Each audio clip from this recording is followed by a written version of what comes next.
Yo.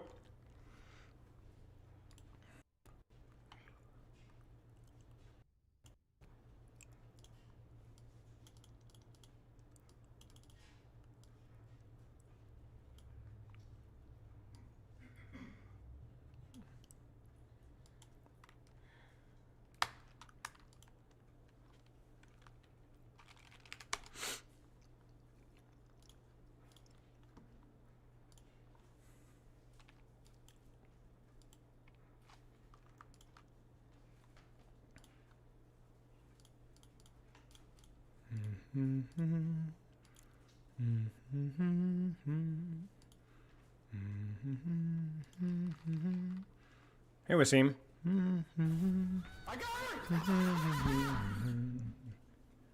Thank you for the sub, Viv. Congrats on the 3 months. Enjoy your new badge, my friend.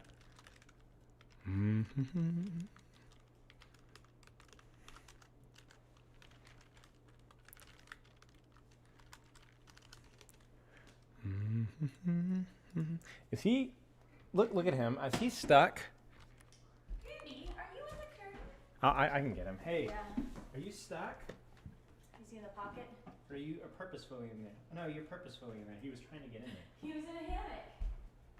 I heard him crawl. He usually, well, he sometimes sleeps in there, but. Oh. Shamari's terror and fear just pops up out of nowhere. She was sitting in my lap, and he tried to jump in my lap earlier, and she was there. She was not pleased. Oh.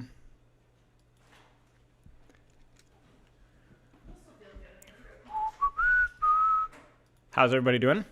You see the recent change they did to Lifeweaver? Why haven't they done it to Cassidy? They reduced Cassidy's HP in Season 18 without reducing his hitbox. If they want to commit to Sniper Cassidy, they need to reduce his hitbox. Hello, Phenomenal. Hey, Alt. Think year and a half. Will you be hitting champion? Yeah, I mean, I was sick, and then I got better, and then I'm sick again. It's not bad sickness. He's overworked. It's not great. Needs a break. Will you be hitting champ in all 3 roles again today? Yes, today will be the day. Today will be the day indeed. But yeah, to get back to Wasim's question, I think the reason that they haven't done it is probably it takes a lot of work to do something like that. And also, there's probably a good chance, maybe this is me being a little bit too hopeful, that they actually just don't know exactly what to do with Cassie just yet.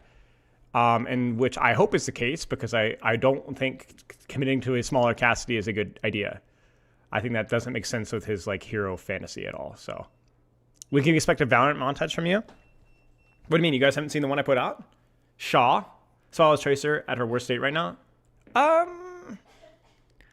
don't think meta-wise, no. She's probably in one of her weaker states ever objectively, but subjectively, given the context of like the game itself, I don't think she's in her worst state. Like win rate, right? Is probably.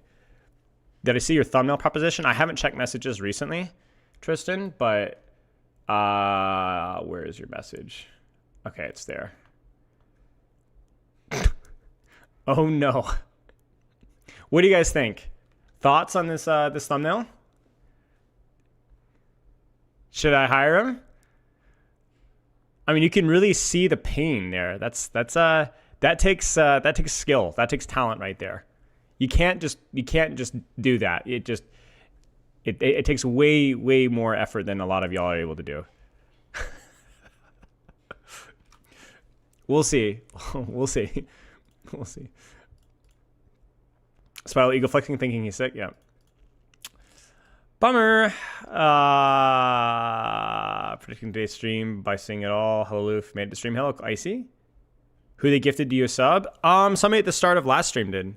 Thank you, Mayanaka. I'm doing well, Fury. Thank you. Wasim, Garish, hello. Hello, Magister. You are indeed free. You've seen the Vendetta trailer? I have. What did you guys think of Vendetta trailer? I thought it was pretty cool. Tracer and Genji nerfs seem extremely heavy-handed. I'm still catching up with chat here. Do you see my thumbnail? Okay, so that. Now, homeless and DPS now that they've nerfed Tracer. Unlucky. Do you think Freya should receive a buff this patch? No. I think they need to kind of sort out. There's a couple. Freya is not a Roadhog tier hero by any way. She's fine. But I do think that she has, like, it's a little bit more complicated with her. I think they need to put some more thought into what they're going to do with her. 25 months. How are you, Vitamin C? What do you hear right now that you can't play Tracer? Do anything that you want. Thumbnail for your Doom montage. Terrible. Hello, Rhea. Flacken. Vendetta equals Mama. Sad that she isn't a tank, though. Well, it's not been confirmed yet, has it? Cool tempo tank. What do you think of DPS versus tank? For Vendetta? I don't have an opinion. The thumbnail for the Overwatch place playing the worst for you. Hello, Paulify. How are you? How is my favorite Florida man doing? How's work treating you, mate? Thank you for the 27 months. 3 cubed. Hello, Hot Pants. 10 out of 10. How much feedback have you given about her kit, Vendetta, that is? I will talk more about my feedback on Vendetta once Vendetta's gameplay is like actually released. More information on Vendetta is released. We'll talk more about it. But for right now, I will abstain. Wrecking Ball Arquin. I don't know. I do enjoy Wrecking Ball, I will say. Updraft back to a 10-second cooldown. Agreed. Especially now that that perk is nerfed or gone. Miss the old cinematics? Yep. You know what role she is? I do. What are your thoughts on the Tracer nerfed? Not a fan. I talked about it at length last stream, but yeah, not a fan. Play guitar, maybe. Got promotion, going well. Nice, dude. Love the corpo. All my friends are all corpo masterminds now. You know, they move on from the video games, leave me behind, making 10 times as much money as me. I'll tell you what. Instead of an opinion, do I have a fact? I do not. The way Tracer was nerfed was alarming considering how carefully changes are considered. Yeah, I understand that. I understand that criticism. I basically said the same thing on Saturday. You doing patch notes today? No, I did a pre-recorded patch note reaction last week. Today we're going to be looking at the stats now that we've had a week of win rates and stuff that kind of settled down. How's life? It's going pretty good. Last few weeks have been really, really, really busy for me, which is why I've been sick kind of off and on. Which Overwatch character is the most Florida man? Probably Junkrat. You mentioned Vendetta as a tempo tank. I did. That is true. Vendetta is the world's first. There's never been a tempo tank before. The concept of tempo is completely for. What did Sarah Lee say? A rhythm DPS or a tempo tank? Vendetta is both. Flat said a dev leaked it a few weeks ago. I'm not aware of that, but yeah. Love the Psycho video. Thank you. I wasn't sure how well it's going to do. It was just more of an artsy project and things that I like doing, and maybe we'll have more videos like that in the future. Got your BlizzCon tickets, by the way, so I'll get to bug you. Love to see you. I'll see you there, Tristan. Being in corpo without the corpo lingo is fantastic. That's basically me with all the Blizzard NDA stuff. Many Koreans queuing EU right now, farming Kevster and Heathen codes. Nice. Next season is December something. Hope we don't get stressed. Too espresso? I appreciate it. Yeah, Freya, I don't know. I think Freya is definitely an underperforming DPS. I agree. But oh, thank you for the gifted sub. I love Christmas 75. Thank you for the gifted sub. Welcome. I did miss the patch note thing on Genji Tracer, but yeah, we talked about it on Saturday already. Do you think the stress contributes to your sickness? Yes, absolutely. It's not like mental stress as much. It's just been a lot of things going on. Which I often get sick around Christmas time, which is not exactly unique. 3 freaking years. Happy birthday, by the way, to Varashi. 2 days ago, right? Or yesterday? It was either yesterday or the day before yesterday. Thank you, my friend. That's a very kind message. I'm glad you've been part of it as well. Happy birthday to you. Happy 34th birthday, Varashi. 34th birthday. Chat, happy birthday to Varashi on his 34th birthday. Frey's in a pretty good state.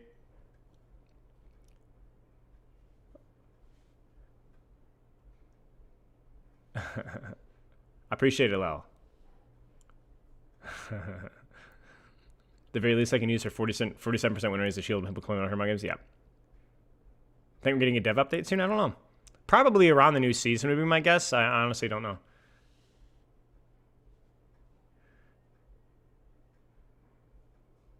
Yeah, the problem with Freya has always been that the peak of her value is the 2-tap.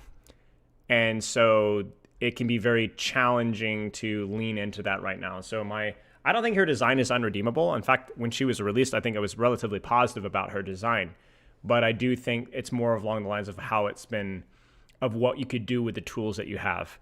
Like, I look at Freya and I see her a design that has way more potential than Widowmaker or Hanzo, because I legitimately think with the amount of aspects of her kit that you don't have to necessarily have the 2-tap for her to be functional. But I understand like that is a question. But hello, kitten. You can sit in my lap for a minute now. Her design is incredibly fragile balance-wise with the current iteration of the 2-tap, but I will stand by. I mean, we talked about it with the recent HP video I put on YouTube, so I won't reiterate it too much. So, have you ever had a double session? But yes. No, it's not outlandish. It's not outlandish, but just because I know you, Vitamin C, it's something you need to consider. I don't know that more advice or more feedback will necessarily help people. Sometimes some folks just have to figure out how to play for fun and play productively for fun. And if we were to do a 2-hour live session, I would really, really, really want you to be able to live stream. So, boy. What the frick? You know what this is? Who the frick raided me? Oh, Ash Downing. Thank you for the raid. Okay, I'm gonna pretend I don't know what that is referencing. You guys are being really weird. What? I don't know. I don't know what that means. If you know what that's referencing, I'm disappointed. But let's put it this way, Vitamin C. I'm down for you to do a double book session. In fact, I just had one yesterday. But you must be able to live stream Overwatch. We're gonna have to do live coaching because we're not gonna VOD review for 2 hours. You don't need that. 50 stream streak from Virashi, nice. Grandpa. But yeah, thank you for the raid, Astounding. Hope you had a good stream, mate. And another gifted sub from I Love Christmas. I love Christmas as well. I've always loved Christmas. Thank you for the gifted sub. Congrats, Astounding. Surely it's a reference to a well-adjusted Pharah player. It's referencing when you play against me. Or I'm glad you got to see that that Ajax. Dude, I literally said it, and look at what Rhea sends me. Okay, let me kind of explain to you guys my logic here. Okay. All right. I'm not saying it's a healthy mentality. Okay. But the idea is that when I play pickup games, I will do on certain characters the stupidest things because it's just funny. And then sometimes I'll do stupid things because if they work out, I'm going to be able to talk so much trash. Okay? All right? So before I play this, let me clarify that I know that it's bad and I don't care. And this was not a knee-jerk reaction. I think I did this like 3 times in the pug on purpose. One of them, I thought I could get it off almost if I was fast enough, but all the other ones I knew I was going to die, but it just was funny. So like, look, I know how this looks. Please. Okay, look, I'm not stupid. I know. You know what I'm saying? Like, that's, you know, come on. Like, I'm like, oh yeah, it would be funny. You hit the pulse bomb, fine. I mean, it was a good pulse bomb, right? I mean, it was. It was a little bit of a frontliner, and I was moving poorly considering that Rhea had pulse bomb. But I mean, come on, guys. Like, it just, yeah. Yeah, I mean, like, unless my reaction time is like 400 ms, you know what I'm saying? Yeah, I have time for highlight, Alexa. Cheers, Luigi. For the other game. I do have a couple Marvel Rivals sessions that I still do occasionally, but it is with a very large asterisk of like, I'm not gonna know all the even the kits of a lot of the new characters. Like, I really haven't played. I don't even have the game installed, so. Have I done the human benchmark reaction test? Yeah, I did it like a while ago. It was like 160, in the 150 to 160 range. I'm pretty fast reaction speed, but reaction speed doesn't really translate super well into skill, even in a game like this. As long as you're not like really bad with reaction time, it doesn't really matter that much. I saw the clip and it actually made me log on to Overwatch again. Oh dear, Orb. I'm committing war crimes that I didn't even mean to. You'll book? Well, I don't necessarily want to encourage you to book, Luigi. I'm saying that some people have messaged me and asked and said, hey, I know that you're an old wash Marvel Rivals moron, but I think I would still like coaching from you. And I'm like, all right, like if you know what you're getting into, it's your money, you know? So I'm going to give you that disclaimer, you know? So it's telling me it's on cooldown, but I've redeemed one, I swear, almost a year, if not more. Yeah, if you redeemed it and didn't get it, Lexa, I trust you. I don't know why I trust you, but I do trust you. I'm not coming to your goon cave party, Banana Skywalker. I'm sorry. The invite must have gotten lost in the mail. So try and resend it, and then I will probably, I probably won't get it again. What martial arts have you trained? What's the background? So it was a mixed martial arts school. So this was basically, hang on, let's look at the highlight. I'll answer the question as soon as we watch this highlight here real fast. Nice shots. Nice angle. Oh, almost. Nice jump. Good angle, good angle, good angle, Max. Good drop. Nice. I need help.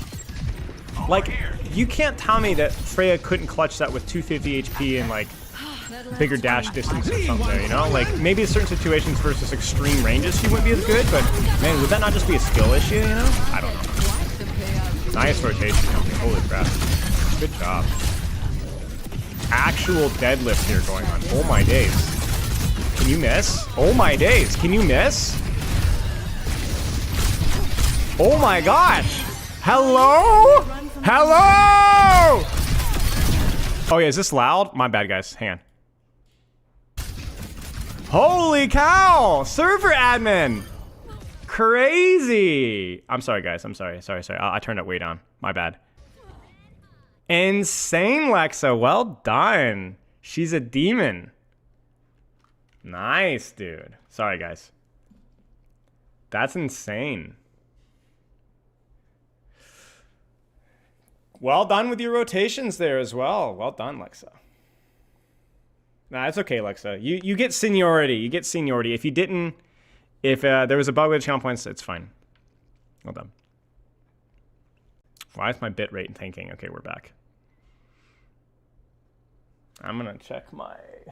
Hang on. Oh, no, I think we're good. Okay. So for martial arts, it's mixed martial arts. It was basically in a region that had only had, like, karate stuff. And Queenie, thank you for the sub. And so it was an ex-old school karate kid that got involved in Brazilian Jiu-Jitsu, Muay Thai boxing. And then he started his own school. There's a lot of drama behind that, long story short. And then I got involved in it. And so it was basically mixed martial arts for children, teenagers, and adults with a combination of Muay Thai, boxing, a little bit of wrestling, Brazilian Jiu-Jitsu.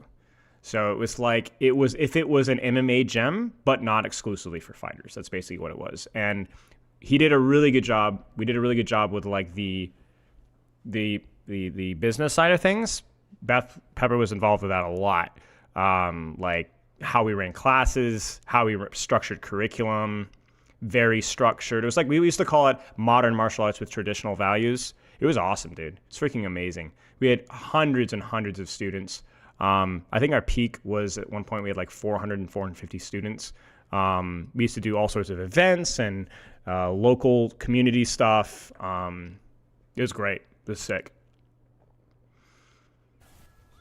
But yeah, the training itself, like I said, was mostly Brazilian Jiu-Jitsu and Muay Thai stuff.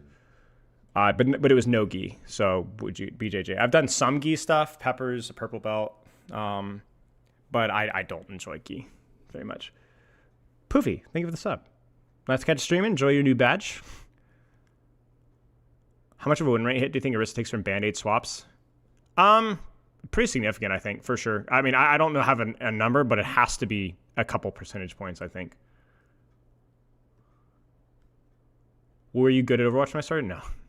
I knew how to learn things relatively fast. I got a little bit of help from coaching. I had a coaching session with IOSX to help prioritize cover and prioritize practice. But so I did definitely had like a competitive background, which helped me. But I had no first-person shooter experience at all.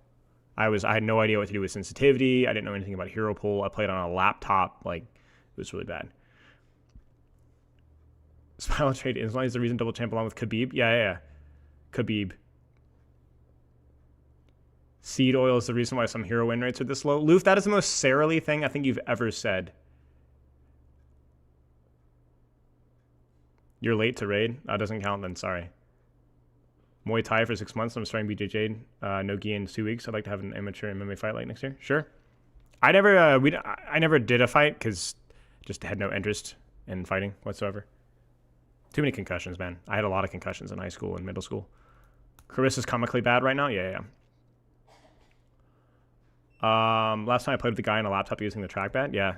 I used to play the MMO I played before. I was really good at the MMO, and I played with the, I didn't have a track. Yeah, I used the trackpad. I was actually pretty good with it. I mean, it was obviously a disadvantage, but it's doing that with a shooter is definitely harder. You sent a question, Orb? I missed it. Can you repeat? You're not going to get hit, don't worry. Love that. I love that for you. All right, we can look at stats in a second here. Hi, Kitty. Final 14.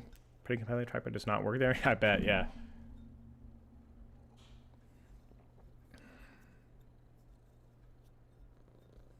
Hi, Kitty. What are you doing? You also sent a question? All right, well, spit it out real fast, and then we'll jump in. We'll be looking at the Blizzard stats here for the win rates and stuff. I'm really stupid though, because I need to remember to screenshot the preseason stuff. So I'm gonna have to go off of memory, which I don't trust. But sadly, we don't have like legacy stats, so we don't know what it was like pre-patch or whatever. I can only like vaguely remember stuff, so we'll have to kind of keep that in mind. Hey, Skitter. Most creators play 66. I don't think that's true at all. I think a lot of creators play 66. Maybe a disproportionate amount of creators play 66 compared to the average population, but I don't find most creators playing 66 at all. I think it's just personal preference, really. Can I look at the YouTube VOD? Yeah, I think I could. Probably. That's a good point. True. Okay, thank you, Sarah Lee.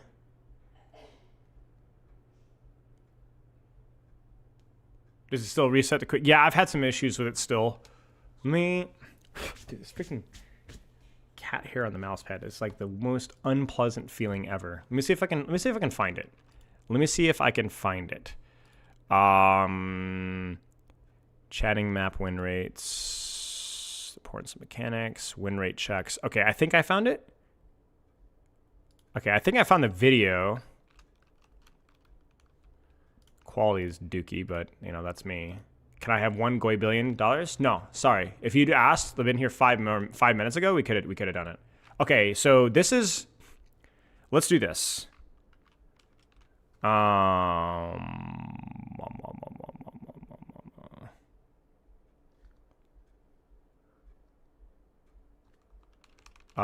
Which one is this? So this was previous season, but I don't know if this was a picture or not. Okay, so this was Asia. So we can pretty much just screenshot this and be like, oh wait, this was screenshot, so this was the previous season. So this was the previous season. And then America. And then this is the website America. Okay, so let's do this. Okay, so this was let's screenshot that. Save that as, let's do a new folder here.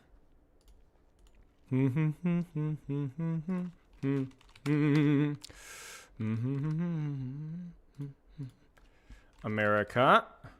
Tank. We'll say tank A. We might just do America. Any thoughts on the state of wing at the moment? Seems okay. Seems balanced, if not the design space that I would want him in, but he's balanced if nothing else.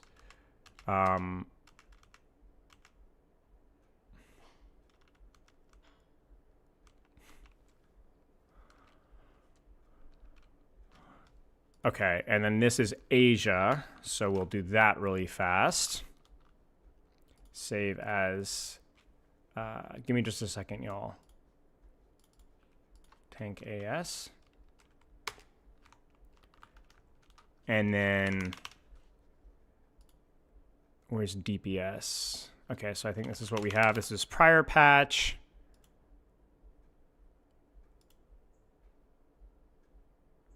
Wait, what? I think I cooked.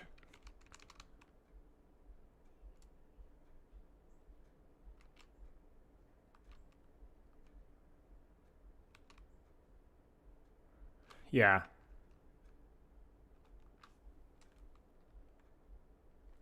Okay. Let's see if we can find out if this website works yet, because this would save us a lot of time. America, season 19. So I think Tracer's win rate should be about 51.7 if it's accurate. Because I can check its accuracy, like cross-reference it. 51.8, yep. And then if I look at my screenshots here, so this might be Blessed Tank Asia here. Junker Queen should be 52.9-ish in Asia. So this would be Asia 53.2. Wrecking Ball 52.5, yep. I think this is accurate. Bastion 47.1. Oh, this would be great.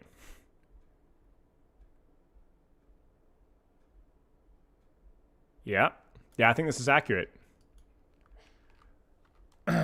Yeah, sure, Sarah, go for it.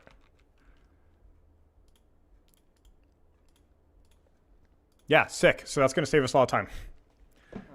Yeedle, thank you for the raid, my friend. How are you? This is a trash can.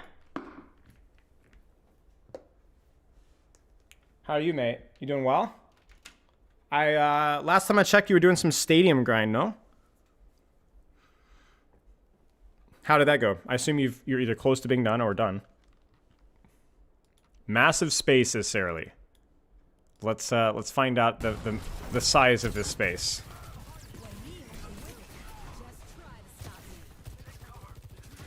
Kind of a beta Rhine skin. It's like you're trying too hard. You know what I'm saying? Why did you cancel your pen?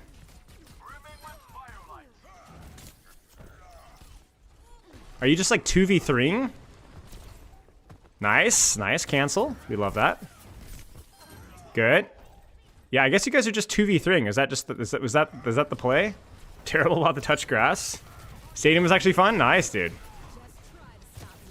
I haven't played enough. Yeah, I guess the point of this clip was I just 2v3 backline for a long time. Am I supposed to be like entertained by or 2v4? I guess for a little bit. Am I supposed to be entertained?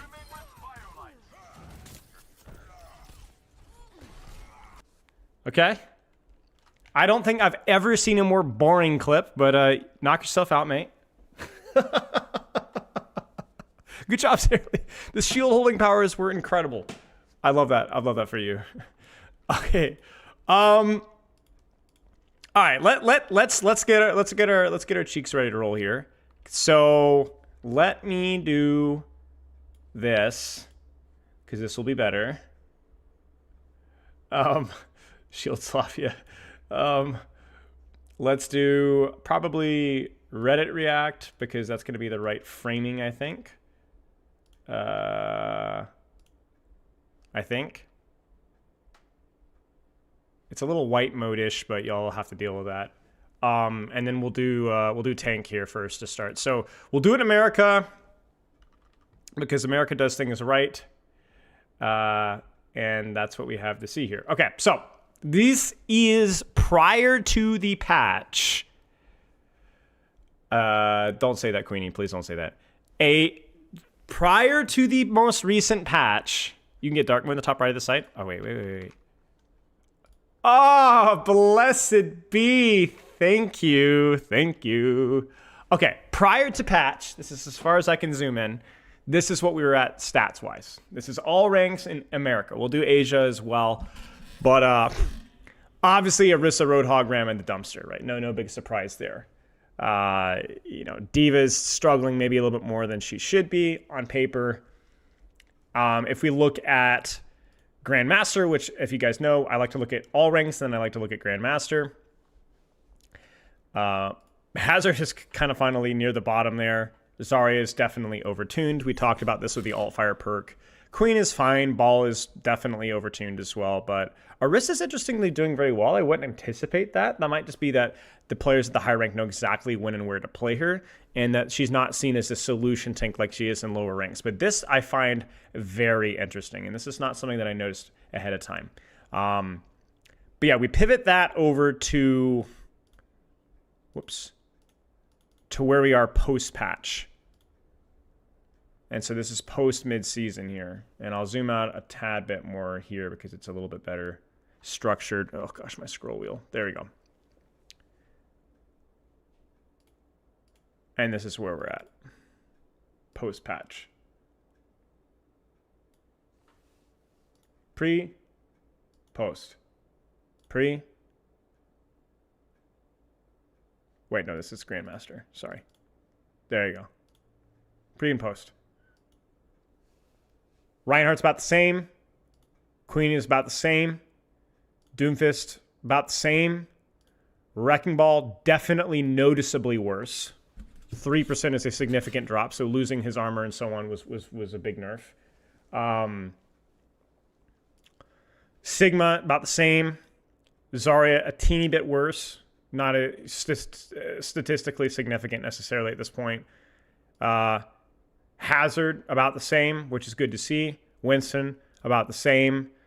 Malga has gone up by a wee bit. Ramatra has also gone up a wee bit. Roadhog is about the same. Orisa has gone down a wee bit more. So really there weren't very many impactful tank changes minus the Diva perk. I guess we should talk about Diva. She's by far the biggest winner of this patch.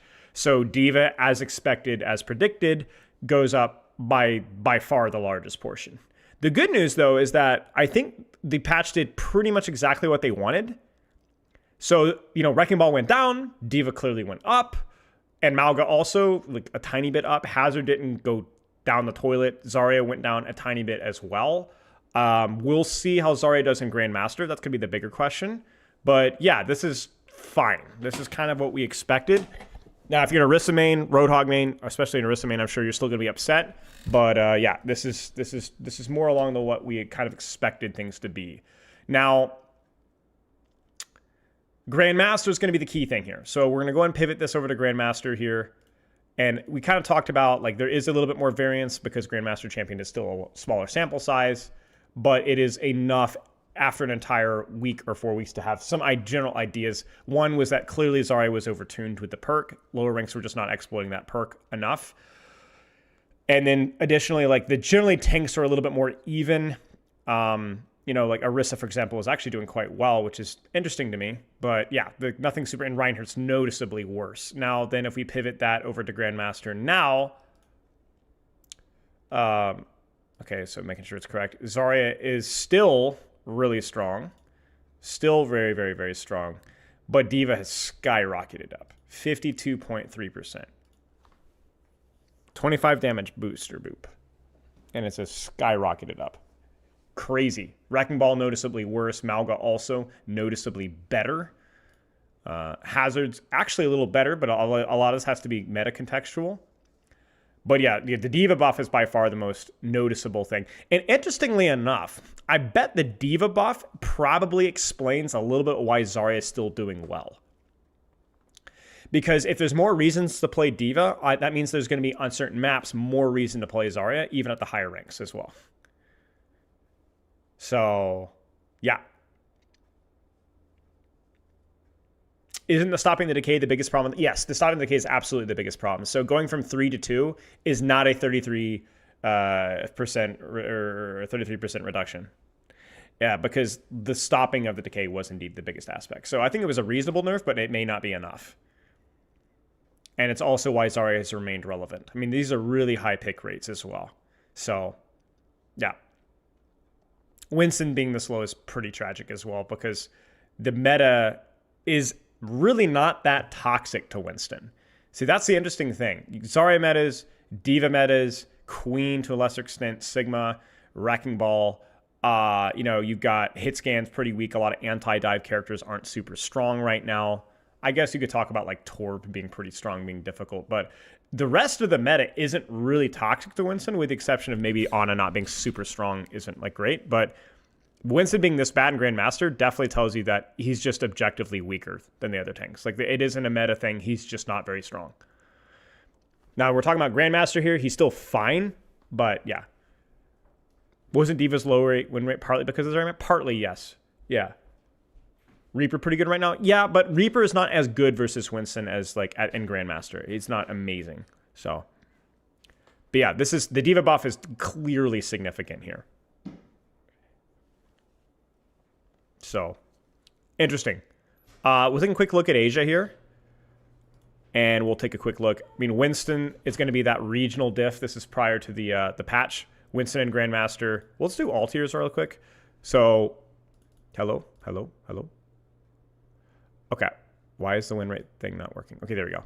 Sorry. Queen, Sigma, there's nothing really different in the regional thing. Winston is better, for sure. Ryan is definitely a lot worse regionally as well. And then I guess that's kind of like we look at that right now, and that's going to be probably pretty similar. Winston definitely he's tolerable. He's fine. And Ryan is definitely noticeably worse. So no big surprises there. Diva, again, we're seeing almost a 2% increase in Asia as well. So that's definitely not more of a regional thing. And then again, if we look GM prior to the patch here, Zarya, Winston, very good. It's interesting to see how good Winston is in Asia and Grandmaster. And then this is going to be the real question. Yeah, Winston's a bit worse, which is pretty funny. Yeah. This is the GM Asia win rate as of this past week. Ryan, 35.1. Yeah, this to me just screams like, gosh, like I feel like, from my experience coaching and working with a lot of Asian players, I just feel like the Asian meta is a lot more volatile. Which sounds weird to say, because we have so much more respect for the professional level of value. Like, the professional players, like, they've clearly been the better players over the history of Overwatch. But, like, I'm sorry, but Malga should not have a 41.6 win percentage. It's a very small sample size, so you can't really draw too much from that. But even Ryan being as low, Malga being 45.7 in all ranks in Asia, I'm calling bull. And the reason why that's the case is because I just know how Asia ranked generally works is that people throw games so quickly. And they also counterpick crazy. Why would Wrecking Ball be there? I have no idea. I have absolutely no idea why Wrecking Ball is this slow. Maybe it's just too small of a sample size in Grandmaster. If we look at the larger sample size, he's also not good. That's true. If we look, he got sledgehammered. That seems strange. But I guess if nothing else, you kind of see the difficulty with balancing here when you have a literal 3 or 4% fluctuation or more in Winston's win rate, depending on and the same thing with Reinhardt as well.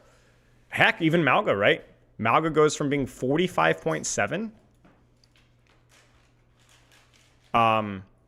Where is he? To 48.1. Like 2.5% jump. 2.5%. With essentially no buffs or nerfs outside of the Orisa matchup. So, hey Abby, hope you're well, mate. Have a good night, mate. You don't like looking at all tiers? I think you have to, because remember, we're not. You have to understand that this has a significant impact on how patches go. Lacking nuance is the exact reason why we should look at all tiers. Because in irony, if you're looking at Grandmaster, you're losing a lot of nuance because it's a very, very, very, very, very, very small percentage of the player base.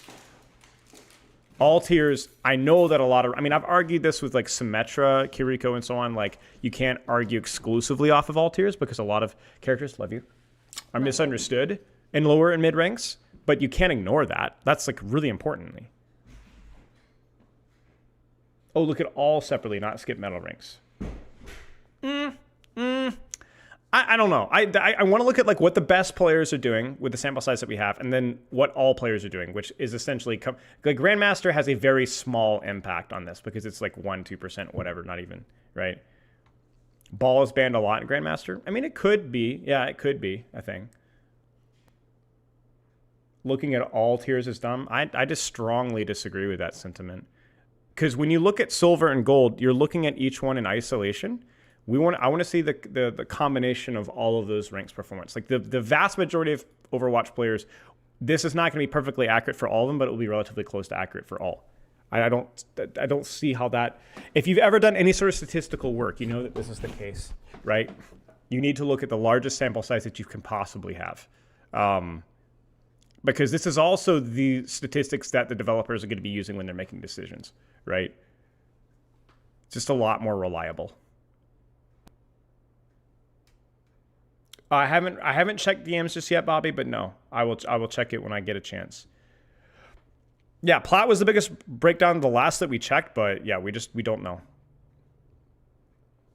So when we look at, for example, the Asian win rate for Reinhardt, that doesn't mean it's going to be this at gold or plat or silver, but it's going to be relatively close, right? So if let's just check right now, right? So relatively close, right?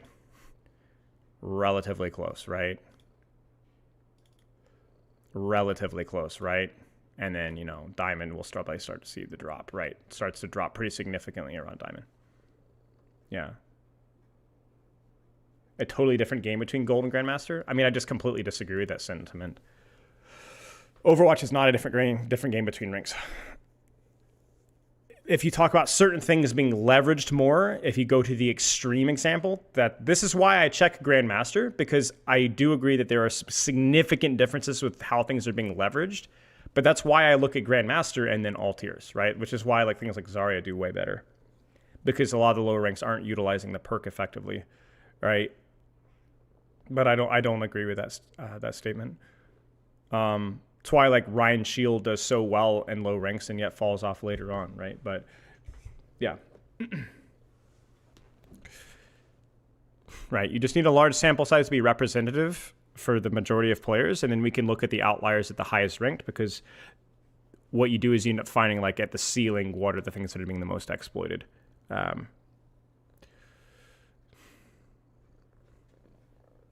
don't even think it's played differently. Necessarily. It's just certain things are exploited more. Players know how to min-max and squeeze more things out. So, and I think the reason why you look at Grandmaster Champion is because you see things that will potentially eventually be exploited. Let me give you guys an example. I believe Ball has had a good win rate for quite a long time in higher ranks, but it took time for Ball players to kind of figure out the value of retract and so on. And so when you looked at Ball's win rate, if you watched, I think, higher ranked performance from Wrecking Ball, you could probably tell that he was going to be overtuned for a while. It just took a while for pit players in lower ranks and mid ranks to kind of figure it out. I think the same thing applied to Symmetra to a lesser extent. I think if we look at a character like Freya on her release, I think you saw a very similar situation. Wuyong to a lesser extent as well. And so when you look at higher ranks, you're not doing so that you only balance around higher ranks. Although that definitely is something that you probably favor higher ranks slightly more. But I do think that it's kind of like a prediction. When you look at high rank win rates, you see the future, I think is kind of what you see. You see more of a future.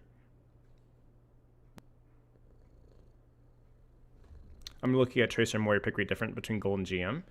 It's easy to make an assumption from that. Look at all ranks as a whole. Yeah, I understand what you're saying.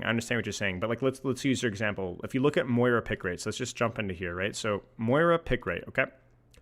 When I see Moira pick rate and GM, okay, or just all tiers, okay, 15.6%, and I see that she's underperforming, you do have to look within the context of that and go okay, well, when is Moira being picked? But my point being is that there's not going to be a significant variance between what we see here and what we see in Gold. All right, I mean, look at it, right? It's very, very similar. It's almost the exact same win rate, and it is the exact same win rate, and it's a very similar pick rate. So basically, if I wanted to be more granular for the sake of accuracy, I would be, but that's not the purpose of what we're doing here. So if this was my job, then yes, I would be more granular, but that's not what we're doing. We're getting general impressions. But yeah, being more granular is always better if you can afford to do it, if you have the time to do it, of course. And if that's your job, then obviously. But for me, it's I want an 85% accurate perception for what we're doing, 90%, whatever. So yeah, okay, let's keep going here. There's lots of interesting things that we're going to learn from this. Big thing here, I think, obviously right off the bat, is that there's some disagreement with how strong certain dive characters are. Zarya is still strong. Diva definitely benefited objectively a lot. Malga seems to be doing slightly better, but that is going to be more regional specific.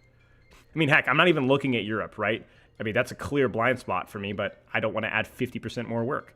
So, okay. Let's look at our mid-season damage. This is this is Asia. Okay. Venture OP. Why is this not doing? Okay, there we go. Genji OP, Venture OP, Reaper OP, I guess you could say. Pharah's they're doing quite well. Tracer's fine. Very solid, very good. I think this is kind of where we start to kind of cross line of where you question Pharah, Tracer, like are they OP or is it if they're in the right hands? Symmetra is very strong. Torb is probably OP given his skill floor. I think Ashe is fine. Hanzo, Widow's actually done very well since our 125 Venomine perk change. And then obviously in the bottom there, I'll scroll down even a little bit, like Cass is 45, that's Sojourn 46.5. A lot of range characters really quite bad. Does this justify nerfs when you say OP? Well, that's the real question. So when you look at, you have to have it's a science used artistically. Okay, so let me ask you guys a question because you cannot just look at the stats and balance off of that. So let me kind of argue my opinion based off of how I interpret these pre-buff, pre-nerf changes. I think Genji has a high pick rate and his win rate is very high. Then we look at Grandmaster and we see, this is in America, and we see Genji fall off pretty harsh, but he's still okay. He's not bad. So then that kind of brings to the point here that Genji seems to have, even for a character that looks like a relatively complex skill floor, there's a lot of things that are just kind of giving him free value right now. Not free value, but there's a lot of things that are not aging well. And so you go, okay, what's not aging well with a character that we've designed to have a high skill ceiling? You could look at like just his raw damage output versus how consistent that damage is. You could look at how consistent that ultimate is to pop off in lower ranks versus higher ranks. You could look at perks, right? Things like deflect heal. Things like, what else am I trying to think of here? The melee perk. There's like all of his perks, like how consistent are those perks in lower ranks and higher ranks. You can look at a lot of different things. And you would say that I think Genji probably needs a nerf, yes, but he needs a nerf that doesn't significantly impact his higher rank performance, if possible. Right? So you kind of have to do something along those lines, right? And then we look at Venture. Venture, I think, also overperforming just as much as Genji, even though it's statistically less, because from somebody that coaches and plays the character a lot, I think Venture has a lower skill floor than Genji. The mechanics of Venture, the repositioning aspects of Genji, lower skill ceiling as well. Doesn't mean that Venture is easy, but I definitely think a lower skill ceiling for sure. And then Venture as well is doing about the same. So Venture probably needs a small slap on the wrist, prioritized more towards lower ranks, less towards high. Because I don't think you want to trash Venture either. Reaper, 52%. Again, lower skill floor character. Having a medium, okay performing Reaper, it's fine. I also don't think that these have to be static, by the way. These could be in flux. I think variety is fun. You just have to be very cautious. Like, you don't want to put Reaper in the trash can, but you don't want Reaper to be consistently in the top 3 for a long period of time, and he's been in the top 3 for a while now. So if we look at Grandmaster, okay, again, Reaper, middling. So we need something that doesn't affect his high rank performance too much, but something that affects his lower rank performance a little bit more. Whether that's his consistency of damage. Again, we can look at perks and so on, right? Pharah is an interesting one, 51.8. Definitely feels like that's pretty strong, but you look at Pharah and how she plays now, and she is a little bit more complicated to play than she used to be. However, she's also, quote-unquote, overperforming in higher rank as well, despite the relatively small sample size. So a small nerf for Pharah and maybe something on high rank or low rank could be good, because we don't necessarily need to be too careful with the Pharah nerf in terms of which nerf we do, because she's even performing higher. She's performing even more strong in higher ranks, right? So you can be a little bit more, well, you don't want to nerf something that makes her feel unfun, but you can do something along those lines. And we keep going. Tracer, 51.8. And then you go to GM, and she's 54.1. Now, that's too much. So we need to be very careful about how we nerf Tracer, but it definitely needs to affect her higher rank performance.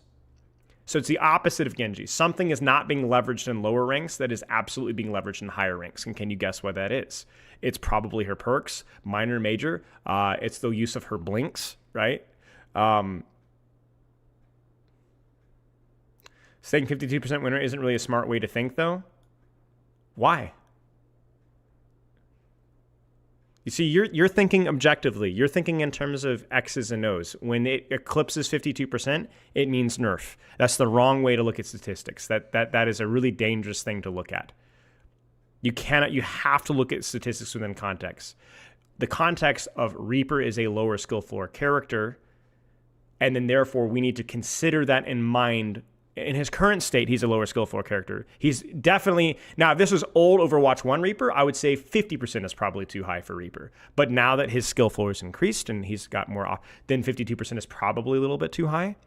But see, this is the thing. When you're asking how do you interpret statistics, you can't interpret statistics with more statistics. You have to actually know, play, coach, educate. This is why bias is so dangerous, right? Because 52% for somebody that has coached and played. I mean, I'm not saying that I'm immune from bias by any means, but this is why that I think my perspective has been a little bit more unique because I have played and coached all of these characters dozens, if not hundreds of times.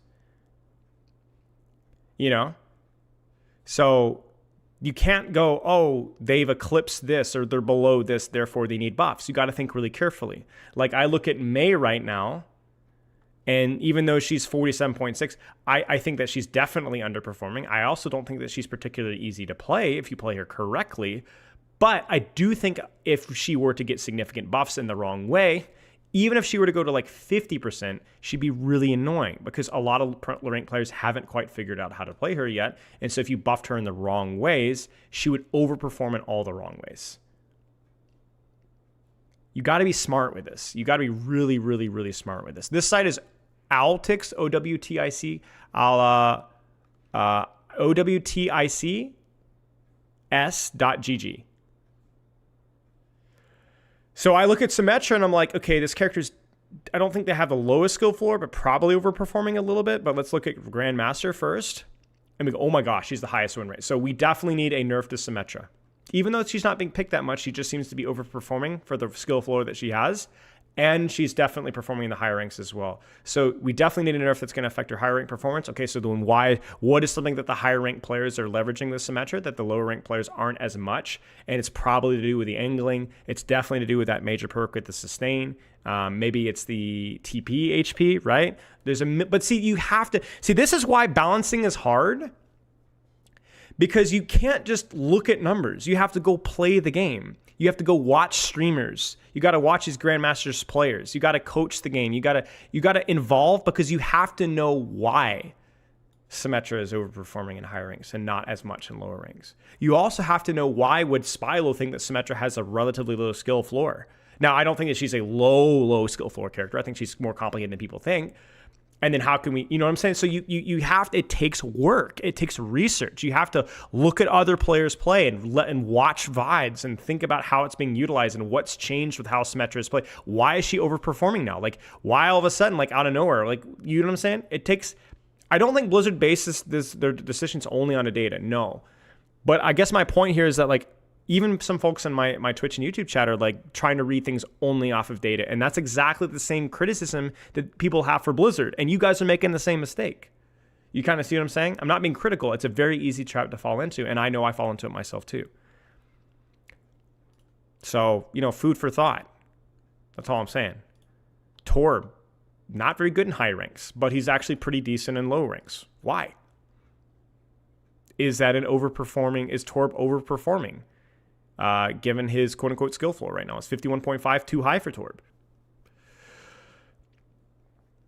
So I look at this here, and I'm going to kind of speed run the rest of this here. And I'm like looking at hit scan. I'm like, I definitely think hit scan is probably underperforming. It does slightly better in high ranks, but honestly, it doesn't do much better in high ranks, right? So we can look at it. You guys don't even have to take my word for it. We can look at it right here.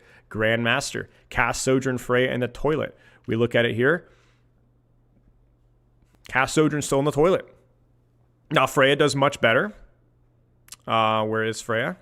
No, she doesn't do much better, but she's better in certain regions. I know if we look at Asia, for example, you're going to see Freya do middling, right? Middling. But again, there's got to be context here. Because do you guys know what Freya's win rate was in Asia when she was strong? It was like a solid 3% higher than it was in America, right? A lot of it is due to... Now, here's another question, chat. Why would Freya's win rate be higher in Asia? Are all the Freya players in Asia just better mechanically? If so, why aren't they better mechanically on characters like Widowmaker?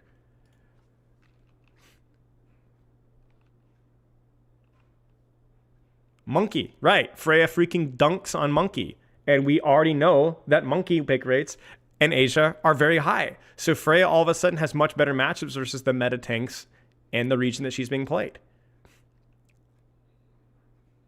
Yeah, a 55.3% win rate in Tracer in Asia. Ridiculous. Definitely needs a nerf.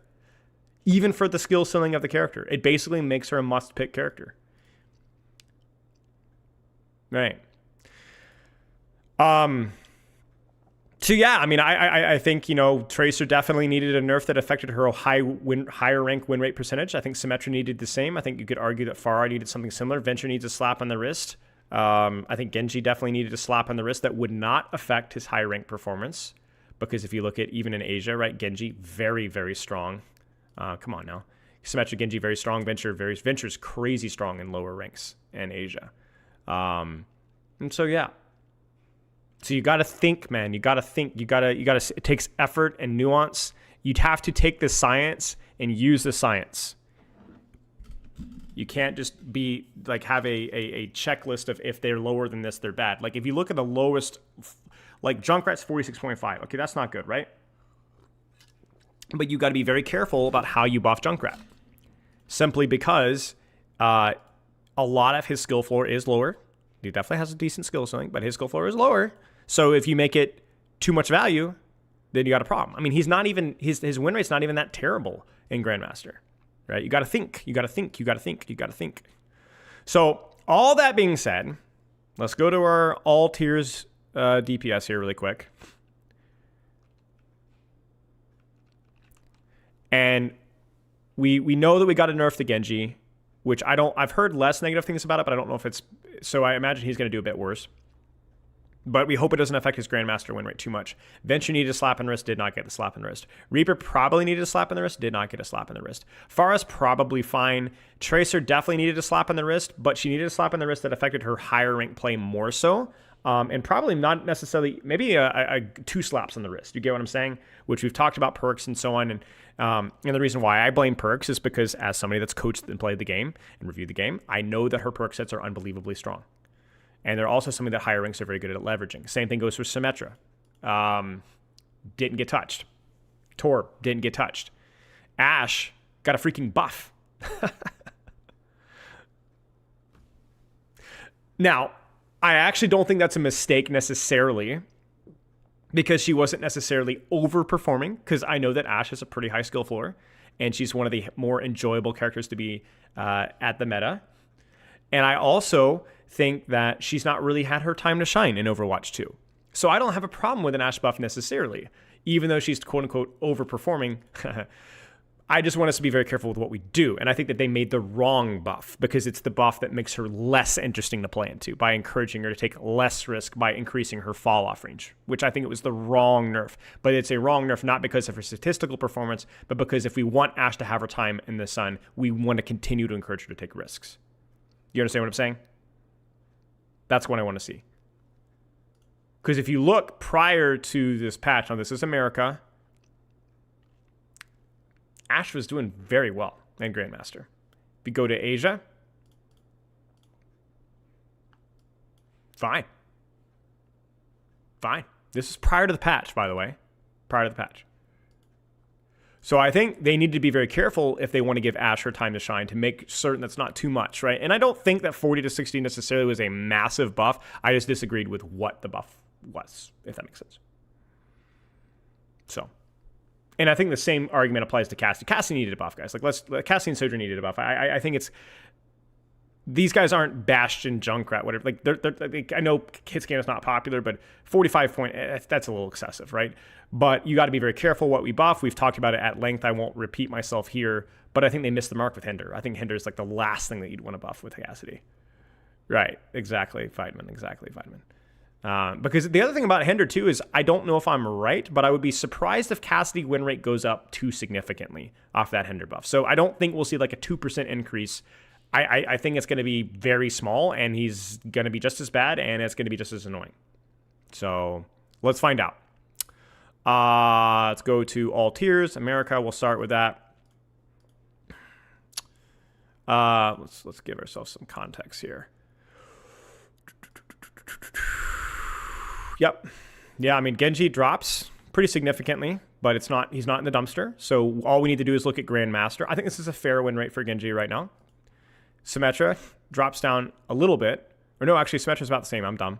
I'm looking. Venture is, as predicted, the same, basically. Ashe has gone up significantly, but not an unbelievable amount, just 2%, which is a lot, but yeah.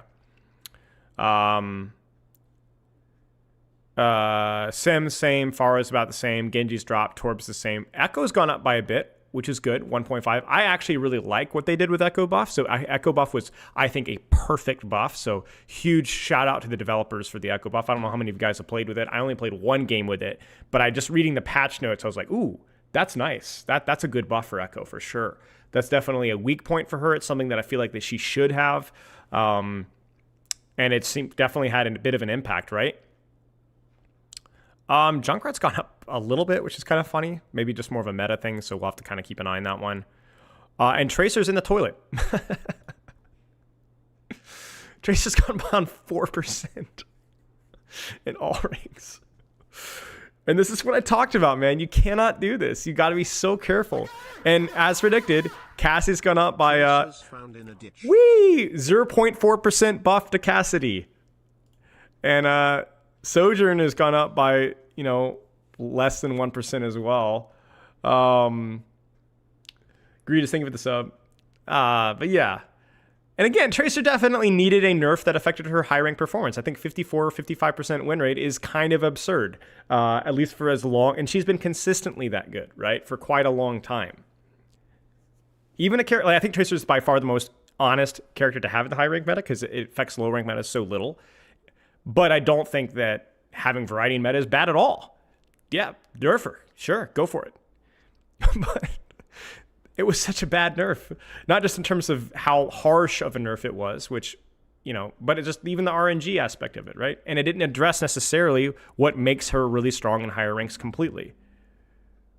So, disaster, right? So I think the Tracer nerf completely missed the mark. I think the Ashe buff was not the correct buff. And I think that there were some opportunities here to take a little look at Venture, take a little look at Reaper, maybe a little bit at Symmetra as well. And it was not taken. That opportunity was not taken. And I also think the Cassidy buff was not only the wrong buff, but he's still just almost as trash as he was before. Let's look at Grandmaster real fast here. So we already kind of had an idea here.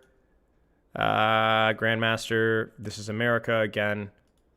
Ashe has a 56% win rate.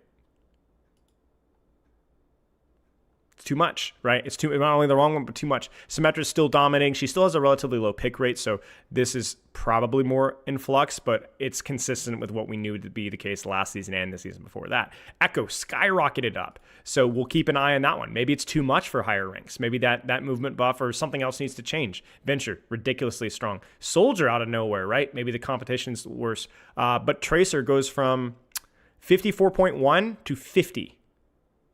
4% drop again. Now you could argue that 50% is not a bad win rate for Tracer and GM, and I would say, yeah, I mean, sure. I mean, yeah, okay. I mean, she's not great in GM for a season. Is that the end of the world? Yeah, I don't think so. So the problem with the Tracer nerf is that this is like not terrible for Tracer and Grandmaster. Maybe it's still a little low, but okay, it's not terrible. The problem is that it's 3% higher or 3% lower and lower in all tiers, right? Like that is too big of a gap for even a high skill ceiling character. Or no, sorry, that's not true. 2.2%. I'm sorry, not 3%. Now, I had an argument or a discussion, let's say, with somebody on Twitter who was like, don't you want higher skill ceiling characters to be harder to play for low and mid ranks? Isn't that the point of the character? It's a good point, but it's importantly missing context. Because if we go back to here, and we look at Tracer here, okay? So this is all tiers, America, there. Tracer is not even in the top 3. So she's in the top 5. That's decent. But let me ask you guys another question. Why do you think Tracer is 5th as a high skill ceiling character? What's the context of our DPS meta right now? Look at the big picture right now. What's the elephant in the room with the state of DPS, especially prior to this midseason patch? Look at the bottom. What's the state of Sojourn? What's the state of Cassidy? What's the state of Freya? Look at these pick rates. A lot of competition for Tracer within her own category are characters that are obscenely bad right now. Obscenely bad. This is the weakest that Hitscan has been in over 2 years. So anything within the role is competition. So Hitscan, bronze, silver, gold, plat, is bad. And so every character, and this is why you have to be careful with what you do with Genji and so on, because within context, Genji is a wildly OP, but it also helps that these guys are bad. So if you were to do normal, like this is objectively, this is not subjectively, because this is, if we look at Cassidy's kit right now, losing 25 HP, Sojourn losing 25 HP is probably the most important nerf that they have received in a long time. So that's going to naturally boost literally everybody that isn't a hit scan. Everybody's going to get their that's why Ashe has been all of a sudden actually decent. That plus the minor perk, right? So within context, a higher skill ceiling character being 5th place, or heck, Genji, right? 1st place, seems pretty bad, right? I definitely talked about Genji, I agree. But it's not as bad as you may think, because if Hitscan was slightly stronger, you would see Tracer probably drop proportionately, a little bit. But even if, let's roll that argument. Like, let's say that Tracer somehow holds on to a 5th or 6th place and, I don't know, gold. Let's go to gold, okay? Gold. And Tracer's still in her 5th place. Man, how is that possible? This is a high skill ceiling character. Okay, let me ask you guys a question.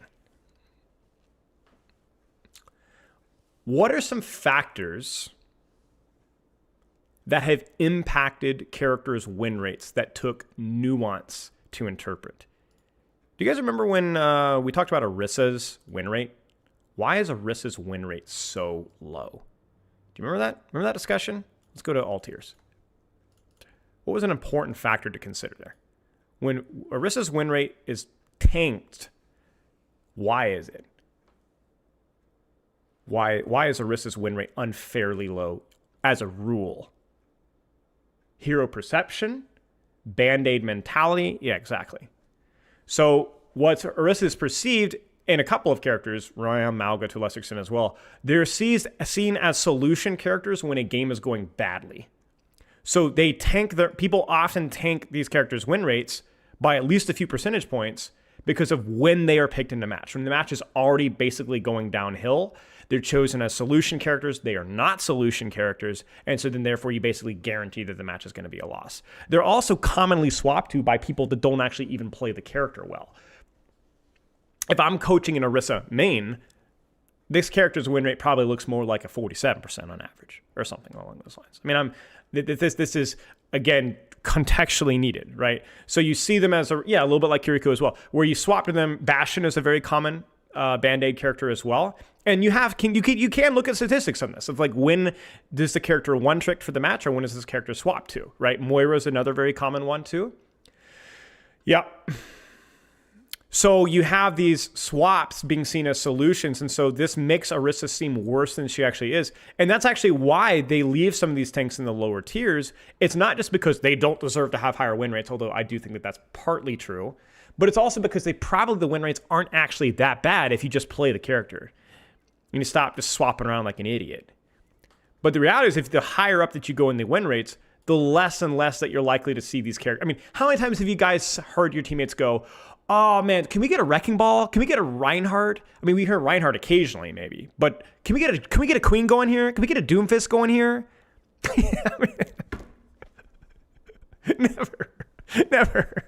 Never happens. The 99% of the player base never happens. Get a Doomfist going here. Can you please swap Doomfist? No, freaking, can we get an Orisa? Maybe can we get a Zarya, right? Which I actually am convinced that's why Zarya has a slightly lower win rate, even though she seems really strong in lower ranks. It's not just due to the perk. I also think that she is sometimes seen as a solution character. Doesn't happen. So does that mean that these win rates of these characters are inflated? Yes. Because simply picking a character and sticking with a character is going to inflate the character's win rate. It doesn't mean that's always the right play, but more often than not, players, especially in low and mid ranks, are vulnerable to trying to solve the problem by a hero swap rather than just an execution change. So I'm not saying that swapping is always bad. It just swapping intelligently is very hard. And so this is why we see that. Now, I want you to take that mindset into Tracer here. How many times have you seen, guys, can we get a Tracer going? How many times have you heard that or seen that? Widowmaker versus a Widow occasionally, way back in the day, maybe, ever? I mean, I cannot think of the last time I've heard of it. During Widow metas, like I said, it is a thing occasionally. Like, can we go like dive? Like you'd see that with tanks as well, but it almost never happens. At least not in most ranks. So that is going to boost her win rate. And any character where you can say that's the case, Pharah, Venture, Genji, even Ashe, right? That is going to boost their win rates because they're almost never swapped to. They're swapped from. Sometimes. Now, that's ironically what concerns me as much about the Reaper win rate, because I do think Reaper is more often a solution character, and even to a lesser extent Torbjorn and so on. Because Reaper is often seen as a bit of a solution character, and despite that, he seems to be doing just fine. So that's kind of like a little bit why I'm a little bit concerned. I'm like, wow, he's a solution character doing quite well, Could we get a hit scan? True. Yeah, that does happen too. Yeah. So that's my argument here. It lacks the nuance of, first off, how weak Tracer's competition is objectively right now. How often she is swapped away from, which is, aka, very rarely. Which boosts her win rate by a little bit. But you guys ready for the third point here? And this one's going to be by far the most subjective. I don't really know. Personal experience bias coming in here. So, in my experience, the people that play Tracer and Genji play a lot of Tracer Genji. And so, I don't really have the answer here, so I'll mostly kind of phrase it as a question. In a meta where Tracer is overtuned and Junkrat or, Bastion is undertuned, you're to take a new player to the game and give them 50 hours of playing the character. How high of a rank did they climb with 50 hours brand new on Tracer versus 50 hours in Bastion? Go.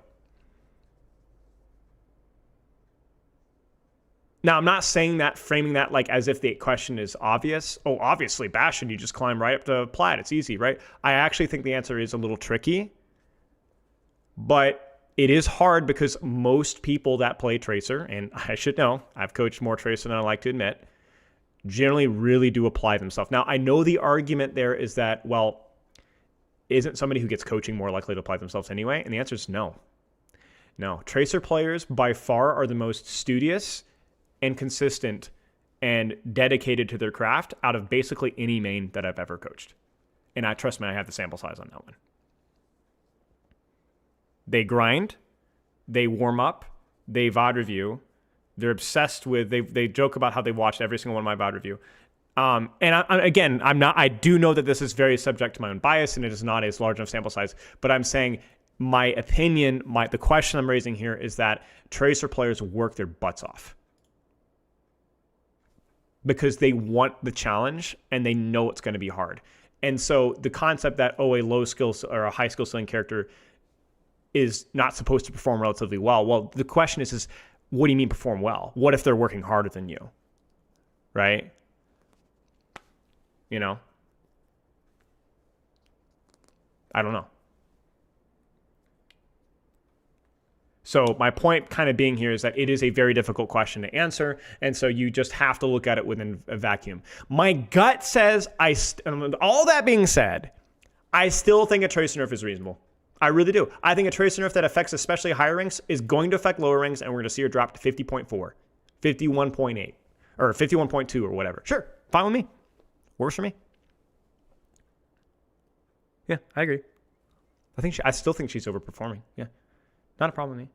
But I think the reason why I think this was definitely an overblown thing is you just look at her pick rate, right? At over 1, 2, 3, 4, 5, 6, 7, 8, 9. Ninth. And there's a reason, because it's not a character that you can just pick and get value out of. And I think that is the one myth that I keep hearing a lot of. And I'm defending Tracer, but I'm kind of defending a lot of other characters. I'm defending Lucio here. Lucio, if you look at a lot of his win rates, definitely feels like he's overperforming. But like there are certain characters that deserve a little bit of plot armor right now. And if we can bring up characters to that level, I had a really interesting discussion with Questron about this, because Questron is a Tracer hater, right? Makes sense, right? A lot of streamers that aren't DPS players or tank players are, because she's just been she's been overtuned to the high rank for a long time, right? And she just has the value. When you're good at Tracer, you can do so much with her, and the same can't be said for every character.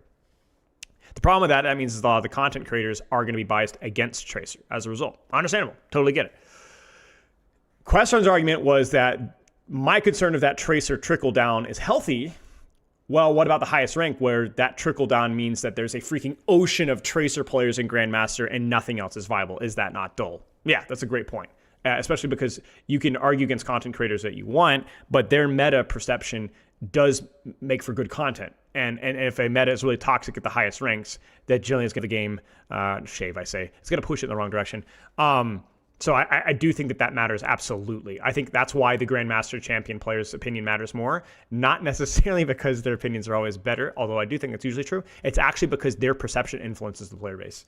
That's the spicy take, right? I want Flats and Questron and Super and all the big streamers, guys, to be happy with the state of the game relatively, because if they're happy, there are millions of people that are going to mirror that opinion. It's going to let that influence their opinion of the game, and so that's just how it is.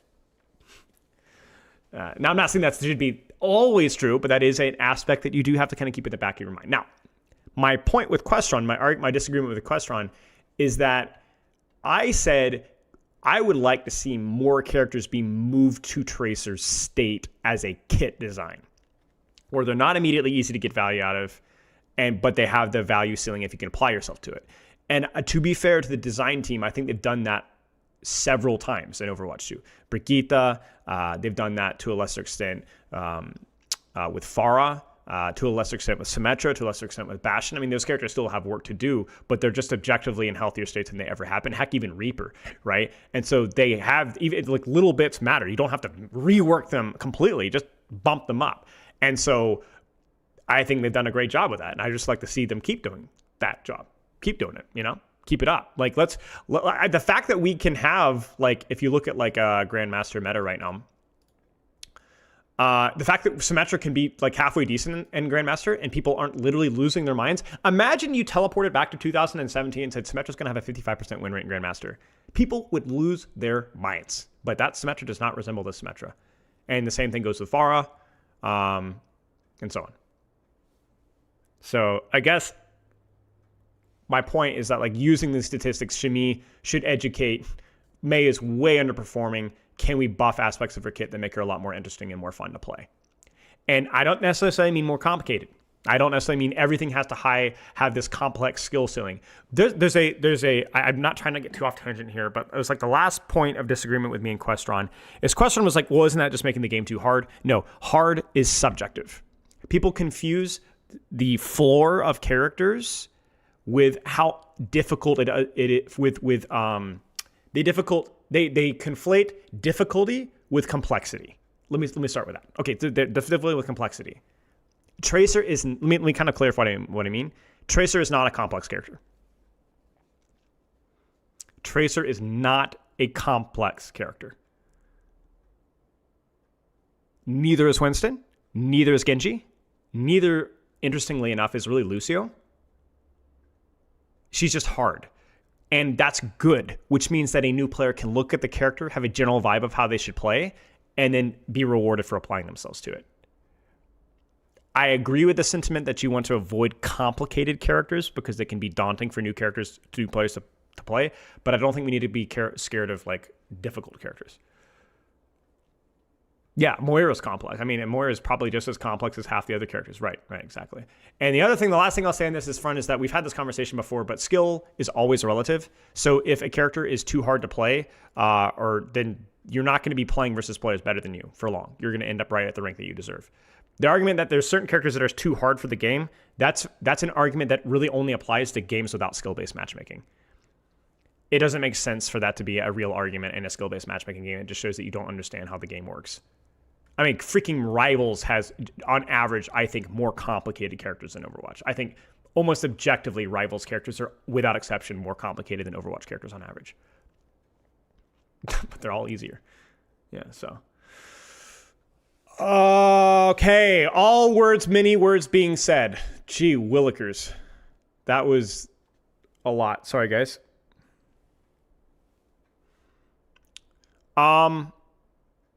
Let's look at Asia. Did we look at Grandmaster? I think we did, no?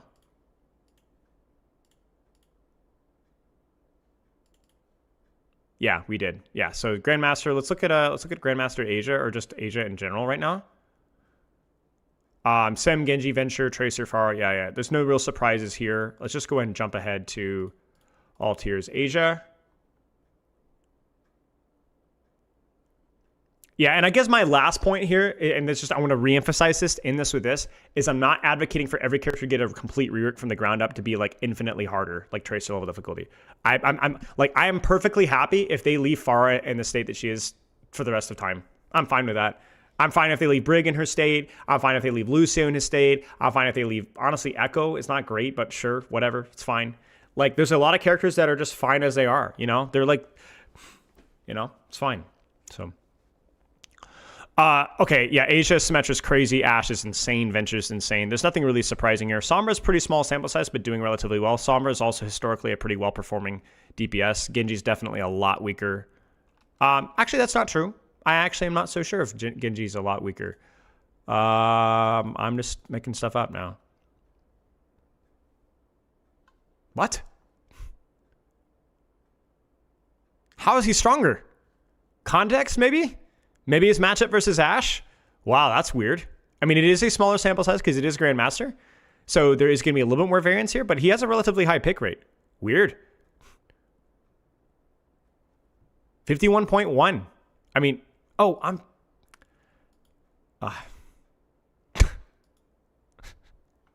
was all ranks, my bad. All right, there we go. Whee! There it is. There's my boy. It wasn't Grandmaster. It was all tiers. My bad. All right. That we found him. 46%. 3% drop. Oh, my gosh. Yeah, he's dumpster fire in Asia. So we took a very big hit. Took a very, very big hit.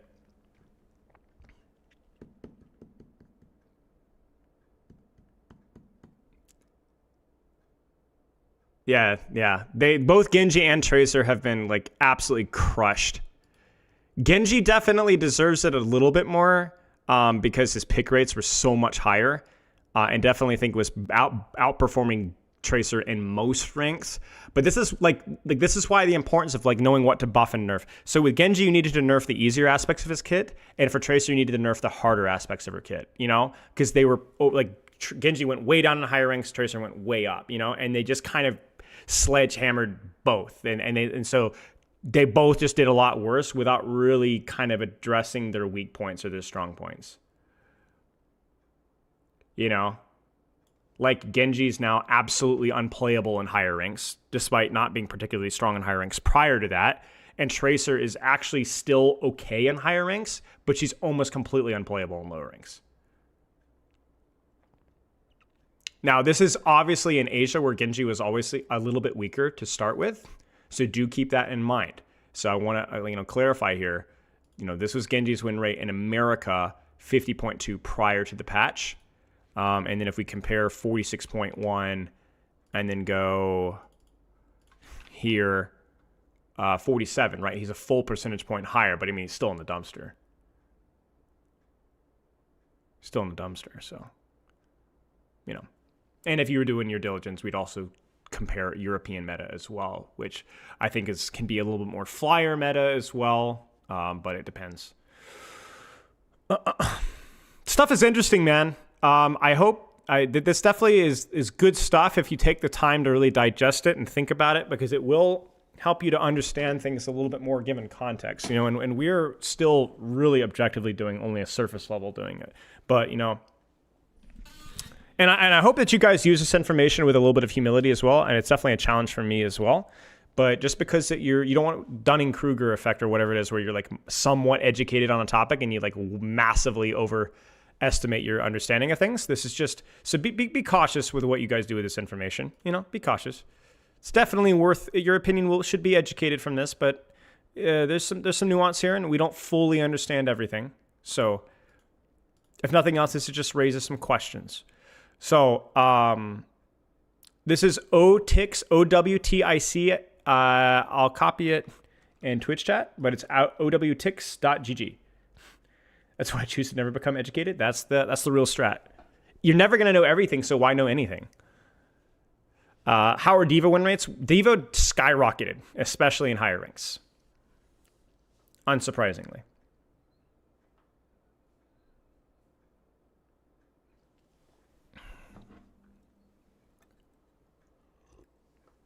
The way I look at these statistics is I try to predict what they're going to do before they do it, which sounds weird. You should think, oh, you should just like let the statistics tell you what you should think.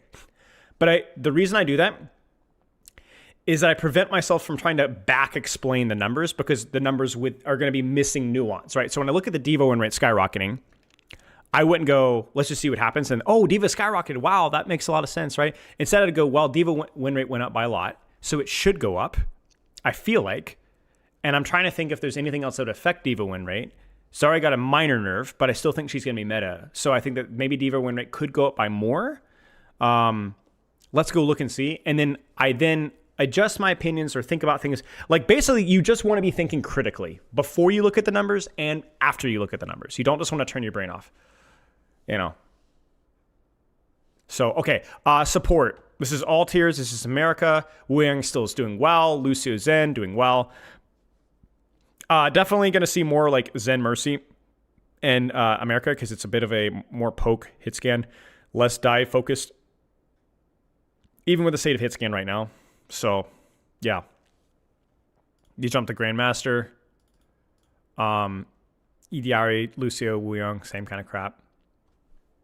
I love just how high Kiriko's pick rate is and how bad she is.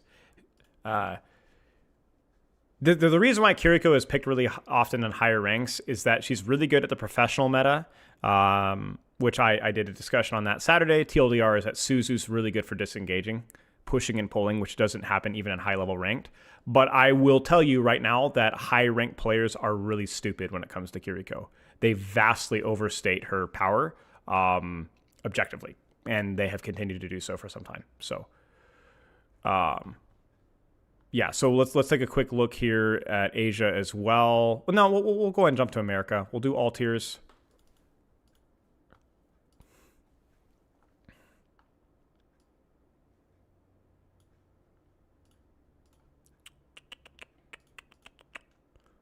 America, Wu Yang, Lucio Zen.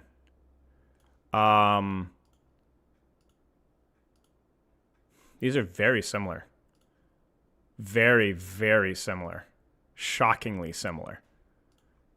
Like, insanely similar. So Juno went up by a teeny tiny bit with that movement buff, maybe. Brigitte definitely is probably the biggest winner with that full half a second reduction on packs.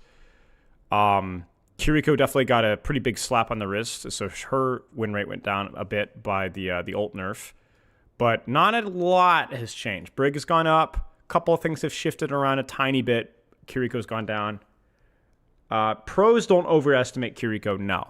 Grandmaster players overestimate Kiriko. Do you understand the difference there? Because the things that Kiriko is utilized in professional play is not as oftenly used and ranked.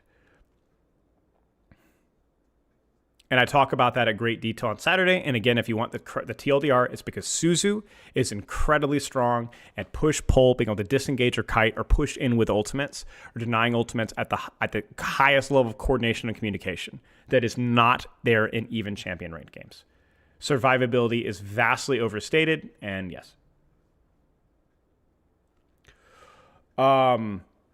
So yeah, not much change with America. And most of these feel predictable given the just reading the patch notes. Brigitte go up. I think also Brigitte's matchups versus Diva goes up. So Diva being stronger is definitely helpful for Brigitte, but relatively small sample size. If we look at GM Champion, Mercy's just hilariously good. I have no explanation for that. Don't know if that's just a contextual thing, but Mercy is really strong. Not a massive sample size, but she's good. Kyra, thank you for the sub. I do think that Mercy's perks are okay. I think that the meta, I have no idea. I honestly just don't know. Ashe buff for sure, but I don't think that that's enough to justify this alone in a vacuum. But I do think that Ashe meta definitely has an impact on that. Because EDR is also doing halfway decent, and Wu Yang Lucio is still doing decent. Lifeweaver, very small sample size, so we'll ignore that for right now. But obviously he did receive some buffs. Actually, that's worth looking at here. We'll look at all tiers Lifeweaver because he did receive some buffs, remind me, chat. But Kiriko's in the dumpster, 47.1%, which is really bad in Grandmaster Champion because you're expected to have slightly higher win percentages. And surprisingly, Juno not that much stronger either. Relatively small sample size. It actually feels a bit worse, so we will have to wait and see on that one.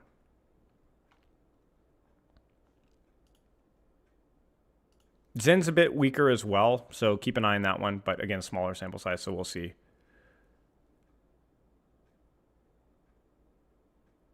Yeah. I mean, Kiriko requires responsibility to be able to play it well. That's it. So, yeah, Ana Juno only got a tiny little buff, so keep that in mind. But yeah, let's look at Weaver really fast. So Weaver went from 47 point, or he is 47.3, but he went from, yeah, a whole percentage up. And it's a big enough of a sample size considering it's all tiers, right? Yeah, okay, cool. So he's better for sure. So Brig better, Weaver better, Juno slightly better, probably. Kiriko slightly worse. Yep. And then we'll take a quick look at Asia here, which is going to have a heavy Ana bias. Just again, given the context of dive, Ana's way higher. Zen, Weiyang, Kiriko is okay-ish. Weaver's really bad. Bap's really bad, and so on. Mercy also in the dumpster. And you guys want to see something really funny here. Look at how bad Mercy is in Grandmaster. 40.7% in Asia. In GM. 40.7%. Kiriko, 52%. Decent. Meta contextually feels better. Maybe the takeaway here is that it's way better to play Kiriko with a much more dive-friendly thing, so your off-angling and your survivability and so on just feels more impactful. There's a significant dive impact, and that you're seeing that with both the Ana and Kiriko's win rate being as high as it was. Lifeweaver Mercy in the trash. 31% for Lifeweaver. Now, post-buff, this is all tiers. All tiers. Weiyang is good. Zen is okay. Ana, still solid. So let's go ahead and pivot this over to all tiers so we can kind of tab back between these things here. Weiyang, Zen, Ana, relatively similar, I think, with what we're looking at here. Kiriko, noticeably worse. Or no, she's like the exact same. Yeah, the exact same. Interesting. Wow, the exact same? Really? Now that's interesting to me because she's definitely worse. So there's something that within the meta, maybe it's the diva side of things that's kept her in. No idea. Brigitte slightly stronger, actually more than slightly stronger, noticeably stronger. Diva meta plus the pack buff. Mercy goes from being 47.9 to 48. Whee! And Lifeweaver goes from being 43.1 to 44.2. Whee! All right. It's crazy, man, right? How is Mercy so bad, man? It's meta. Meta, man. It's the way things go. Like, right? Like, you have to look at things within context. And this is why it can be so difficult to balance these things. Oh, I just saw a 22 something, I think. All right, let's look at the Grandmaster in Asia. Juno, very small sample size, so we won't read too much into that, but feels like maybe a bit stronger. Kiriko, 51.5. Wow. So she's definitely worse. A little bit worse, but competing okay. Is it a skill issue or is it a meta issue? Do Western players vastly overestimate Kiriko's utility and value in non-dive compositions? Let's frame it that way. Is it a skill issue? Or let me say it again. Do Western players vastly overestimate Kiriko's utility and pressure output in non-dive compositions, considering the pick rates of characters like Tracer and Winston in comparison to Western characters? This is post-nerf. I think the answer is yes. I think the answer is yes if you blindfolded me before I looked at these win rates. But yeah, Ana, she's fine. She's about the same. Brigitte, a bit better. I think Brigitte, the higher ranked players definitely recognize her. The Diva, I mean, she's a lot better, right? Mercy, 43.1%. Light Fever, 22.8 post buff. Very small sample size, but yeah. Regional.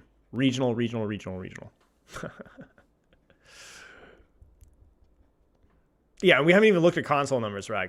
I mean, I can look at console numbers really fast if you want, but yeah, I mean, console stuff with like Zemming. I mean, Zemming creates its own subculture within itself to the point where it's honestly not even worth looking at console high rank stuff. So, yeah. Now, I want to be very clear. I don't think they're that bad, but people are much more willing to throw ranked games. So, yeah, console. I care about console. I don't care about high rank console. Let me kind of clarify what I mean. Because high rank console is filled with cheaters. So, yeah. And by the way, there's like an elephant in the room that we haven't really talked about, which we mentioned briefly, but I guess I want to talk about it really fast here. Lucio is consistently, quote unquote, overperforming. I mean, he's not as strong right now. But he's been like in the top 4 or 5, or if not top 3 or 2 or even 1 for a long time. I just want you guys to remember that when we talk about like why certain characters should be allowed. 61.1. 55.5. Aren't Zimmers in their own pool right now? I mean, they should be, but we all know how that goes. And we all know who the top tank is going to be, right? Swatchper, think this up, should be Diva, right? Or Malga. Dude, freaking Malga's played because of Zimming. It's crazy. It's not Diva? Oh, I'm looking in Asia. I'm stupid. There it is. There's my girl. There's my girl. I guess you should probably go back and look at the other tiers now. But yeah, I mean, yeah, it's ridiculous, man. Ashe, Soldier, freaking Soldier, dude. Soldier. EDRA, BAP, top 2, of course. Crazy. Diva Malga with a 56.2% win rate. Wait, let's just check out the PC players are doing with that. Wait, where'd Malga go? That's crazy, man.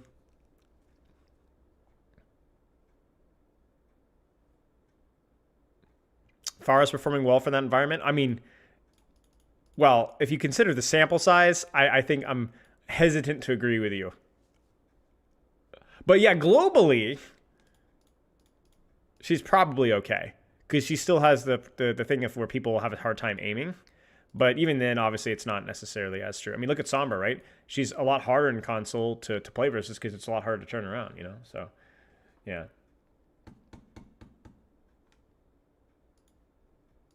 Yeah, so this is... And so then... okay, so this is why having public statistics, I feel like, is great. Because this gives us so much more context about why certain things happen. The Tracer nerfs makes a whole lot more sense when you see her pick rate and win rate in Asia, you know? And why Winston hasn't gotten any significant buffs despite not being that great in America when you look at Asia, right? You know? Not saying that you have to, this is why it's very complicated. Why has Orisa not received any buffs? Because you got to think about the context of when and where she's being picked, right? right? And so usually when I disagree with buffs and nerfs, more often than not, it's actually not whether the character deserved a buff or nerf. And I challenge you guys to do the same with your criticism. It's more along the lines of what was buffed or nerfed in terms of how it will affect their performance in high ranks and low ranks, and the overall health, which I know is much more subjective, but health of the character, skill expression, counterplay, and so on of the character. That to me is the real context. That's the real sauce right there.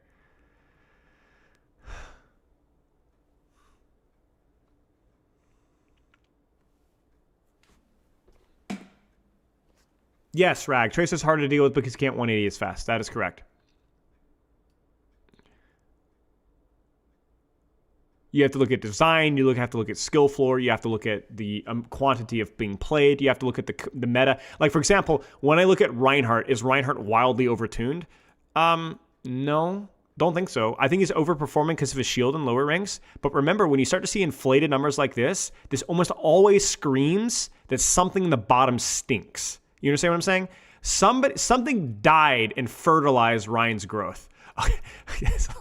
Okay. And you look down, you're like, oh, there it is. 9.1%, 48. 11%, 43.6. 7%, 46.3. They died so that Reinhardt can live. If these were all like 48, 47, 49, and they were like 3%, 4%, 5% pick rates, but they're all dying so Ryan can win. Right? It's a weird thing, the way to think about it, but that's exactly what you see. So when you see these crazy win rates, right? Like, wow, like how is this possible? Then there's something stinks. 53.4, what the frick? Like, what are the 36.2 pick rate with 47, 26 or 7 with 46.7, what the, right? That's what we're dealing with, right? These guys, something stinks, right? Now, I'm not saying that this is always deserved, but this is why I'm always for design discussions, because it sucks that we have to look at these characters as necessary evils in the dumpster that they deserve, you know? I don't like that, you know? And it's also really worth analyzing, why are these characters still perceived as useful even when they're not? Now, I know the argument, people just like playing them, right? Whether they're useful or not. I believe that argument for characters like Kiriko, characters like, I don't know, characters like maybe Sojourn or, Bastion or something, maybe. Not even Bastion. But I believe if you look in the bottom of the win rate characters, you're going to find characters that people often swap to because they feel like they have to, not because they want to. I don't think Moira is a very popular character for people that want to enjoy Moira's gameplay loop. I'm not saying they aren't out there. I actually think she's not the most unpopular character by a long shot. But a large portion of people that are picking her are because they feel like they probably need to. Yeah. I think there are more Moira mains than there are Bastion mains, for example. But yet, if we look at Bastion, 12.7% is a lot, guys. Nobody freaking rolls out on Bastion. Nobody freaking rolls out on Bastion. Nobody freaking rolls out on Orisa. I'm speaking facetiously, but with more than a grain of truth. You guys know this. This is the case. You guys know it. So it's worth analyzing from a designer perspective. Why do people make those swaps? What about our culture has led to this? And don't just say, oh, those characters were overtuned back in the day, so they're still perceived as solutions. But a lot of it is just because they just feel like you're having impact. Like, it's satisfying to keep shooting with Orisa, It's satisfying to be survivable relatively as Moira. And so I think you need to be really careful when you have hero designs that are really good at surviving but not really good at providing value. Or really good at just AFK shooting the tank, because that is not enough, even in bronze. This is Bastion's win rate in bronze. Second lowest in the game. This is Moira's win rate. Second lowest. Third lowest. Orisa's win rate, or bronze, 44.5. It is hard to discern because you don't know who played, but it is something that you can conjecture. And honestly, if you dig deep enough, you probably could figure it out too. It's probably pretty easy to track what the pick percentage of characters on rollout versus swap. People usually play the character they want to play at the start. Usually. So, Tetris often does. Well, Tetris is not a human, so do with that information as you will. And then obviously not just the character that they're choosing, but also the gameplay loop that the person is encouraged to do. Is it intuitive to do the right thing? It's why I'm very critical of May's design, because I like a lot of aspects of May's design, but I think that the gameplay loop to play her well is unintuitive, right? Certainly with some of the Overwatch 1 baggage. You know what I'm saying? Same thing probably goes with Kiriko, and Orisa, and so on. You want what's healthy for the character or the correct way to play to be more intuitive. That's why Tracer is such a great design, is because if you pick up the character, I remember the first time I played Tracer, I distinctly remember it was on Oasis. I was playing on my buddy's PC, trying on Overwatch for like the first time. It might have been my third game or fourth game ever playing Overwatch. And he said, don't play Tracer, she's too hard. And I was like, oh, I'm going to try it. And I hated it. I had a horrible time. I just died instantly. But I immediately knew what I was supposed to do. I mean, the freaking name. You know what you're supposed to do. Brig isn't super duper intuitive, at least when it comes to dive either. True. Brig is also not super intuitive. That's right. I think that's why Brigitte is generally a slightly underperforming character as well. But I'm not saying that has to be a hard rule that every character has to visually and physically feel perfectly how they're supposed to be played. Because I do think that's probably very hard to do, especially for characters that have so much Overwatch 1 baggage that were very bad designs in Overwatch 1. But I do think that if you look at outliers, it's not an accident that the characters that are the most disconnect between their actual performance versus how they feel are the characters that have a lot of design problems. So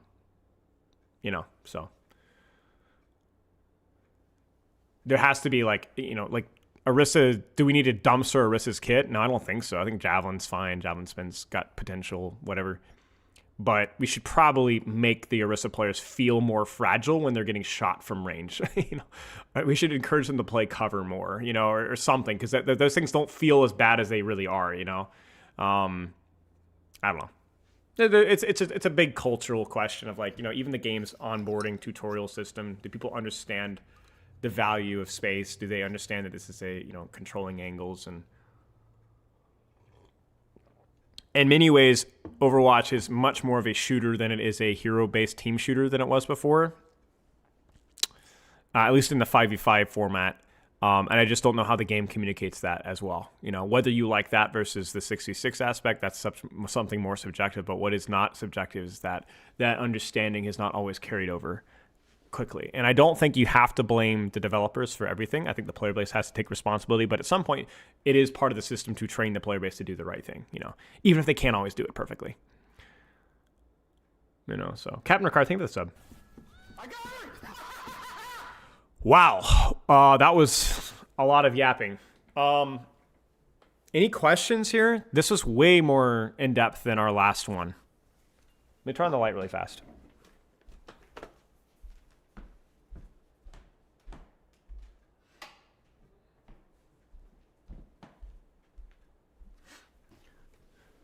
Do you think Champ should have a 40% plus pick rate, or is that a sign that something's a mess? Champion is such a small... Okay, so this is the interesting thing about getting to the higher ranks as well. Okay, so you want to add a little extra nuance in there because that's what you guys are here for. The danger with Champion, and even to a lesser extent Grandmaster, is that it becomes inbred. So there are metas and cultures that evolve because of people that watch and learn pro meta, and they often confirm their own biases.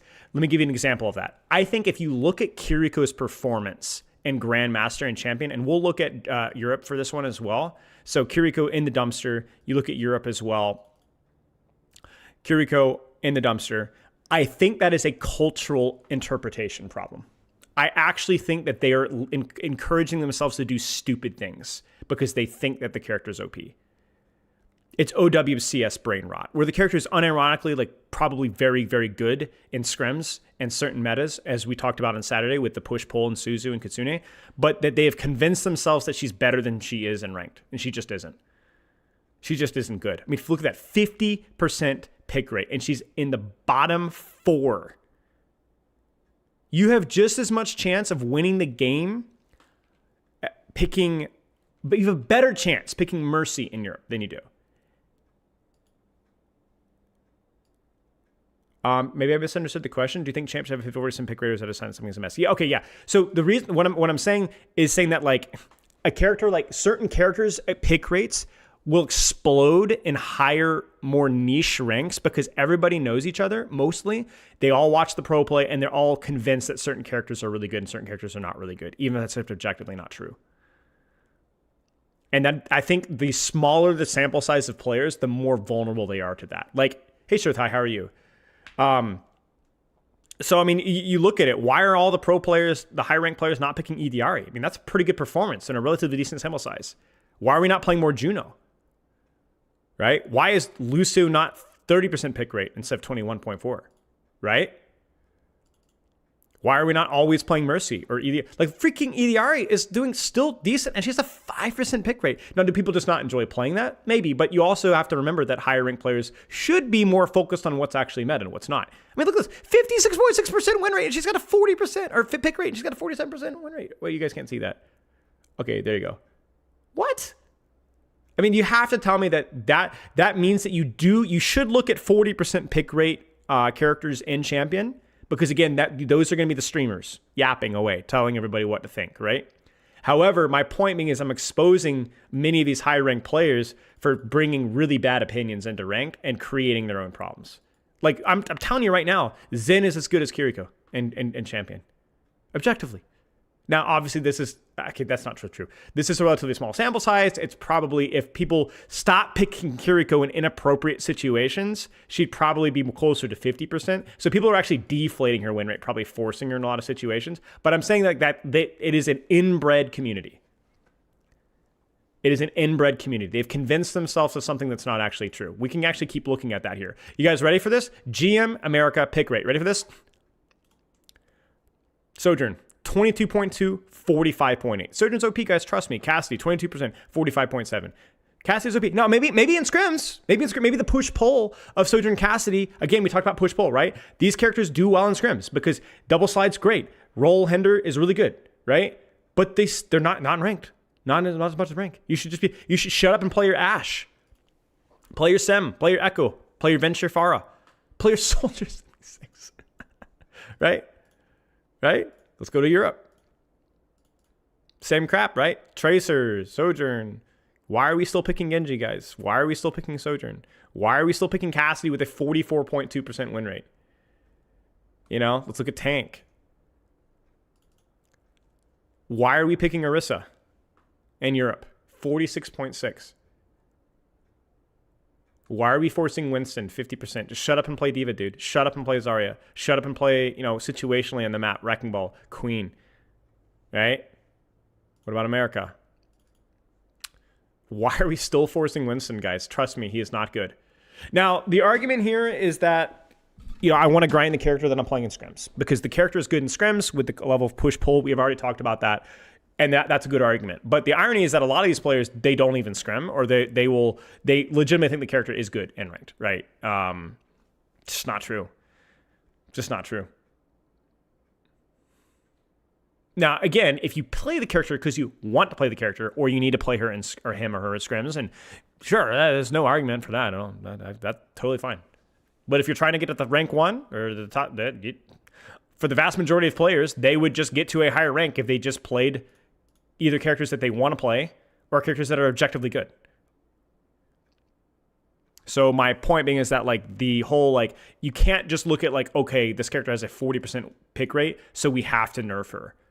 I mean, maybe people are just stupid, man. Maybe people are just stupid. I feel like I contribute a lot in Sojourn, though, is what is the problem? Your impression might be wrong, or maybe you're just good at Sojourn. I mean, there are people that climb Sojourn to champion. You can absolutely climb Sojourn to champion. I'm not saying you shouldn't pick Sojourn, just that you might be overestimating your impact just a little bit. Is this AI generated? Me? Yes. Nobody can possibly be this smart, this handsome, this charismatic, this friendly, this kind, this giving, this patient, and this long-suffering.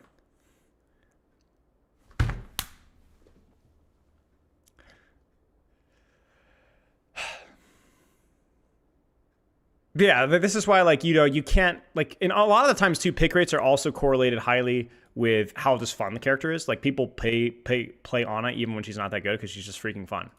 She's a very popular character in high ranks because she's fun. Tracer, fun. Sojourn, to be honest with you guys, I get the appeal. Sojourn's fun. Cassidy, also fun. Ashe, fun. Genji, fun. Fun is subjective, but we'll say popularly considered fun. So people will be more likely to play them even if they're not particularly good. Like, you know, we go to the bottom here. Malga, people just don't find Malga fun, even if he's halfway decent. So, Bertie, thank you for the 3-month sub. So, and that's why people in low ranks and mid ranks play Mercy.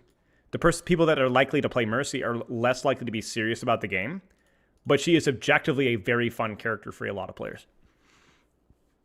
As much as that pains me to say, it's objectively true. I think a lot of people that play Mercy don't play Mercy because of necessity, because they legitimately enjoy the character loop. You know, so. Yo Spillo him on my longest win streak Nice, ever. dude. 12 ranked wins. 77% win rate on Zen and 1 win away from Masters. Suffice to say him hyped. I don't What's think it her was longest 12. win? It might be 10, 9, 10, 11, something like that. That's really good. The real question is, what's your longest lose streak? Mercy's so fun. I knew you'd say that, Miji. I mean, movement-wise, sure, I get it. You know, a lot of people agree. You know? But yeah, I've won 9 or 10 straight for sure. I don't know if I've won more than that, though. 12 is a lot. 20 losses in a row? I think I've lost like 13, 12, 13. And so, like, to me, that's why, like, when we were talking about like design critiques of like Moira, for example, you guys notice I didn't critique Mercy. Not that I think that her Mercy is her design, is perfect. I'm saying that, like, you have to be much more careful about your redesigns with Mercy than you do with Moira, because more people enjoy playing Mercy just in her state than enjoy playing Moira. You get what I'm saying? So from a design perspective, you need to keep intact with what people enjoy about Mercy, but you could be a lot more flippant and a lot more risky with Moira redesigns because far fewer players enjoy playing Moira in her current state. I know they're out there. It's not that your opinion doesn't matter. It just matters less. From a business perspective, guys, we're being a little cold, but yeah. And you do also have to factor in like how frustrating is the character to play versus, because it is a PvP game, it is, your fun does not come for free. It always comes at an expense, which is why the rivals aspect of like the rivals strategy, I have felt of like, it's so broken, it doesn't matter anymore. That is totally fine in small doses. But if you're a competitive, you play the game a lot, we don't care about balance mindset is really bad. Because it comes at the expense of somebody. Somebody has to suffer for your fun, right? People won't always mind if they get their hype moments if they're a casual player, but no. They rarely play the other mobile characters. Well, Ajaxon, the difference is that the reason why you guys want to know why Mercy is such an anomaly is because when you're playing Mercy, you're allowed to focus exclusively on the movement and nothing else. There is not a single character in Overwatch that is allowed to only focus on movement. Now, I do agree that that's a bad thing. There should be at least some sort of resource management, if not mechanic, involved. I don't think Mercy necessarily needs to be pistoling everybody, but having some sort of resource management, some sort of, you know, MOBA-esque kind of thinking is good and needs to be a part of the character's design moving forward. But the reason why Mercy players like it is because they don't only have to focus on movement. That's it. Yeah, other mobile characters don't like moving Mercy because it's boring. Because once you focus on the movement, you've already done 90% of the character's value. And so people that like playing Mercy kind of like turning their brain off a little bit and just enjoying the flow. You know, they're a vibe enjoyer. It's not saying that they enjoy that they're less or better from a subjective, personal standpoint. They just, when they play Overwatch, they're not playing it to be hard sweating. It's their subjective experience.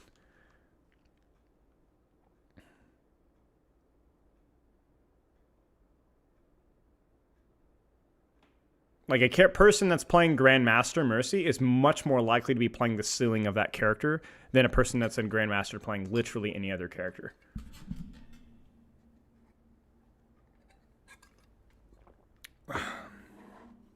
Because Mercy requires so much fewer multitasking than compared to other characters.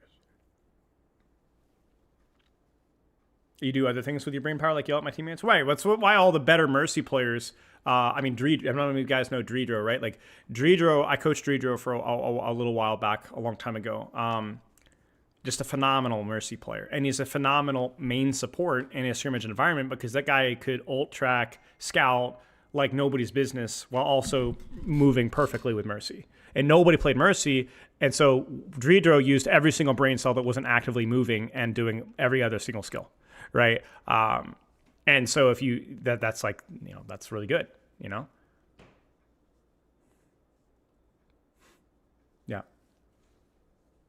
Yep. It's literally just movement, A. Jackson, yes. I mean, the really way to think about it is just imagine if you played Wrecking Ball without a weapon. I mean, you could also argue that Wrecking Ball's movement's a lot more complicated than Mercy, and I would agree with that, but imagine you played Lucio without a weapon, right? Like, wow. I mean, that literally just remove the weapon. See, think about that. You still have your amp, sure. You have to choose which aura you're playing, sure. You have to move effectively and pocket the right person at the right time, but you were literally removing your weapon, So people like that, People enjoy the vibes from that. You see that in other media as well, not just video games. Sometimes people just kind of like not turning their brain off, but just turning their brain on to a single aspect and not multitasking, No, Earth Space, it's totally up to you. I regularly coach people in their 40s, 50s, and even 60s. It's not a problem whatsoever. I mean, I'm in my 30s, so to me, a lot of people come up to me. Usually a lot of my students are actually older on average because people that have expendable income are more likely to get coaching. And so the way I would look at it is your goals or the goal of the coaching session is completely dependent on what your goals are. I've worked with players that play 3 hours a week, quick play only, just want a couple of cool ideas to try in a quick play game. Maybe that's not your, you may not get your money's worth out of that, but coincidentally, those people will also have a lot of expendable income. So there's like a gradient of like, either it's a younger person where this coaching session is really important for their goals and it costs them a lot of money, or for higher ranked players so it's very valuable, or for these older players that don't play as much because they're too busy, but it doesn't feel like a huge commitment because it's just a fun game. So, but ultimately, it's your call.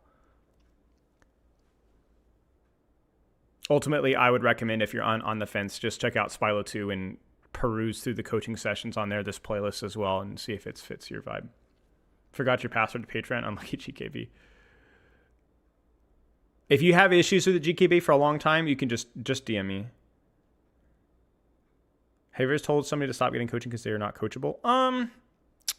No, I have actively discouraged some students from getting weekly sessions because I could tell that their schedule, the way that they were playing and or their mentality with the game was not, it didn't make sense to get weekly coaching sessions. I mean, getting weekly coaching sessions usually doesn't make sense, period. I don't like them very much. But it especially doesn't make sense if a person's struggling with their relationship with the game and or not really playing the game very much. In which case, yes, I have. Reinhardt is bad at the highest strengths.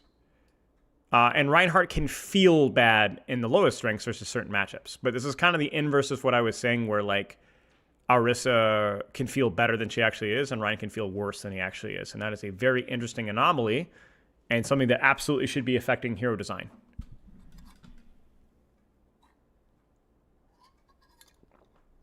It's just your mindset going into the sessions. I don't think everyone is coachable, no. I don't think it's even like a personal failing if you're not coachable. Being coachable just means that you're actively willing to apply the effort necessary to provoke change and or reach your goals. For some people, being coachable means that, for the 3 hours of quick play they play in the weekends, they're going to be willing to try some new things. And so therefore the coaching session will provide value. The uncoachable people are the people that have incongruency between their goals and their training. People that come to me and are like convinced that they can reach Grandmaster as a silver player playing 4 hours a week, flexing to whatever the team needs. That is an uncoachable person because that person needs a reality check, right? And so there's nothing wrong with being silver. There's nothing wrong with wanting to reach Grandmaster. There's nothing wrong with playing 4 hours a week. But there's a complete disconnect between what they want, what they're doing, right? And what they think they're capable of, yeah. So, yeah, cheers, Earth. That's uncoachable. But that doesn't even necessarily mean like a personality failing. It just means that you don't understand the situation. Is flexing a bad idea to climb? Usually, yes. You think watching coaching from somebody else can be as effective? No. I think watching somebody else get coaching could be of help and can get you started on understanding the basics of the character. But then you need to go and think a lot of time and practice a lot on your own and think on your own.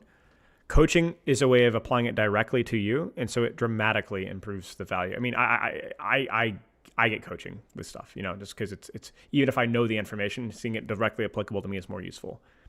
But also, it's not always necessary either. So, what percentage did you guess is people you say you rank growth over a month or so long term? No idea. No idea. And to be honest with you, even if I did know the answer, there's an inherent bias to people that are getting coaching to ranking up, because if you pay $75 for a coaching session, you're going to take the game more seriously and you're going to improve just because you took the game more seriously. Like the reality, the sad reality is that most of my strategy feedback boils down to, hey, you should think about your positioning and this is how you should practice your mechanics. Angles and mechanics. That's like 75-80% of my coaching value from a strategy standpoint. And that is only 20-30% of the value of the coaching session. The vast majority of the coaching session value is basic training schedule, how to practice, sleep quality, warm up, narrowing your hero pool. Just play the game, man. And it was the same with me. When I got coaching, all I learned is I need to stop being so scared of ranked and use cover. All the other strategy, matchup, micro, macro stuff, I either disagree with my coach in hindsight or I figured out on my own. It's a complicated game, yes, but it's also, no, it's not a complicated game. It's a difficult game. It's just take angles and get good at the character that you're playing. I mean, I can't hold your hand through it, Cheers, Vitamin. So the irony is that there's most of my students actually rank up after they fill up the form. They'll book a session a month and a half in advance, whatever, 2 months, and 90% of them rank up before the session. Because they're going I got to get a good VOD. I got to start. They start to think about the schedule because they know I'm going to ask them, right? And they just fix half their problems before they come to me. So that's how it goes. It's a Bible verse, Craftsman Matt. So. Yeah, I mean, it ain't complicated, man. You apply yourself to the fundamentals, you get better. The only thing that I think I have gifted strategically to the scene that's significant is the emphasis on off angles and map control and taking initiative and taking space. I think that has been, I will say, a relatively large, good contribution to the educational scene.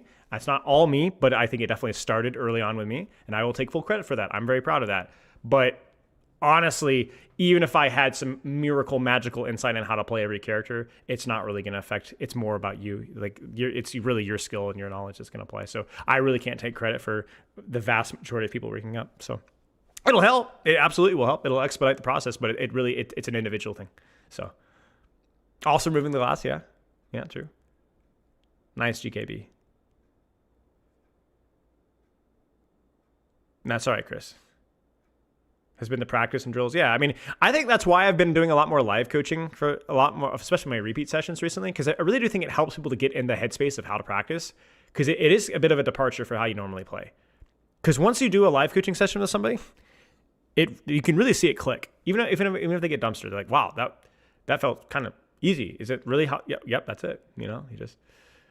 You just go in and try your best to practice the thing, and you don't really worry about the result. It's easier when I'm in the voice call with them because it ironically puts pressure on them in all the right ways and hopefully takes pressure off in all the right ways as well. But you just got to do it, You helped me. My biggest issue was you. Yeah, that's true. It's me. Do I need to be on my gaming PC during coaching? Different. You can do it from a different place. Yeah. Mm-hmm. So. The form is a bit intimidating. It's like I got to put a lot of thought into this. That's intentional. Yeah. No lazy sessions. You got to be serious about it. You got to be self-reflective. Usually my best sessions are the people that fill out walls of text in each question because they take the thing seriously, but not always true. How do you deal with somebody who's too ADHD to sit in rank queues? I don't think you should be sitting in rank queues. You should be moving around during rank queues. So But yeah, live coaching for me is fun because it's just me saying, you know, where should you be, or relax, focus on your crosshair, you know, it just really simple things, you know, and just like letting, but we're kind of off this stat talk here, I guess. So this wasn't meant to be a coaching plug. I'm just answering questions. Thank you, Jock.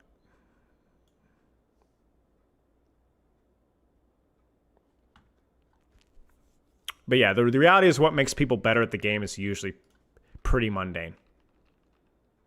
Pretty mundane. Grind the game, have good habits, couple of strategical things that maybe you got some insight on. Like I know one that helped me a lot was Zenyatta is my over-reliance on off of alt fire. It's like a kind of a micro detail that I was definitely bad with. And just kind of being aware of that helped me to output generally more damage in the middle of fights. But that's basically it, man. Yes, this is a lazy money, yeah. Yes, follow-up sessions are the same price. How many players have you coached that had one easy fix holding them back? I would say most players have a fairly simple problem. You know, usually one or two things. But they're not really easy fixes because to build new habits takes a lot of effort. Because a lot of times it's not just a bad habit. A lot of times it's a lack of a good habit. And both take like a lot of experimentation and thought. So I very rarely have had students that are able to like snap their fingers and immediately rank up. Although that has happened many times, it's just not the majority of students. I've had students that have gone from like silver to diamond in like 2 weeks. Just based off of a mindset shift. They already had the mechanics kind of there. And but that's like the vast minority. And that's the exception, not the rule. Favorite role to coach? I would say damage, but it's just because of the hero variety. I'd say probably damage.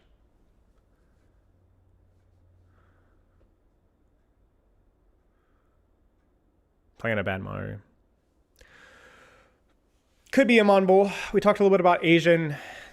Sometimes people don't like playing the Asian ladder doesn't like playing with Reinhardt or throw picks, and so. But I'm not really sure. Do you prefer small increment? I prefer small incremental balance changes unless there's significant hero reworks. Have I had a champion coaching session? Yes, a few of them. I've had several.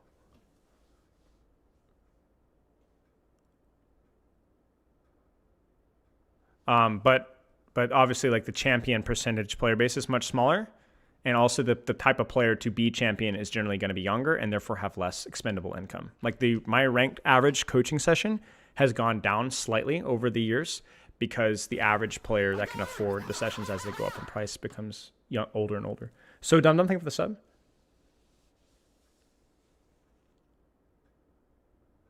He paused before picking damage. Yeah, I mean, there's definitely an argument there that like. It is exhausting to coach Tracer and Tracer over and over again, but I will say that Tracer is by far probably my favorite character if I had to coach every character. Like, if I had to coach one character in 25-30% of my coaching sessions, which isn't really the case with Tracer, but it's somewhere around there, it would probably be Tracer. Probably be Tracer. Because I've coached her so many times, and I'm still like, that's not bad. Because I think literally any other character... Even characters like Winston, Genji, Lucio, like I think I would prefer Tracer still. Favorite to coach in each role. If I'm trying to objectively balance between the quantity versus, I would say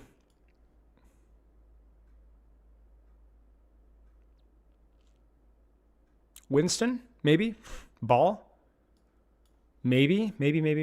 Like, I would love to coach some Orisa. Roadhog's fun, but it's because I'd never coach them. So if I did, I would have to get tired of them real fast. Sombra is pretty fun. Tracer probably has to be Tracer.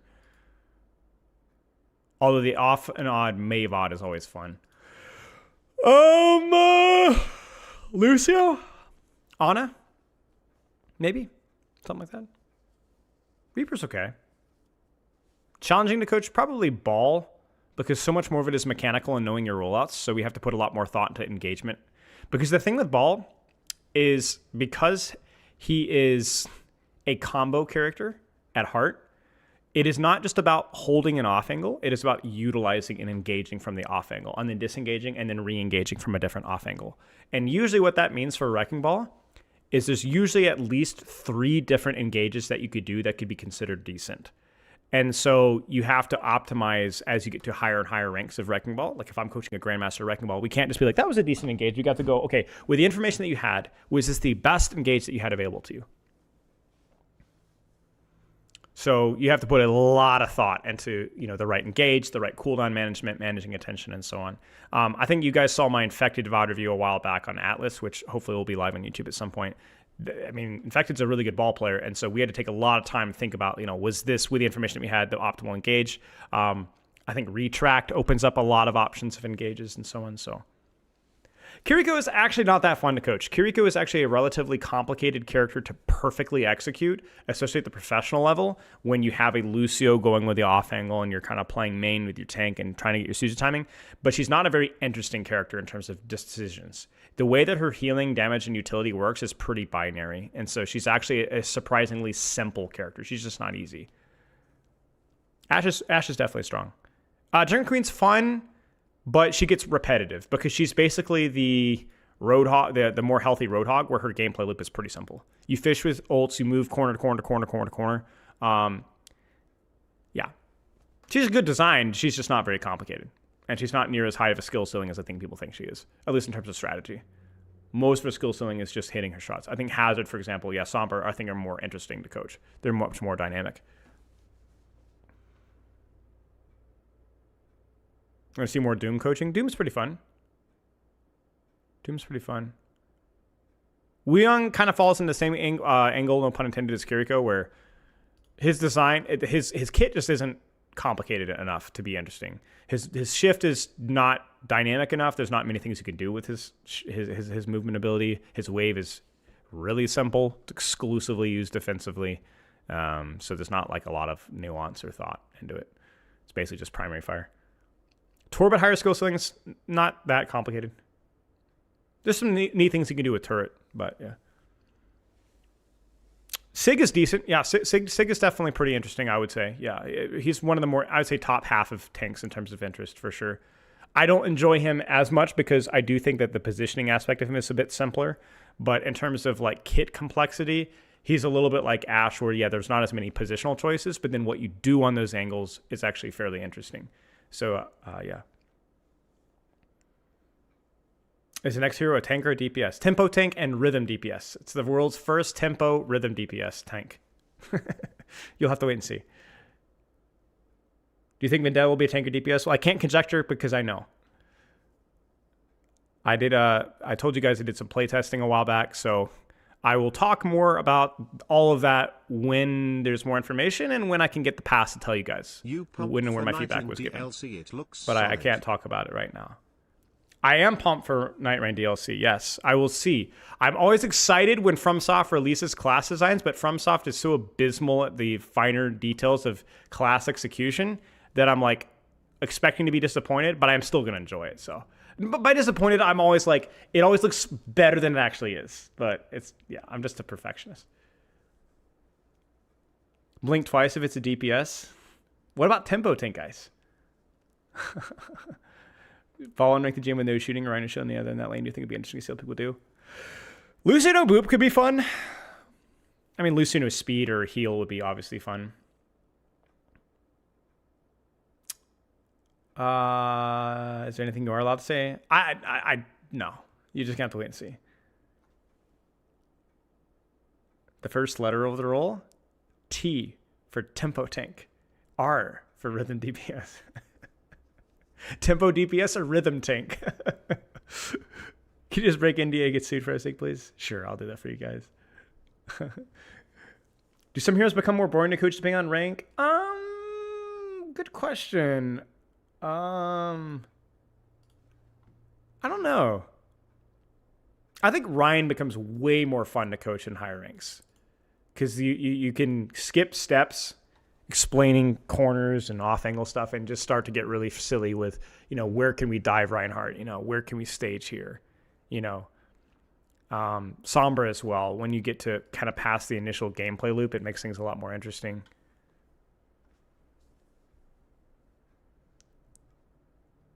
She's a support.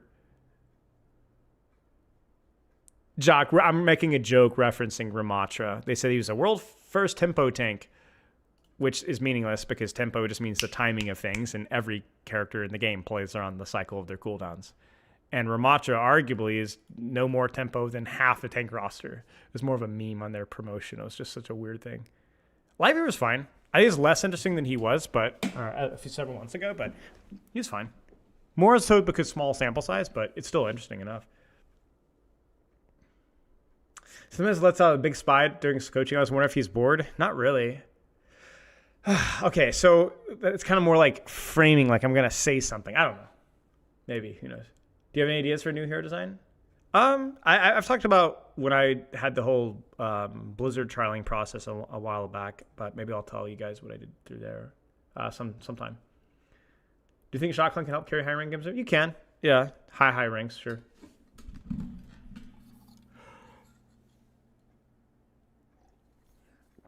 Students that play multiple heroes versus one tricks? I don't know. Not really. Multiple heroes often seem to be a little bit more team focused, which could be a bit of a pitfall, and one tricks could be a little bit more selfish, which could be a bit of a pitfall, but yeah.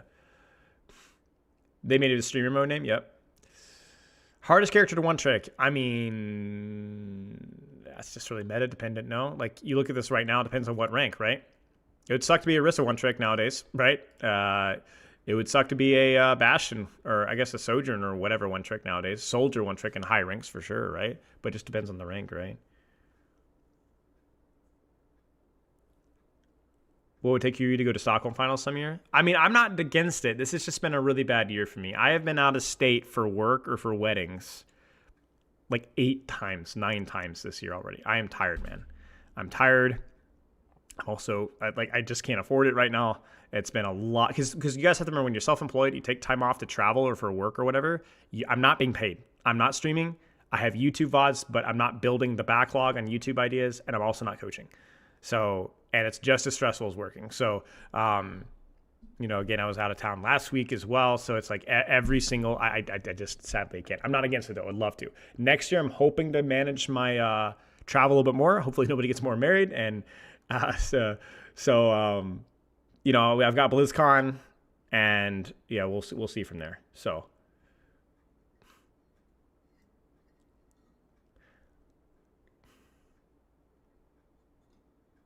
What combo of meta characters? Young said, thank you for the sub. I appreciate that. I would love to see I would love to see an Ana Lucio Winston dive meta. I would love to see an Ana Winston Lucio dive meta. I think Lucio versus Brig. Brig is fun. Brig is great. I think Lucio is even a little bit of a higher skill ceiling and is a little bit more fun to watch at a professional level. But I would freaking love Winston, Ana Lucio, Genji, maybe an Ashe, or it's a Sojourn, Tracer. That would just be so much fun to watch. I also think Ana Zen is a really fun combo to watch as well. Ana Kiriko, I think, is a really fun combo to watch as well. Anything double flex, I think it's fun because it's very fragile, and it encourages more space control.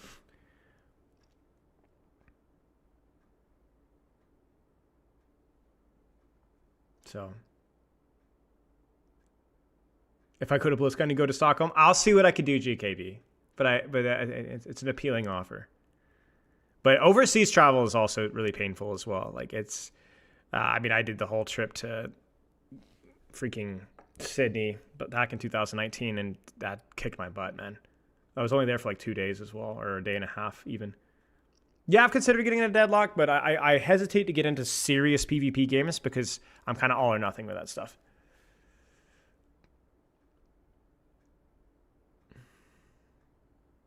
What characters mains do you generally find are best overall to Overwatch across all roles? I mean, pretty obvious answers. Anything that requires aim or intense cool, like Wrecking Ball players, Queen players, Doom players, Tracer players, Genji players, movement and aim.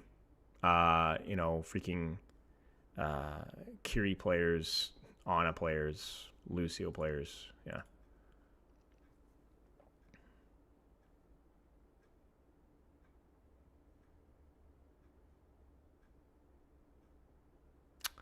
Is there a kind of hero that Overwatch is in desperate need of?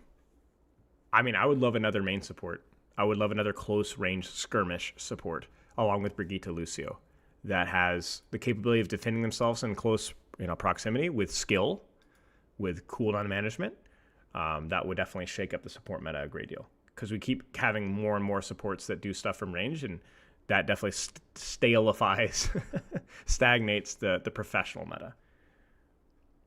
For my Victor performances, my Victor performance was quite good in the first game, all things considered. Considering I literally had no idea what his buttons did or his abilities did. I didn't even realize that the whole point of choosing the invulnerability cooldown is that it allowed his DPS aura to keep going without harming yourself. I figured that out after the fact, thinking about it in the shower. I was like, I bet that works. You ever do Smugs and Alts before stream? No. Yeah, no. Double barrel shotgun support. Yeah. Yeah. The thing I like a lot about Lucio Brigitte is they don't have a ton of burst relative to the rest of the cast, but they have plenty of ways of defending themselves, and all of those things that defend themselves can also be used offensively as well. I love that concept. I love resource management heroes, like where you're like Lucio Brig, a well-played Symmetra, stuff like that, like even like a well-played Mei, where you have like, it takes you a while to kind of secure kills or to secure space. It's not just like hold angle and shoot, It's a little more complicated. Thank you, Sarah Lee. I did troll the second game though, but that's because the freaking guy across me was the equivalent of Grandmaster, and I didn't even know what her class did for like the first 4 minutes. All I knew is that I'm like sitting behind my bots. I get slept and killed. I'm like, oh, this is a stealth hard CC character. I didn't know that, and they're also way better than me.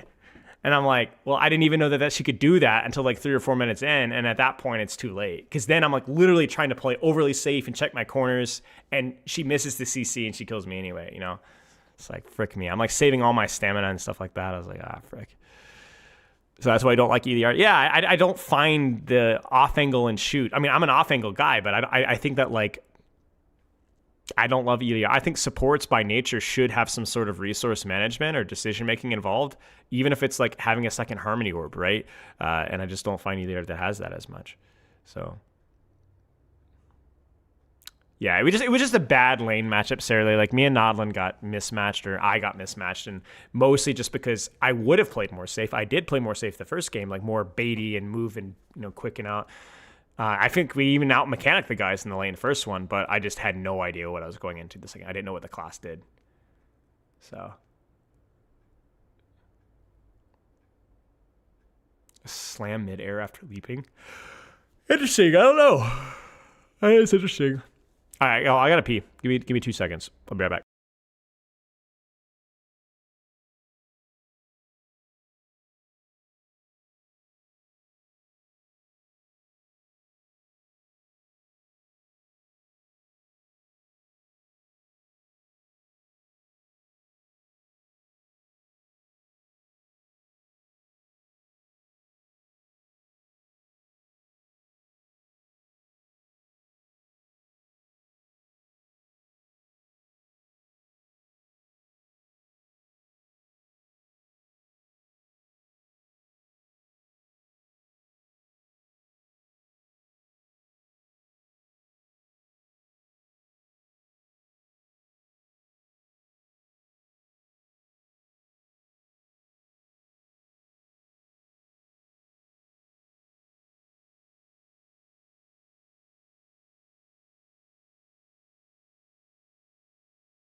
What the frick are you saying, Queenie?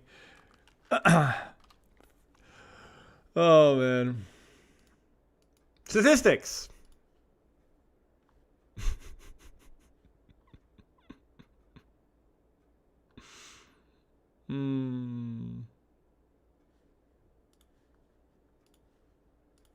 was a long chat.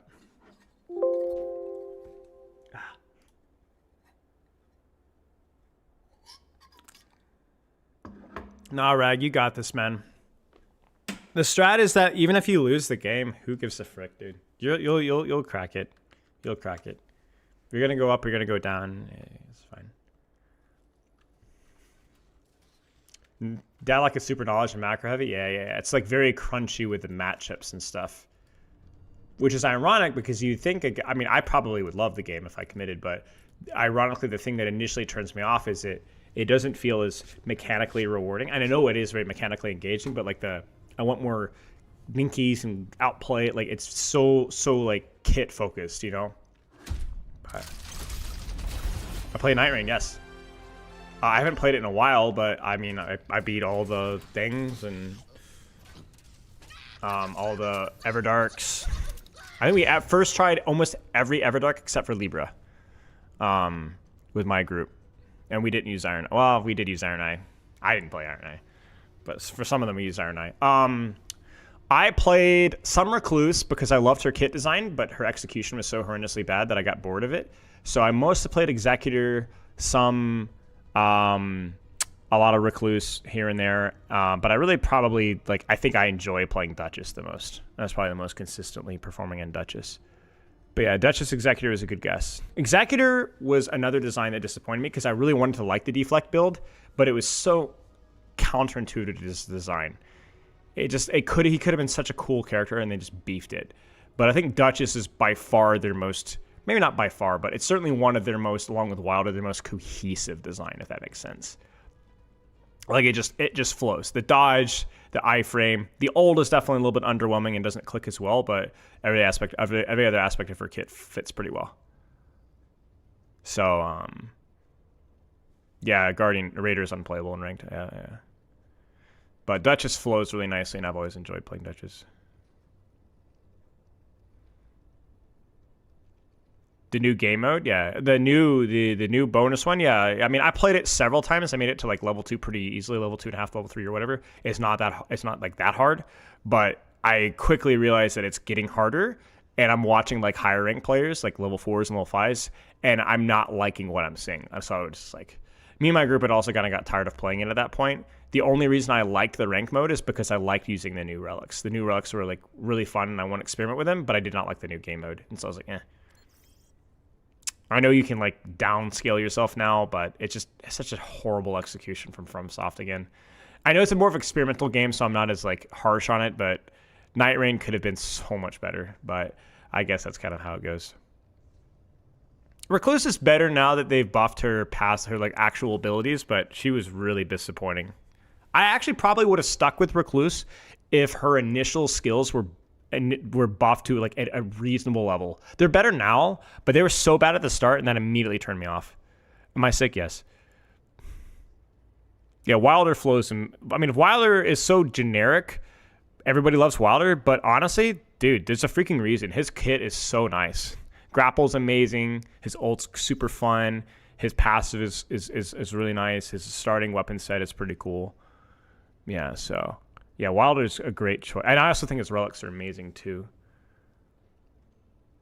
So. I don't even think Wilder the Soldier 76 is good because Soldier 76 is kind of clunky compared to... Wilder is just super... I feel like Wilder's more like the Genji, you know? He's definitely easier than Genji, probably at like the floor. Like he is a really OP character, I think. Not really OP, not Iron Eye level, but he's pretty strong. But, I mean, I can't really complain. He just flows nice, you know? Just freaking flows like water, you know? Iron Eye is freaking hilarious, though. Iron Eye, we figured out the deadly poison build like the first day of the thing, and we were screwing around with it. Dude, it was so freaking funny. It's like, why did they just give the most powerful class in the game by a significant margin deadly poison? Like, what were they thinking, man? Freaking love FromSoft balancing, dude. I literally think that, like, sometimes with FromSoft, I was talking about this with Stefano. It literally feels like they actually balance certain things badly on purpose. Like they literally make things bad on purpose and just let it. Like you can't possibly tell me that they know they don't know that it's. Of course they know it's bad. They just let it happen on purpose. I don't know. There has to be some sort of reasoning or cultural thing behind that, but they literally let stuff remain bad forever. Your Genji one trick, hey man, I can smell it. You know. It's a good taste. I'm not saying it's bad. Wilder's cool. But yeah. Do you guys want to play Spirit Shutdown with me? I had a lot of fun last time. We should do that again. Let me change the stream title. I'll do a giveaway in chat. No subscriptions or anything needed.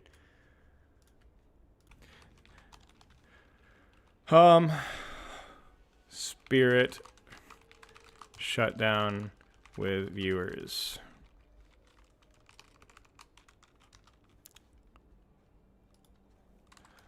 I'm sick.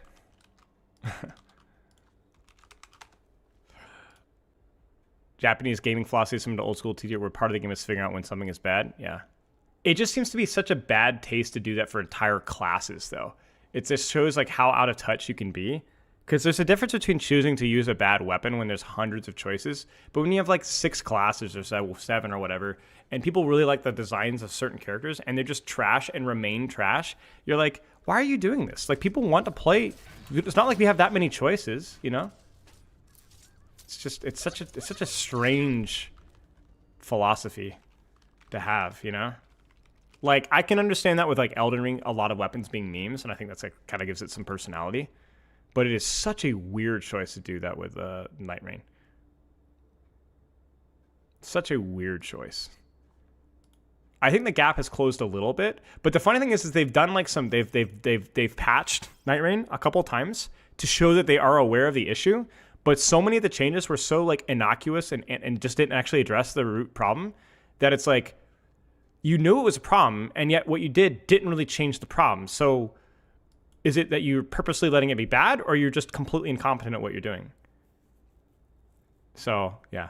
Okay, keyword is play, guys.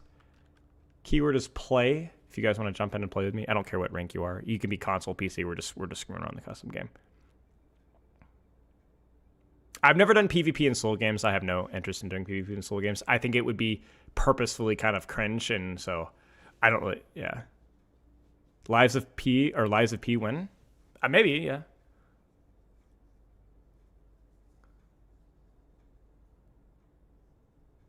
Yeah, I do agree that I think that a lot of FromSoft balancing is just really bad stuff. Like I actually think I had a whole rant about Elden Ring balancing back in like 2022, 2000, whatever, about like how incredibly bad it was. It felt it was, and then they immediately over the last few years they've done a lot of patches to that, which I don't think they've really much done with some of the previous games, not as much to my knowledge.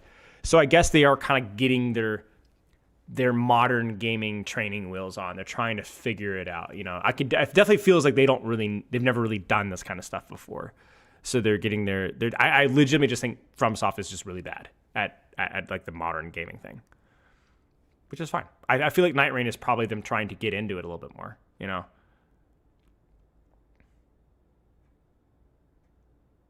The PvP is fine if you don't take it too seriously. Yeah, good and fair enough. So to be honest with you, it's like, sure, I get it.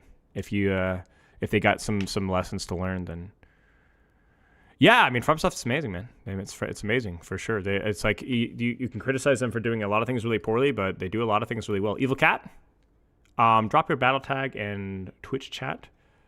Rosita, oh hello, how are you? I know that name.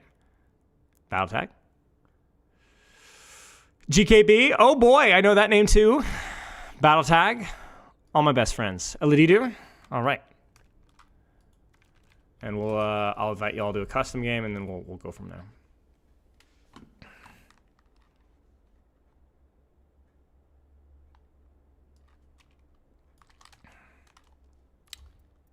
Yeah, Dark Souls definitely strikes me as like the Overwatch 1 aspect. You know what I'm saying? Like like just intentionally sharp at times. It's kind of part of the experience. May not be for you, you know. And kind of like what Sarah Lee is saying, where there's like some intentionally sharp designs and so on. And to be honest with you, in a PvE game, I just don't really care that much, you know? It's when you have the kind of working with a teammate or you're playing versus other players that becomes more of a problem. So, because I think the argument with Night Rain is that you want to play your class. you know, you want to play with other people, and you're intentionally dragging down. Like, I know everybody jokes about Guardian, and maybe it's better now as of the last couple of months, but when I played, you know, random ranked folks, you know, and I'd be on Duchess or whatever, Guardian, it was an immense dead weight. An immense dead weight. Like, Guardian was so much worse than every other class that a random of literally any other role was significantly better than even a solid Guardian. You could feel the tempo of the game slow to a crawl with a Guardian. And even a good Guardian. And it was crazy to see, like, even stuff on like Reddit, oh, you have to play with a good Guardian. They know how to hold aggro. No, that's not how the class, that's at least that's not how it did work. So that always feels kind of bad. Yeah. You guys can play whatever. I don't care. We're just having a good time. I like this game mode a lot. Johnson, you could message me on Discord if you want, exclamation mark, or you can check the description of one of my videos and check the Discord, and you should be able to find me in there, and you can just message me. I might not be able to write back right away, but I usually answer messages in about a week or so. Yeah, Guardian might be legitimately better now, but the whole concept of tanking when you have no way of baiting aggro consistently or effectively, and so much of his damage output is tied to guard countering, is such a bizarre thing to like let slip for as long as it did. And I think they've made it better, but still. Yeah, Guardian's the tempo thing, guys. Jock, yeah, it was type play in Twitch chat. We'll do a couple of games and we'll mix it up again. So if you missed the first giveaway, we'll do it again in a second. You don't need a sub or anything.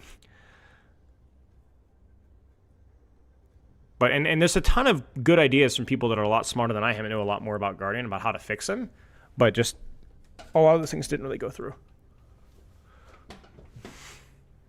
And the worst part about it is that the number of Guardian players that are like, nah, I get so many revives and, you know, I clutched it out for my teammates so many times. And I'm like, yeah, because you are the reason we're so far behind the 8 balls, because you're playing a class that does, you know, a solid half of the damage of every other class, you know?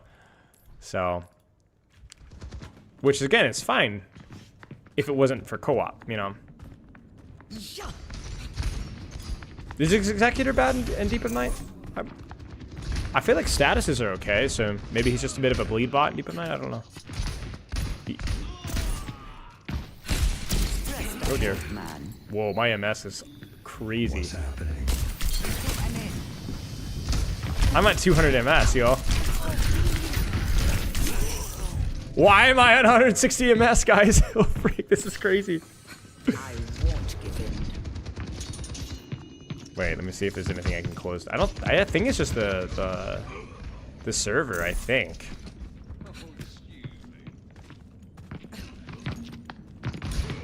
Oh dear.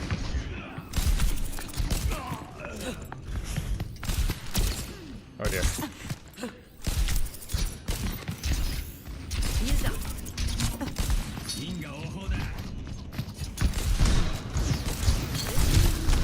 Oh, frick.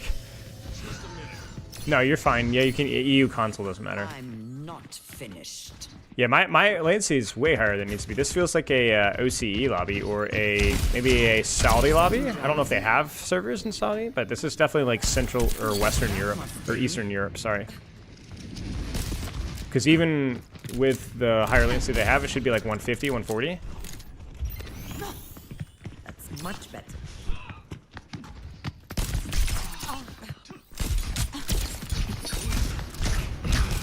All right.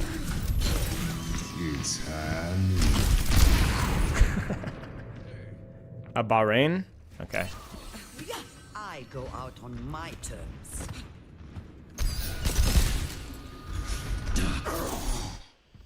All right. Hopefully hopefully it was just a random server issue, but I'm a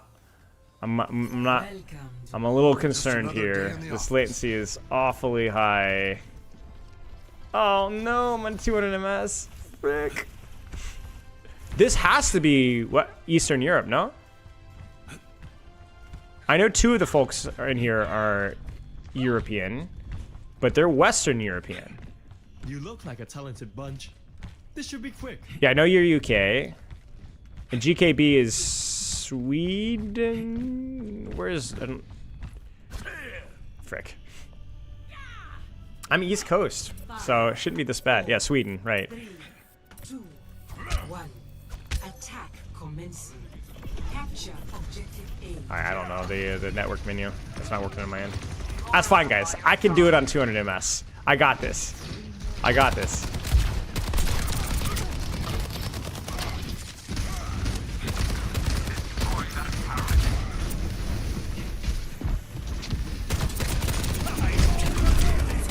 Ah! What the frick? What? What was that? What was that? I jumped on his head! Ah, rubber banding.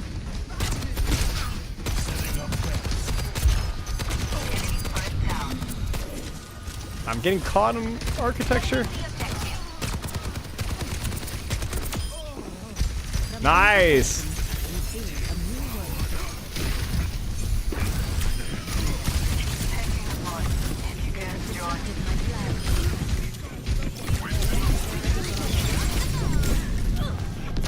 That was so disorienting. What the heck? I thought I died. And I was like, wait, I took the teleporter. Wait, I did take the teleporter.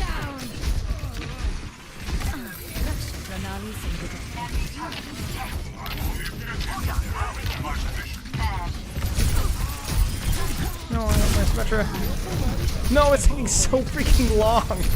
Holy crap. Frick, man. Objective A. Ah! Wait, what is she doing here? Oh, jeez, this is painful. I don't think it's my internet seems relatively stable. At least my Twitch bit rate is relatively stable, so. Positioning turret. I don't really know why. Alright, I think we get that for free. Adjusting turret placement.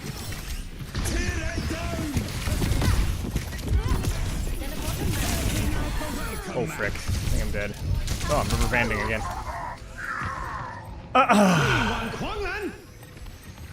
Yeah, the MS going up and down is normal, sadly, for my internet, but it's still too high, if that makes sense. Teleporter materialized. Yikes.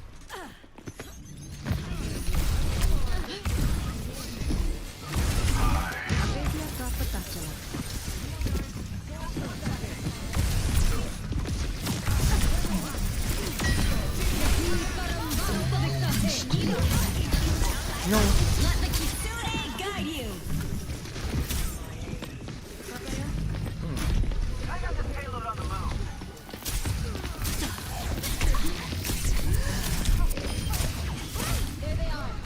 That was spooky with that latency. Wait. Keeping the heat on.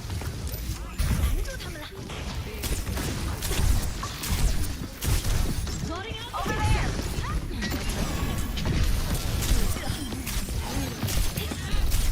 No. No. Frick.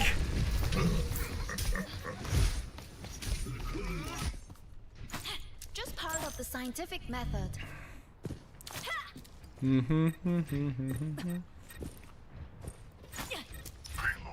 Sweden host would be high? Yeah, maybe that's it. Maybe Central Europe or something. You can see the latency goes up and down, but...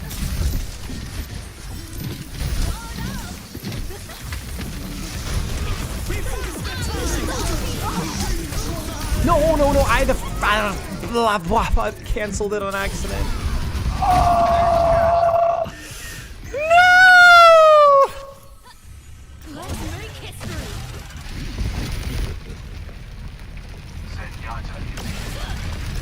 Oh, this is gonna be clunky. Holy crap. Combo characters with this latency is gonna feel terrible. Nice, we were able to hold the space.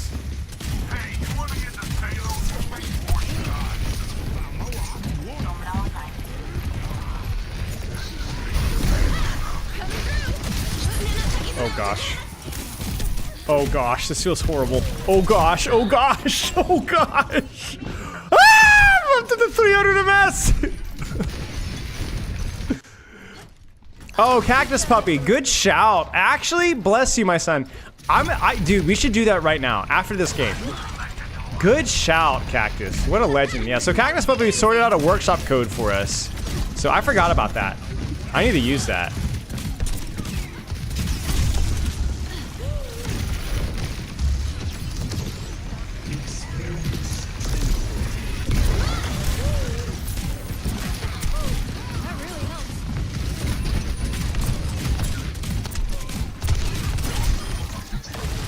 Oh gosh.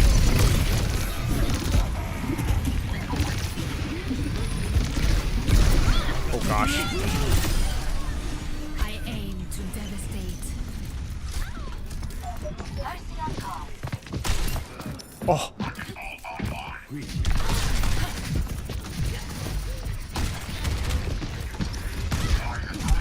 Oh no, no, no, no, no, no, no.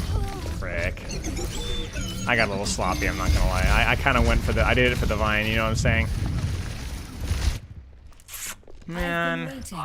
How did we not win that? Or like, was the payload that far back? I thought we should have capped off of that. Freya, at your service. Hunting them down. We should be okay. Heroes never die. Widow duel with 250 MS. The payload has reached the Ah. Wait, that didn't hit? Oh, crap!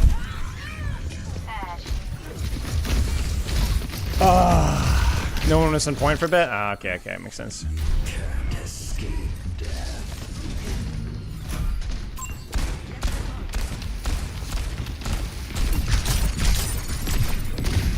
Ow.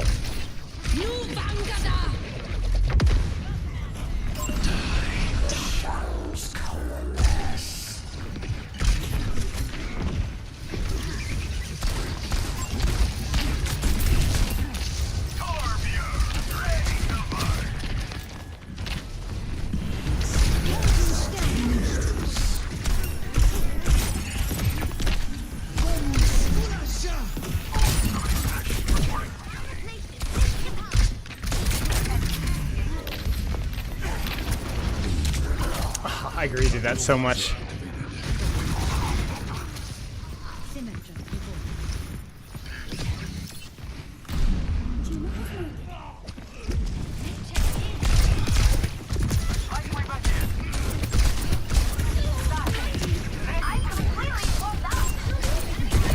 What are we doing, buddy?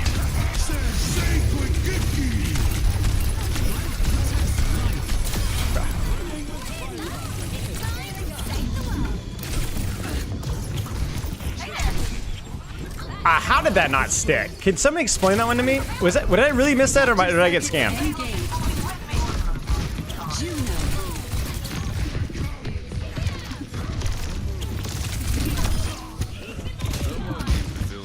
Are you serious?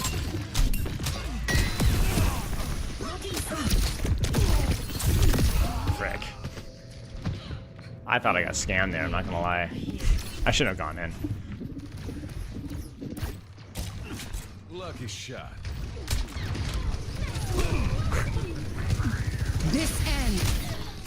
This ended.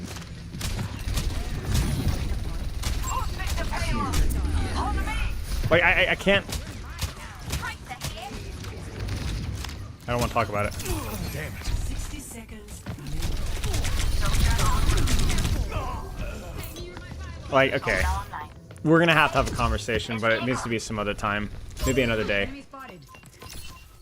Another day, another day, another time, another time. Ugh. Another time, another time, some other time. Dodge this.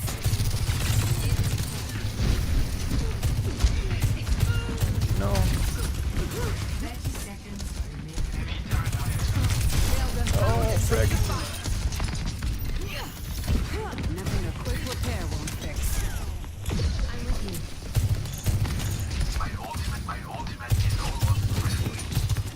Payload stalled. Get on.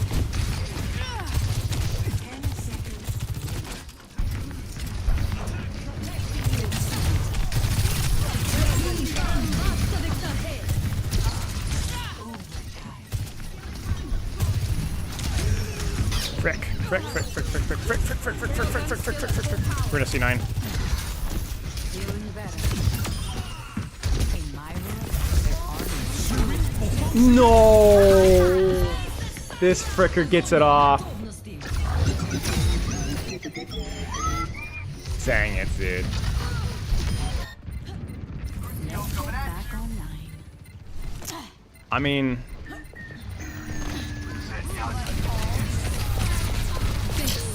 frick. All right. Check it. Cactus Puppy, where's the code? You had it posted in Twitch chat. Where is it? All right, let's give this a shot. So thank you, Cactus Puppy.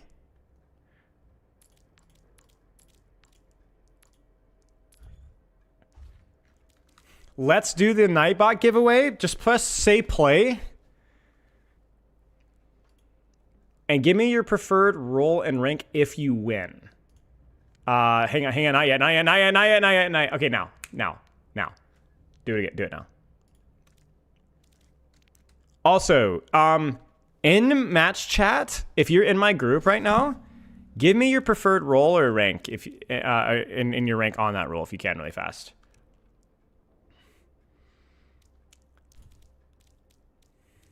If you're already in the lobby here. So I'm gonna try and do a little bit of balancing. To be fair, it's like freaking arcade, so I don't know. Let's not take it that seriously. Okay. Stelker, battle tag rank. You know what? Honestly, screw it. We're just gonna run it. We're just gonna freaking run it. Have and drop 16 rank. Just battle tag. Sorry. The follower one battle tag. I think I'm already friends with you. W. I think I'm friends with you as well. Is that 4? Okay, so yeah, W shows up, and then hot pants. Frick it. We're just gonna run it. And I'm gonna choose the lobby location. I sadly need this to be East Coast because I'm kind of suffering. Oh, what is wrong with my internet, guys? Why is everything red? Oh no.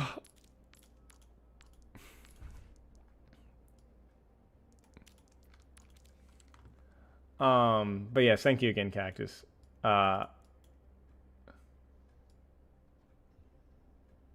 Oh, do you want me to re-import the code? Yeah. I'm on your friends list? Okay. Yeah, let me re-import it really fast. In theory, that should do it, I guess.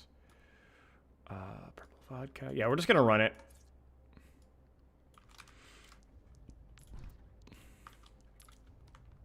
Might be a bad idea. We'll sort it out later. If the first game goes badly, then we'll know.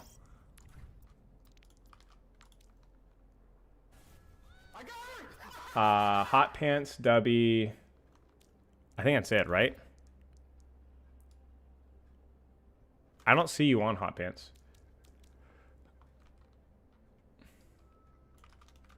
Atoxy, think of this sub. Did your internet catch the same sickness? Wait, somebody left. Oh, GKB? Or did you crash? Oh, cheers, GKB. Okay, we do one more then. We do one more. Narc, if you're here. Why is stream chat being so dumb? Let's try this again.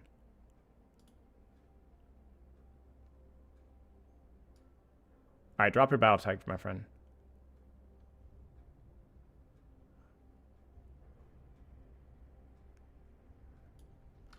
Yeah, take your time. You're good.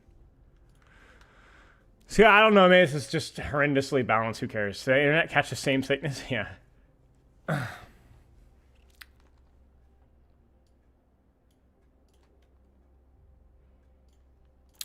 New game mode. How long are we doing Spirit Shooting? We'll probably do it for an hour. Maybe a little longer. We do Havana? Yeah. Just gonna let the random map generator or whatever.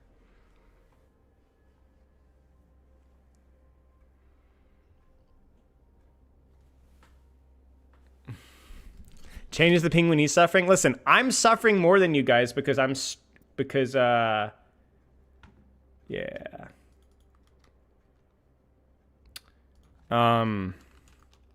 Because I'm streaming, so my ping is like plus the stupid internet. So I'm 30, 40 ping higher than I quote unquote should be. Like I would have been fine in that last game if it was 140, 150 consistently. So, can console join? Yeah. We'll redraw in a little bit, but for right now we're gonna stick with these folks. I think it's good for balancing. Yeah. I mean, you saw the last game, close game, so surely that was it. Do I have any more tea?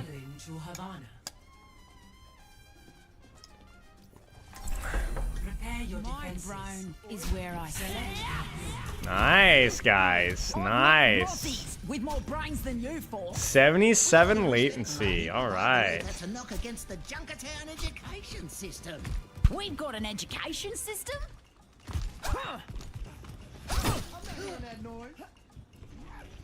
Luricita with a Widowmaker, Femme Fatale.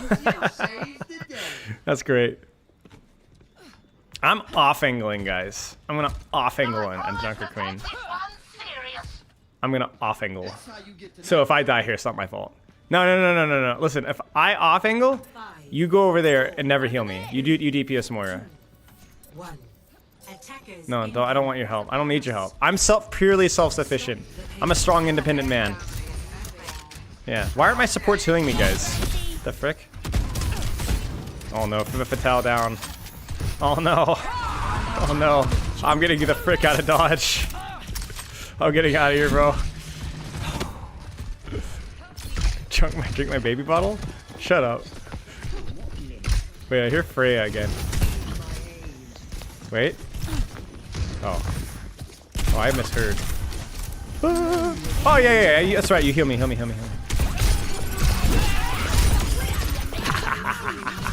Daddy's here. No.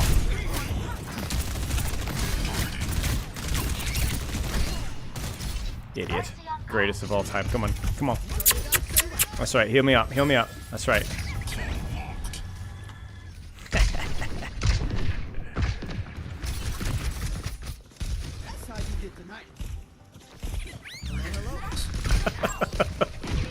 It's just something delightful about that. Oh no, our Femme Fatale is down again.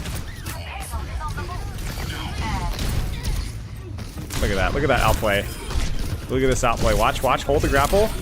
Die. Wait, no. Okay. That was a lot more damage than I was expecting. I felt that 50 armor nerf, guys. I felt it. Am I the only one who felt that? I felt that one. I definitely felt that one.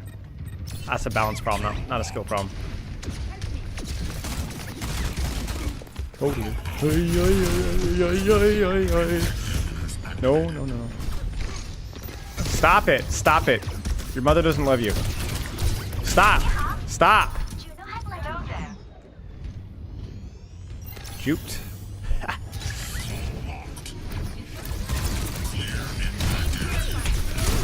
No.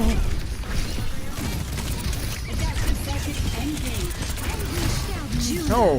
Frick you, man. Oh, jeez.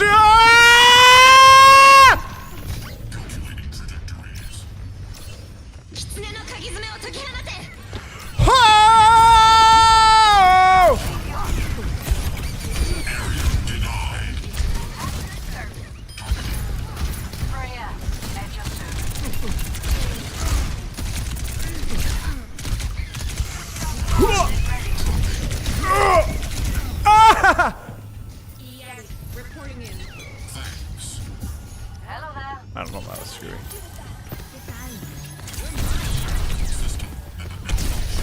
Oh, stop. You... Do you not turn off perks? I mean, it's not the end of the world, to be honest with you. No?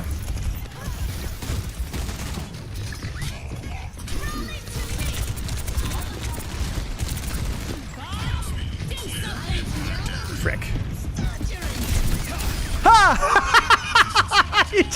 Oh, that was terrifying and then hilarious.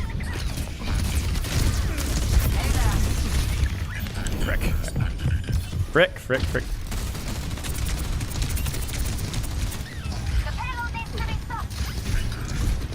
No, I missed the grapple. Frick, I missed the slam.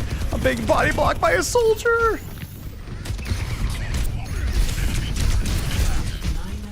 Haha. That's the strategy, guys. Don't do any damage or don't get any kills, and then you just get perks. Thank you, Cactus Puppy. Great strategy. No. A threat emerges. Withdrawing the barrier.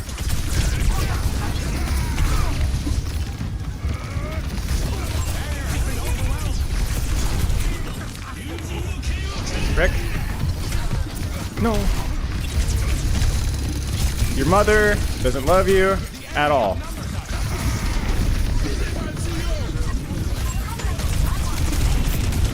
Ah, poop!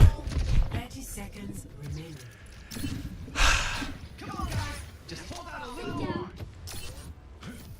Critic flux isn't quite ready yet. That won't make me touch. No. The payload has reached the check. Barrier initialized.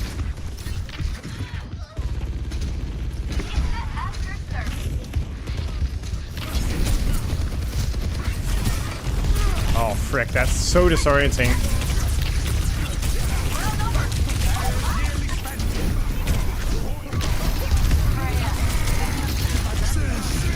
Ha! Nice ult, bro. Idiot. The greatest of all time. Okay, I will re-import next game. Thank you, Cactus. Wait, what? Oh, I guess it's the 2-death thing. Frick. I had it, guys. I had it. I had it locked in next game. Or next. Next I would have got it. I had him.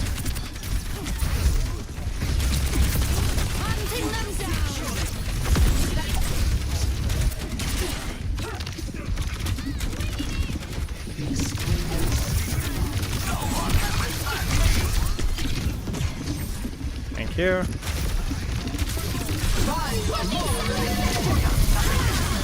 Wait.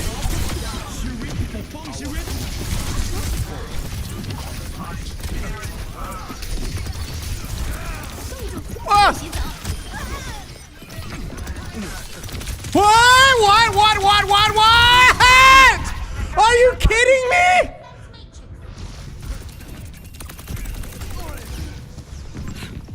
I purposefully didn't. Oh, you gotta be kidding me, man. I have to look at that. How much HP did she have? And then how did that hit me?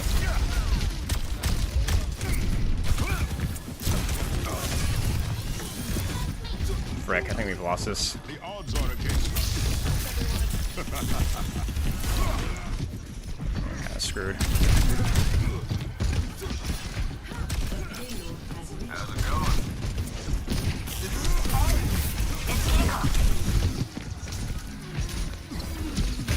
No. Stop the payload from moving!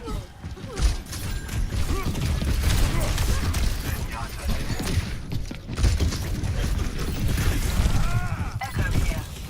No, please, Papa, please have mercy. I thank you. Step right.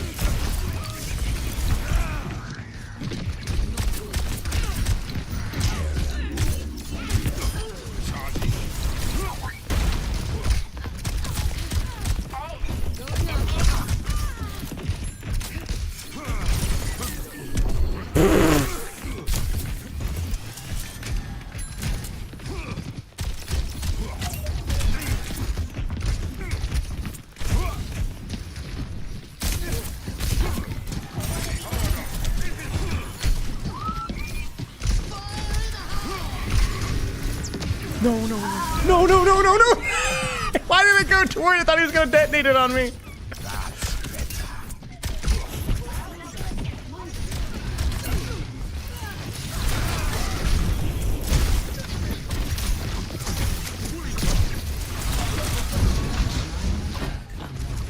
That's right.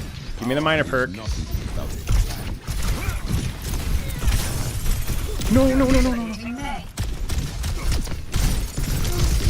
Frick, I messed up. Shoot. My bad.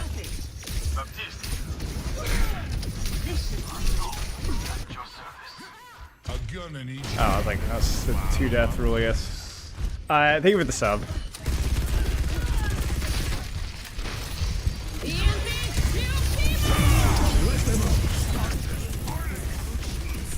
I should not be shooting that, to be honest with you, too far.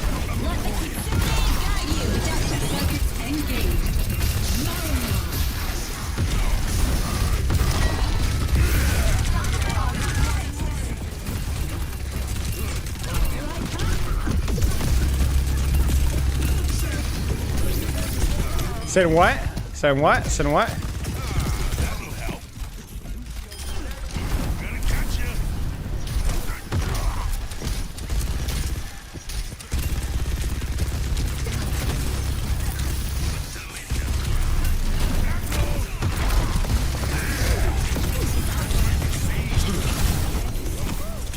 Wait, don't tell me that cancels it. Ah. I thought I would get Suzu, and then it canceled the ult, and then I get Suzu'd afterwards. Like, somebody tell me how that works, man.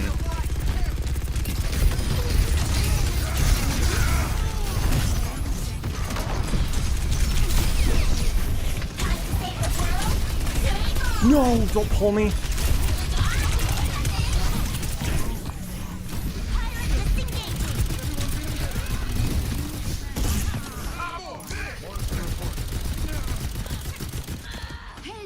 Nice.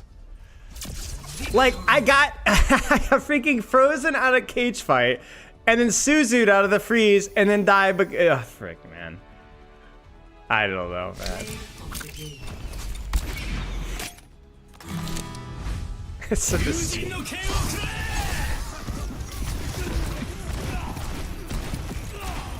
pity play of the game, I think. Cactus Puppy, can you link the code one more? Oh no, I can just copy it from my own thing here. Let's re-import. Lobby, back to lobby. Let's re-import the code here. And then what was I gonna do? I guess we'll look at it later. I don't really have time right now. We needed to look at the we'll do one more, and then if anyone wants to swap up roles, we'll swap up roles, and then we'll get new folks in. I did not like your play. It's terrible. That May, dude, I got scammed out of May twice. Twice. A perfect world is a perfect prison. I could save. Tried hitting things, sneezed, and accidentally emoted. Alright. I'm on my main, guys, which means I'll be here for 20 seconds before I get a kill, because I'm just that good at Hazard. Finding its speed. Ready yourself. Oh, it's charging. Good to you. Woof woof. Woof woof.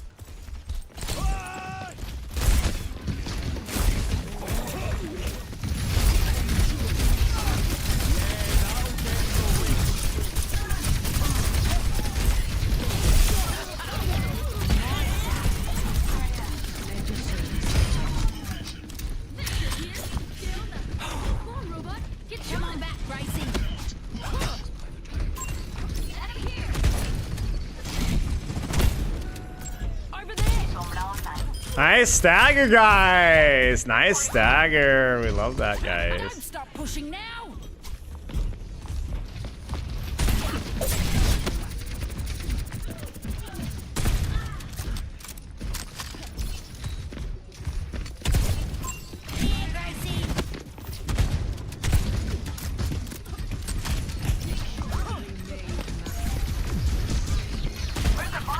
Frick.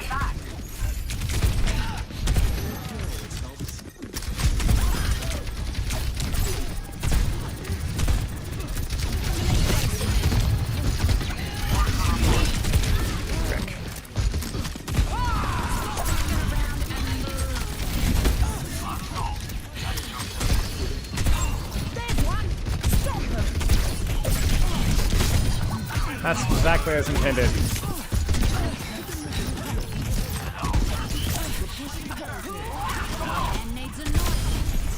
A gun in his hand and a smile.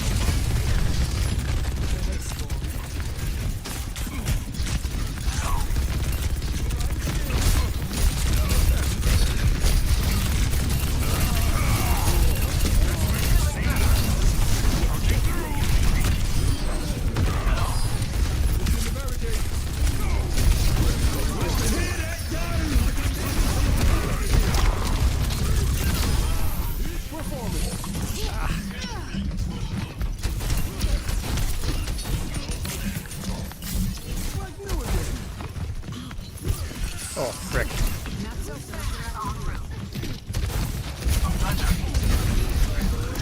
Adaptive circuit engaged. Road hard.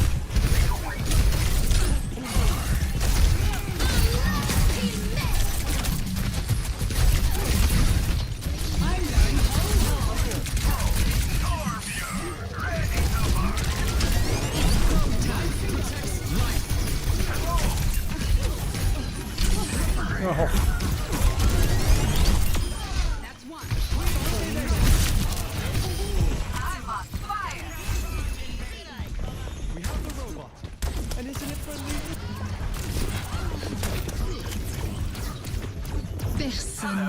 Wait, what is she doing?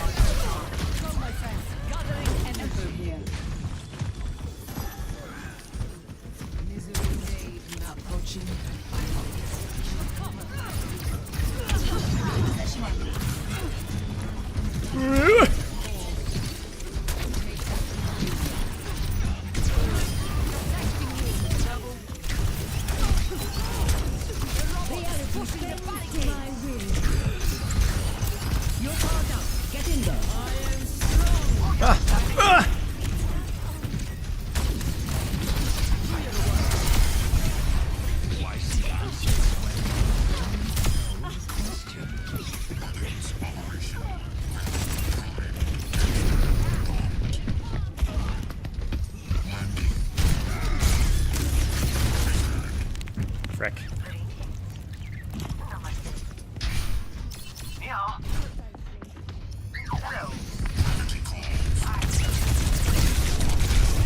Frick! I didn't know it was that low.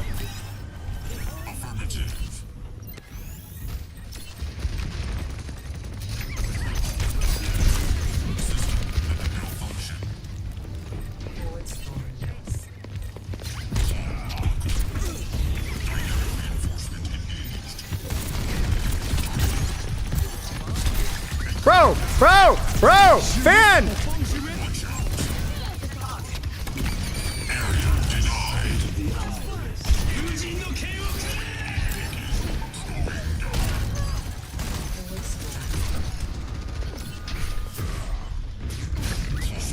No.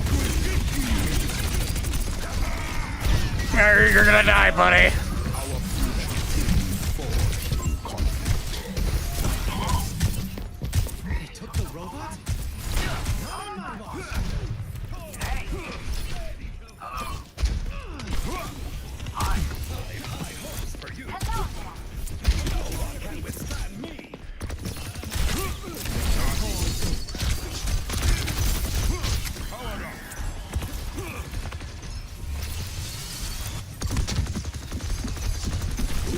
Ah, frick, I hit my head. Ah.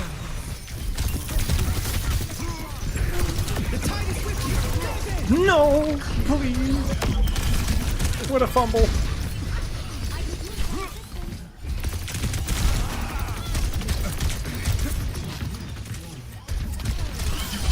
Face my burning feet.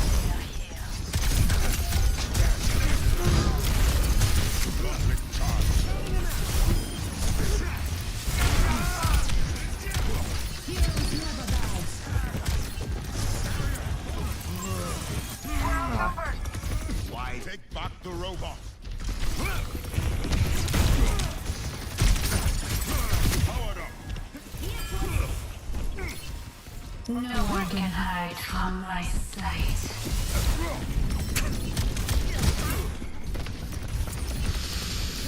Look. Hey, it's Kiko.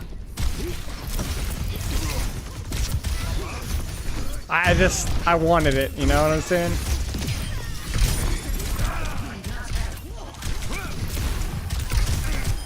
A little wobbly. 60 seconds remaining. Oh no.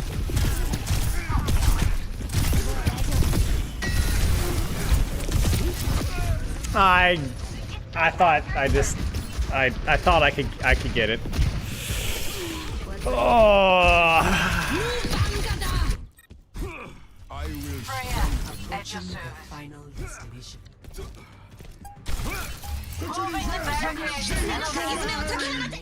Nice, guys.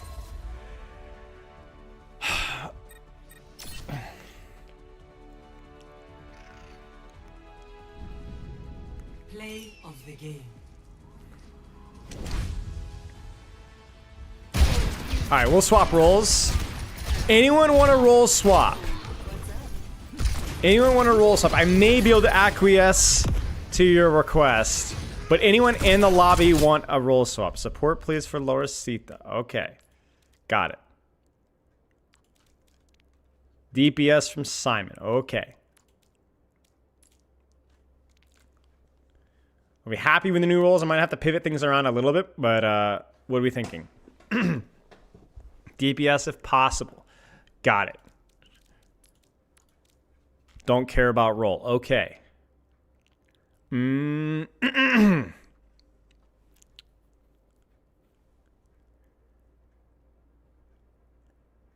Which one are you, Stalker, again? All right, we got it. Got it. Just put it in match chat if you guys can. DPS, possibly. It didn't, everyone wants to be DPS. Who? DPS if possible, Social Evil Cat. Lauracita says support. Hot Pants says tank or DPS. Okay, well, there you go. I'll tank Gap if you want. No. I'm going to tank Gap, Hot Pants. Let's see if we can mix this up any. We just swapped that. This for that. This for that. Let's just try this out. Let's try this. Let's try this. And we'll do another one. Thank you again, Cactus.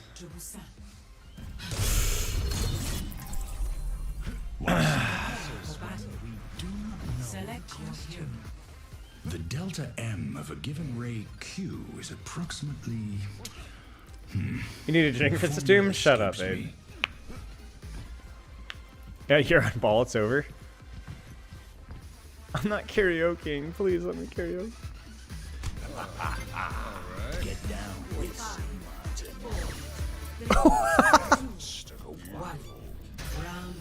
What? You're still in DPS? Sorry, I might have missed somebody.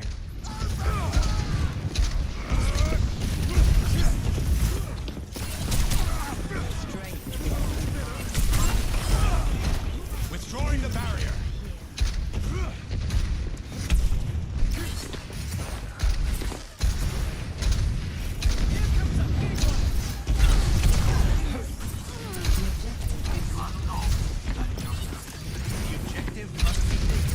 Gosh, hit a shot challenge.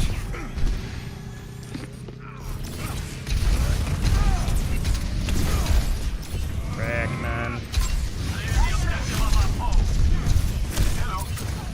No.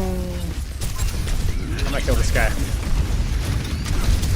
Oh, shoot.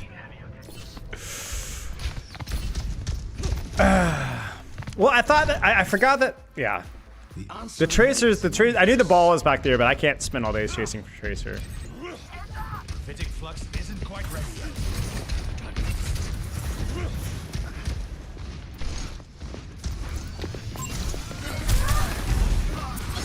Oh. The barrier appears.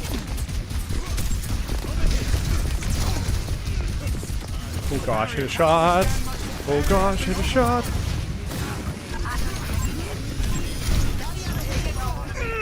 Cheeks clenched. Ah! It's okay, we might be able to win this one. Widow swap is not good for them. We will crush them. No, I say that and she gets a freaking kill.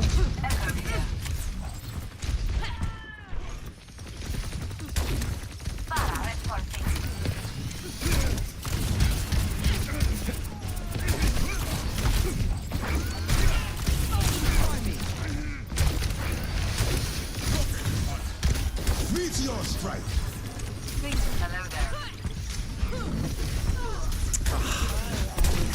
Freaking Owl West.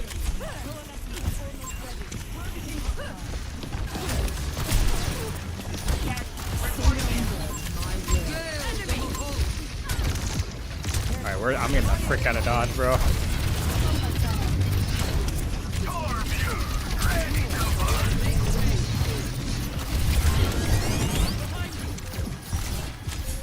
Can we even touch? Nope. No.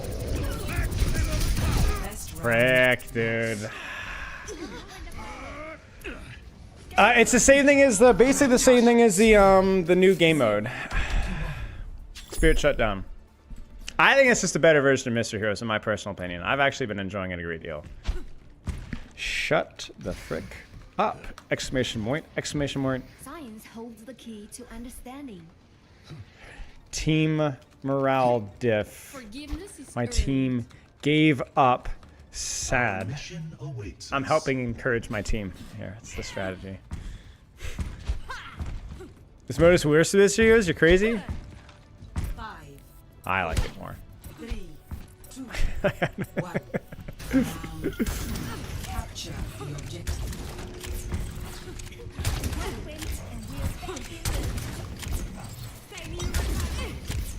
Why did I ping you join your server and say leave?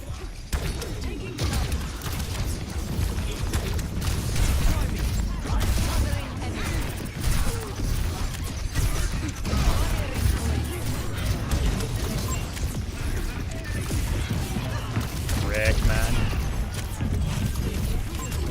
Oh, that's not how that works.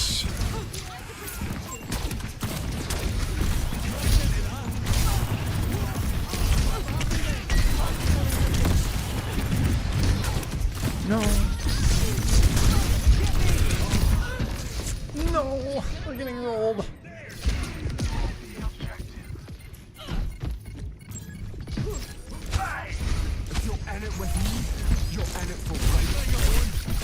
Wait for the surprise. Surprise!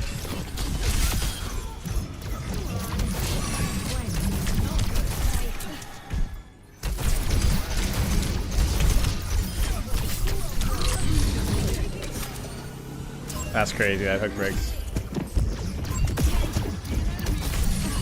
Oh, no. I cannot believe we let her get out. Oh, there it is. Oh, come on! Don't tell me that I framed! Yeah, nice try, buddy.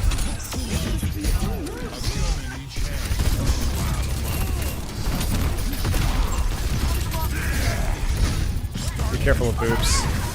No!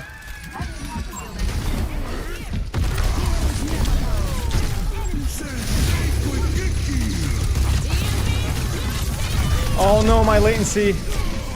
Oh no, I just lost connection. Why do I have 400 ms? My button stopped working. No, what a stupid situation. My guns just stopped working. That was so weird.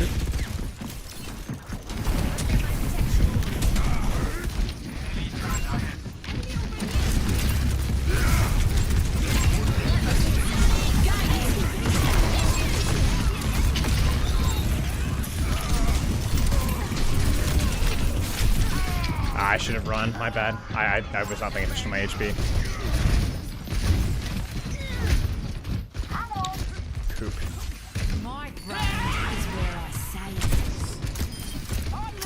I think we go fast here because I think they have a couple of people.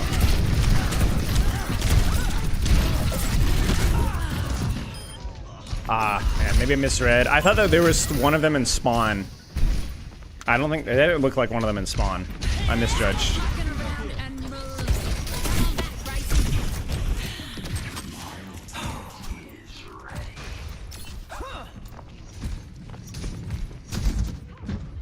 So I got an off angle here.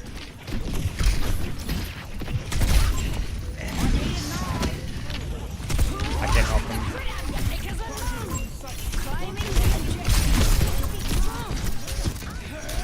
Ah, that was dumb. Ah!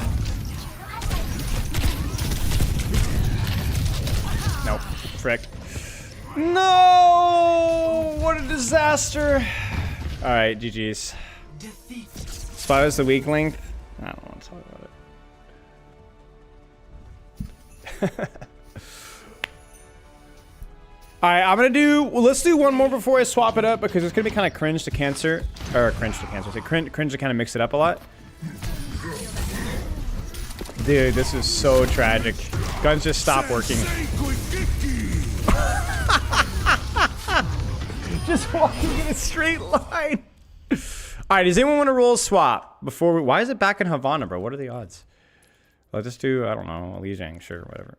Well, actually, I would like to try an unironically. I'd like to do. Let's do one of these ones. Or yeah, sure. I need to know who you are, Stalker. Are you Purple Vodka? Are you evil? I don't. If you don't match, I don't remember who you are. You need to let me know in match chat or in here.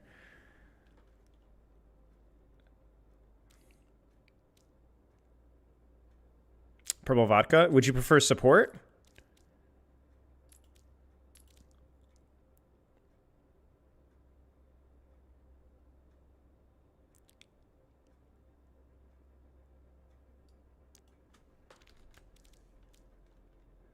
You prefer support? Is that okay? Tank also works. Okay. Well, we can do that because you've already played support, I believe. Okay. All right. Let's go. Yeah, it is hard when they switch here, so you shoot them. Yeah.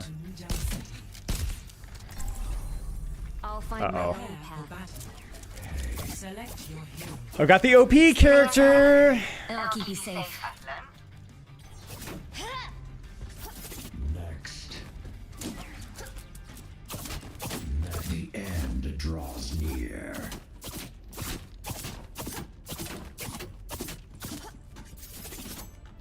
Win rate diff.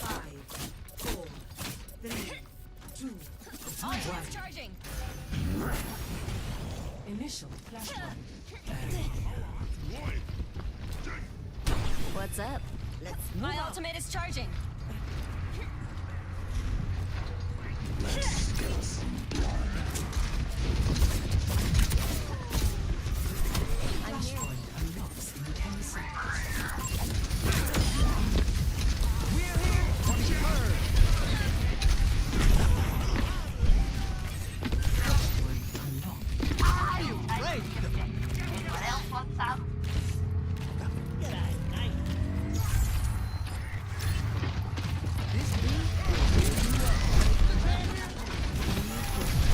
Frick. 2 in a row.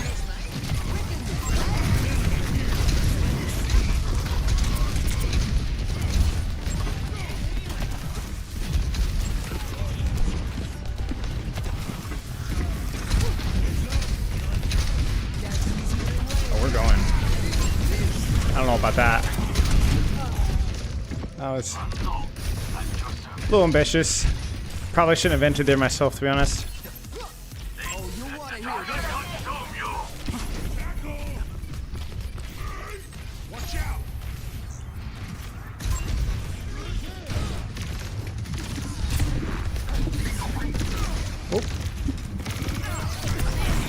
Oh, that was my anti-synergy there, my bad.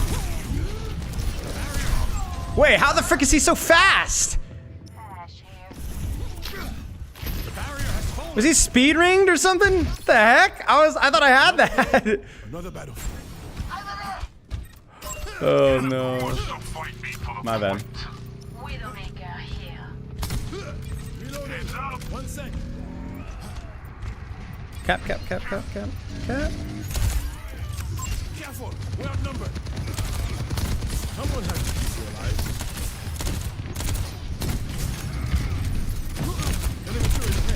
Aw.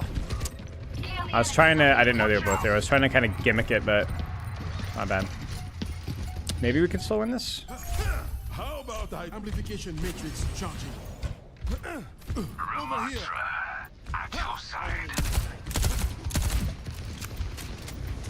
A little medicine goes a long way. My refire is almost ready.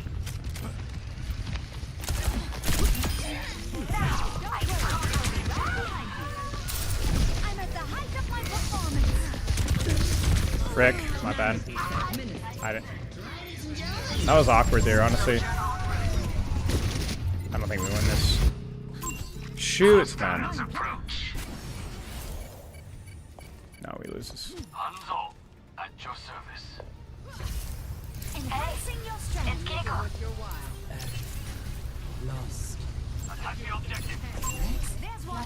Greetings. Let's meet at the next point. We're being under the weather? Maintain I'm not the super boost. sick. Let's keep I appreciate it. the connected.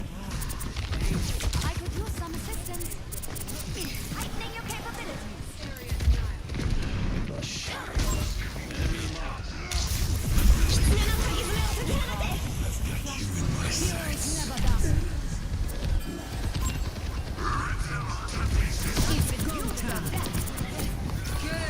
Frick.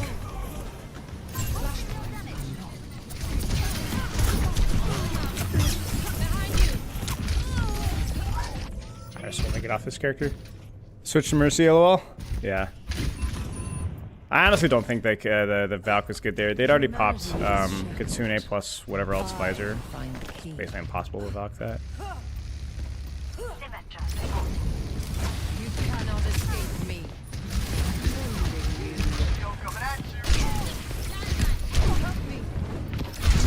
Oh dear. Frick, man. I'm feeding my brains out, I'm not gonna lie. Alright, we can carry in this character though, no? Persecuted. OP character, right? Eyes open now.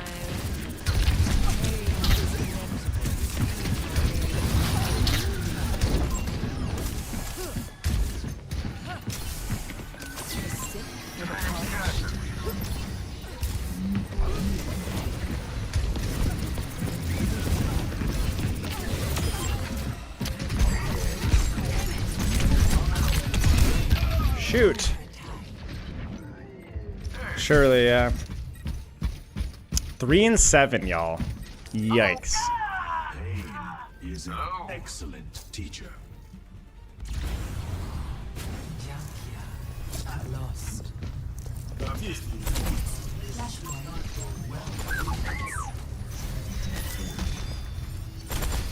Oops.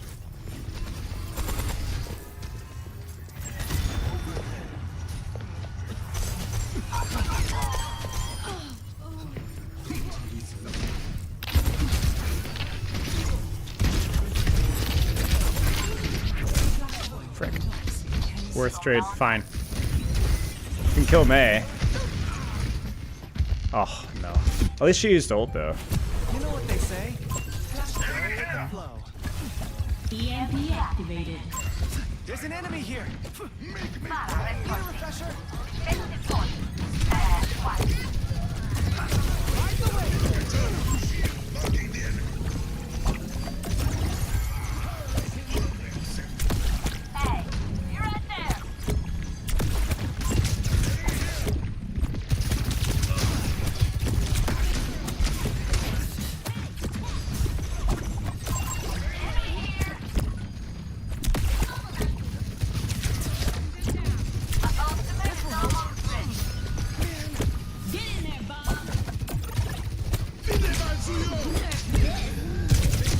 Frick. No. Dang it. Connor, are you proud of me? Yeah. I'm okay. Engage this enemy. My ultimate isn't ready yet. Don't think we win this unless we get a trade now.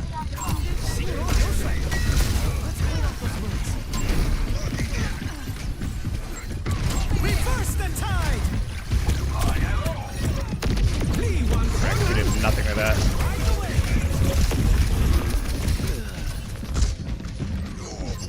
I should have just ulted my Sojourn. She was getting pushed on because we didn't push for that one. Spend every moment growing into who you truly are.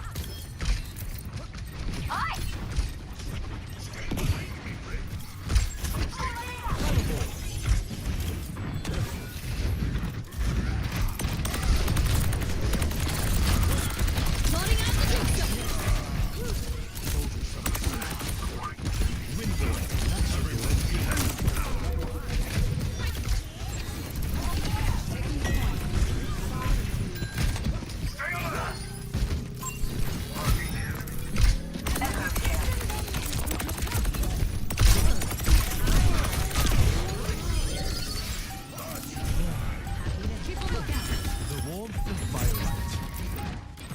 Nice.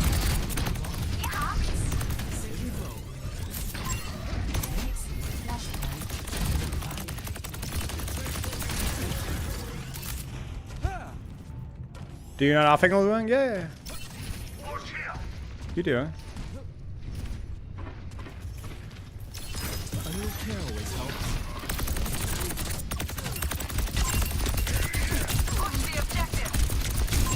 Enemy here.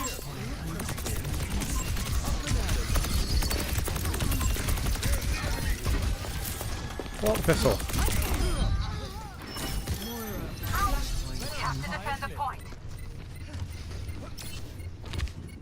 We should win this. Probably should even stop cap if we're smart with it. Okay. Frick, dude. How are we losing this, man? That's so... how...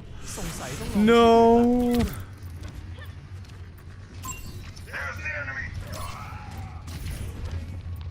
It's not possible.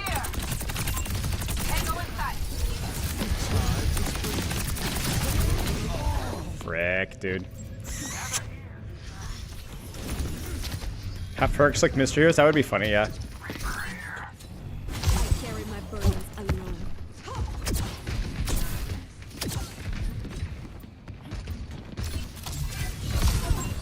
My ultimate is charging.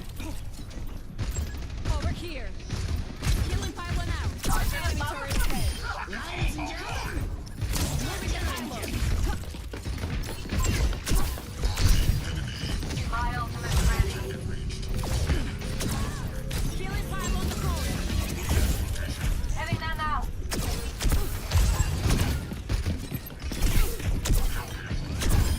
What's here? Positioning healing. Hunting them down. Get away. Stay away. No, gosh darn it. There's no way. I keep thinking these fights are won and we keep losing one fights. Alright, maybe we're okay. My ultimate is ready. Maybe I say, maybe. Okay, we should be fine. We should be fine. Surely we don't give him point flip. Okay, there you go. You think you could add this one? Stay alert.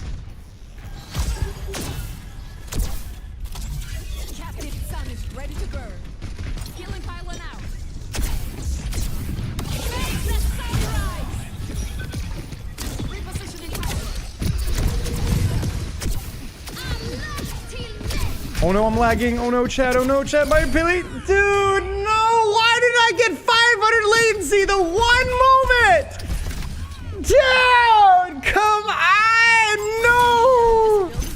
I'm being scammed. There's no way the timing of that. You literally cannot make that up. The millisecond that it matters. No. All right, GG's. Frick. That's so annoying. Freaking got lag switched. Oh no. Free flight, the whole 9 yards. Dang it. Oh.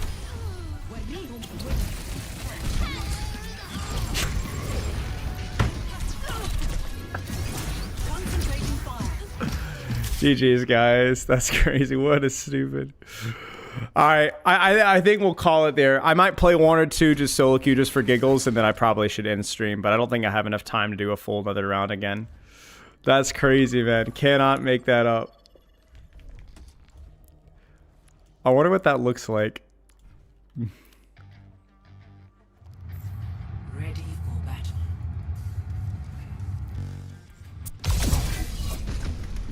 Killing pylon out. Face the sunrise. Repositioning pylon. So he's hit. I just need one more body shot. Till May.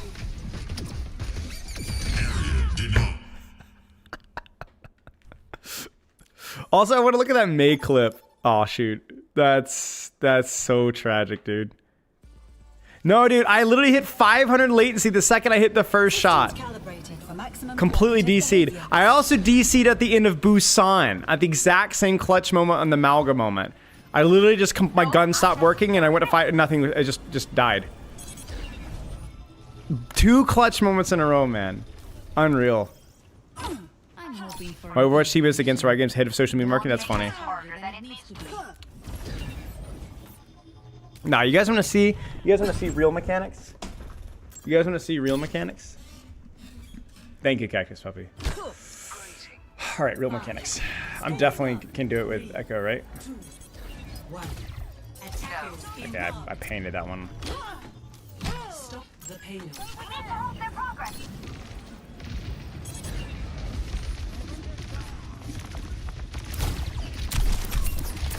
Ooh, I hit 3 whole sickies there.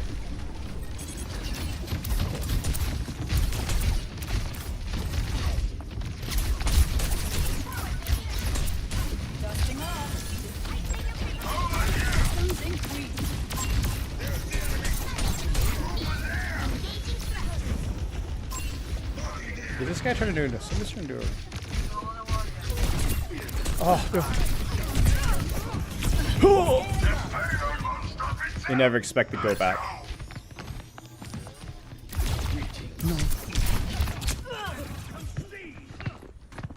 Taking flight.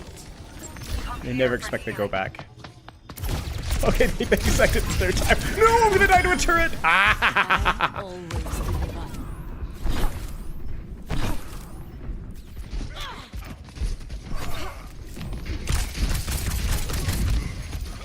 enemy turret ahead. Rick. Oh gosh, I'm dead. Oh shoot, I could have hit that shot. That's where no. I've always liked a challenge. My ultimate's charging. Enemy turret ahead.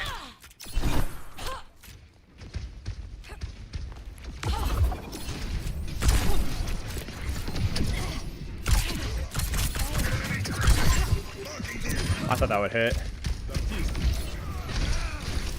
Let them up. Meteors right.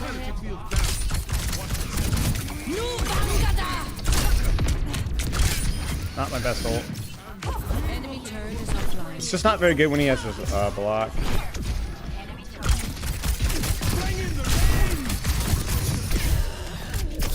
No, booty cheeks.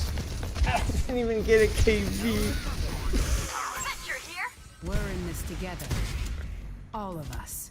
Enemy turret destroyed. Not ready to overclock just yet. Still charging up.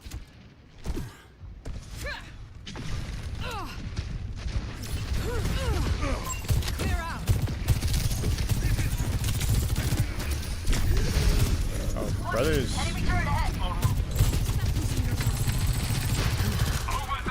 Thanks for the help.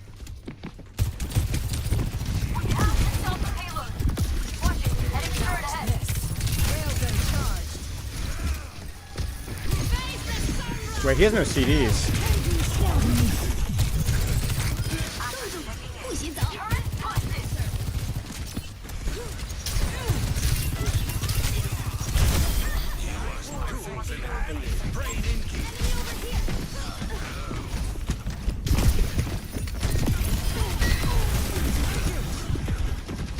Almost.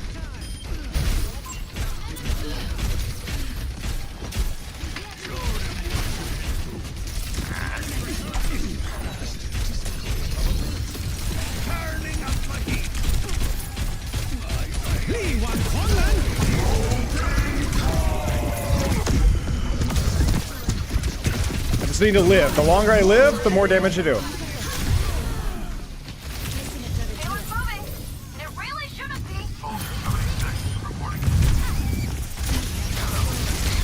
Rick. It's okay. 60 seconds remaining. I was saying the longer I live on tour before I die, the longer my ult lasts, I think. Wait, no, actually that's not the case because I stay at, I don't remember. I don't know exactly how that works. Taking shape. Rocket back. What is that melody?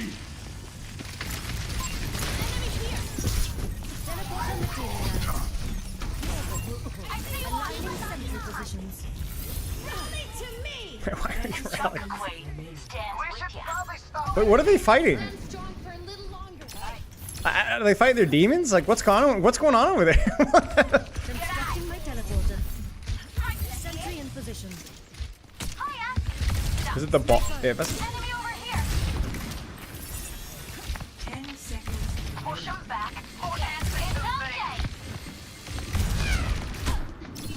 I'm on fire. Here.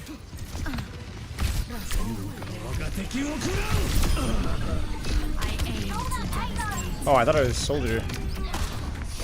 Heroes never die.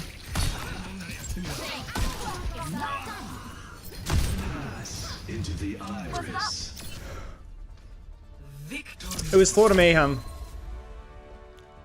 Florida Mayhem's illegal maneuver.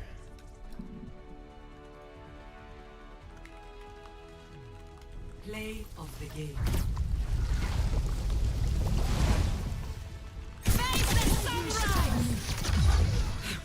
It was Florida Mayhem. Yeah.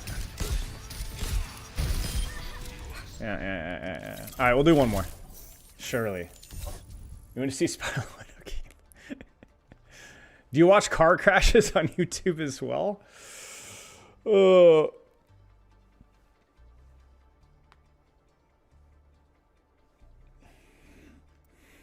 addicted to arcade game mode? Yeah. Here, I'll show you guys the Florida Mayhem thing.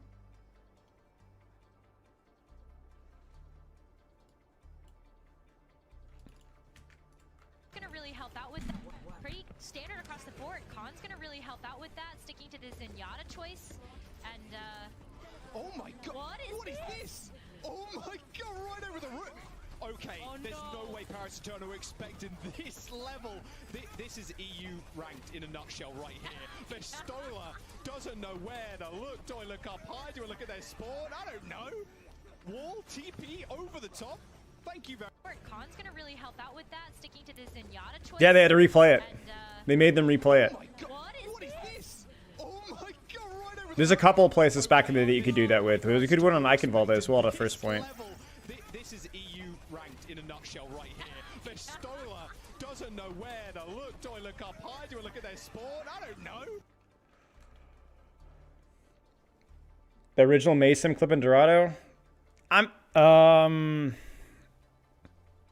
not sure which one you're talking about. If you're talking about Maywall, like the original, like way back 2017 or 2016 with the Maywall over the thing, that one was hilarious because here, Maywall Dorado Pro Overwatch, because that one was hilarious because it was completely unnecessary.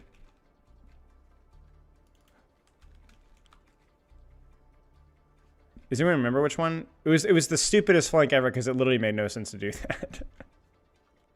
Meta, Athena, Overwatch, May.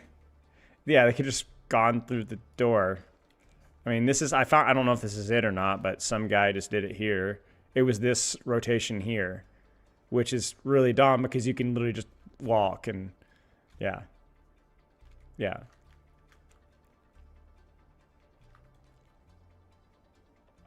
Yeah. Hello, Soren. But the thing that Florida Mayhem did was legitimately good. That was legitimately helpful.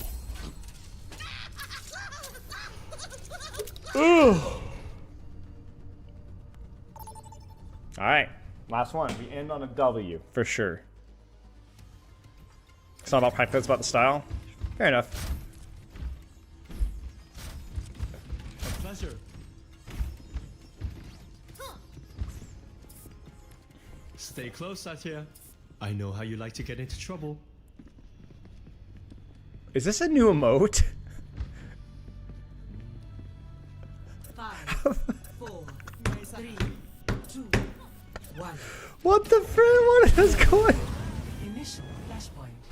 Target. How have I not seen that before? It's ridiculous. Over here.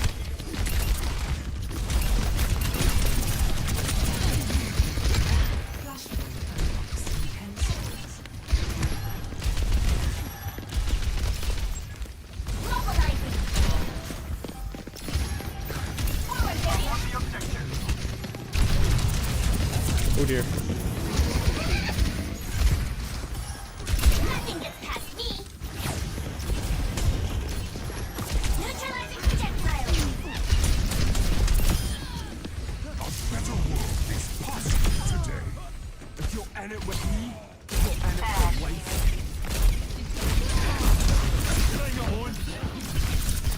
Wait, torch him a little bit.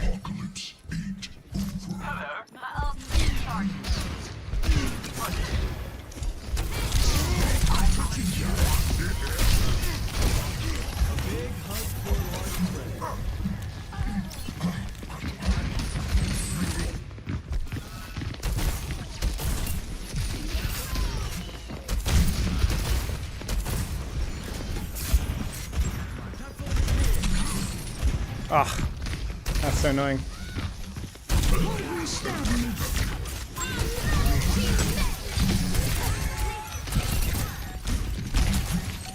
Frick.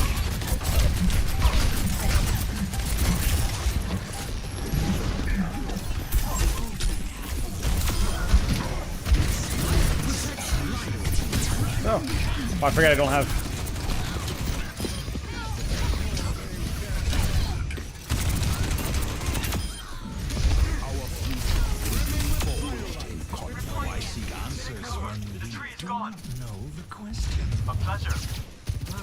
Actuating the barrier. Quite ready.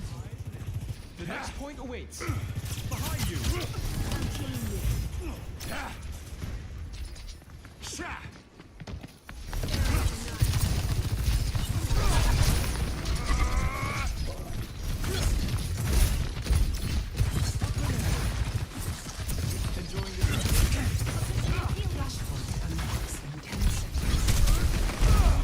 Frick. Not a good trade. They're feeding so much of my.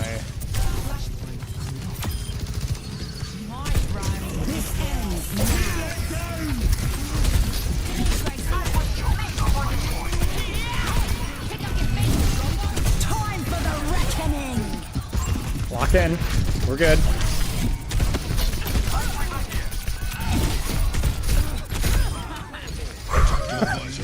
A little spooky. That's all right. That's all right. I think that's all right. We're good.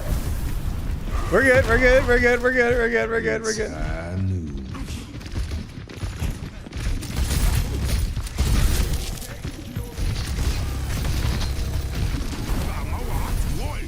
Oh, I thought he was.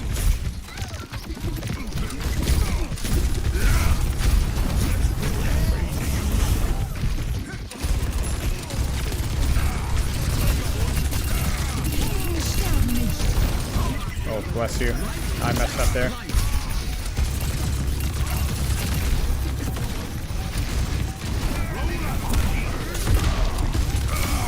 Got him.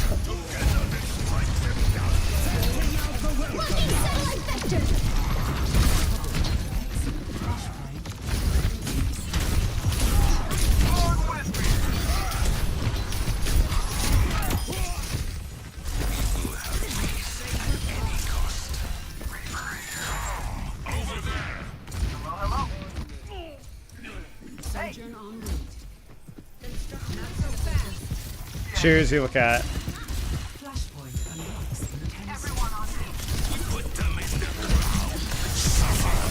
I don't know why I did that so specifically.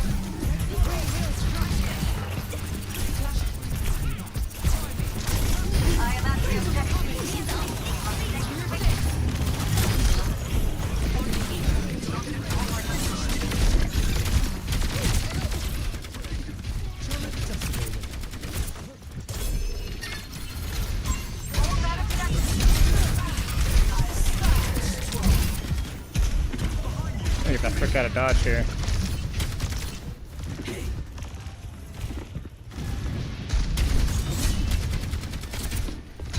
I thought they would move.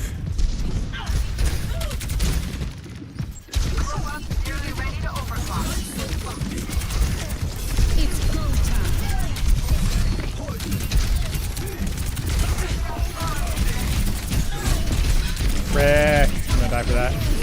Oh wow. Oh yeah, I'm gonna die for that. I missed that.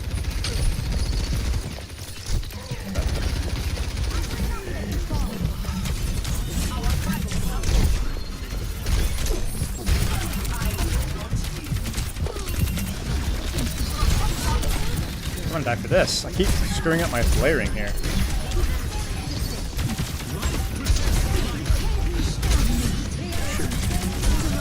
Gonna have barrage.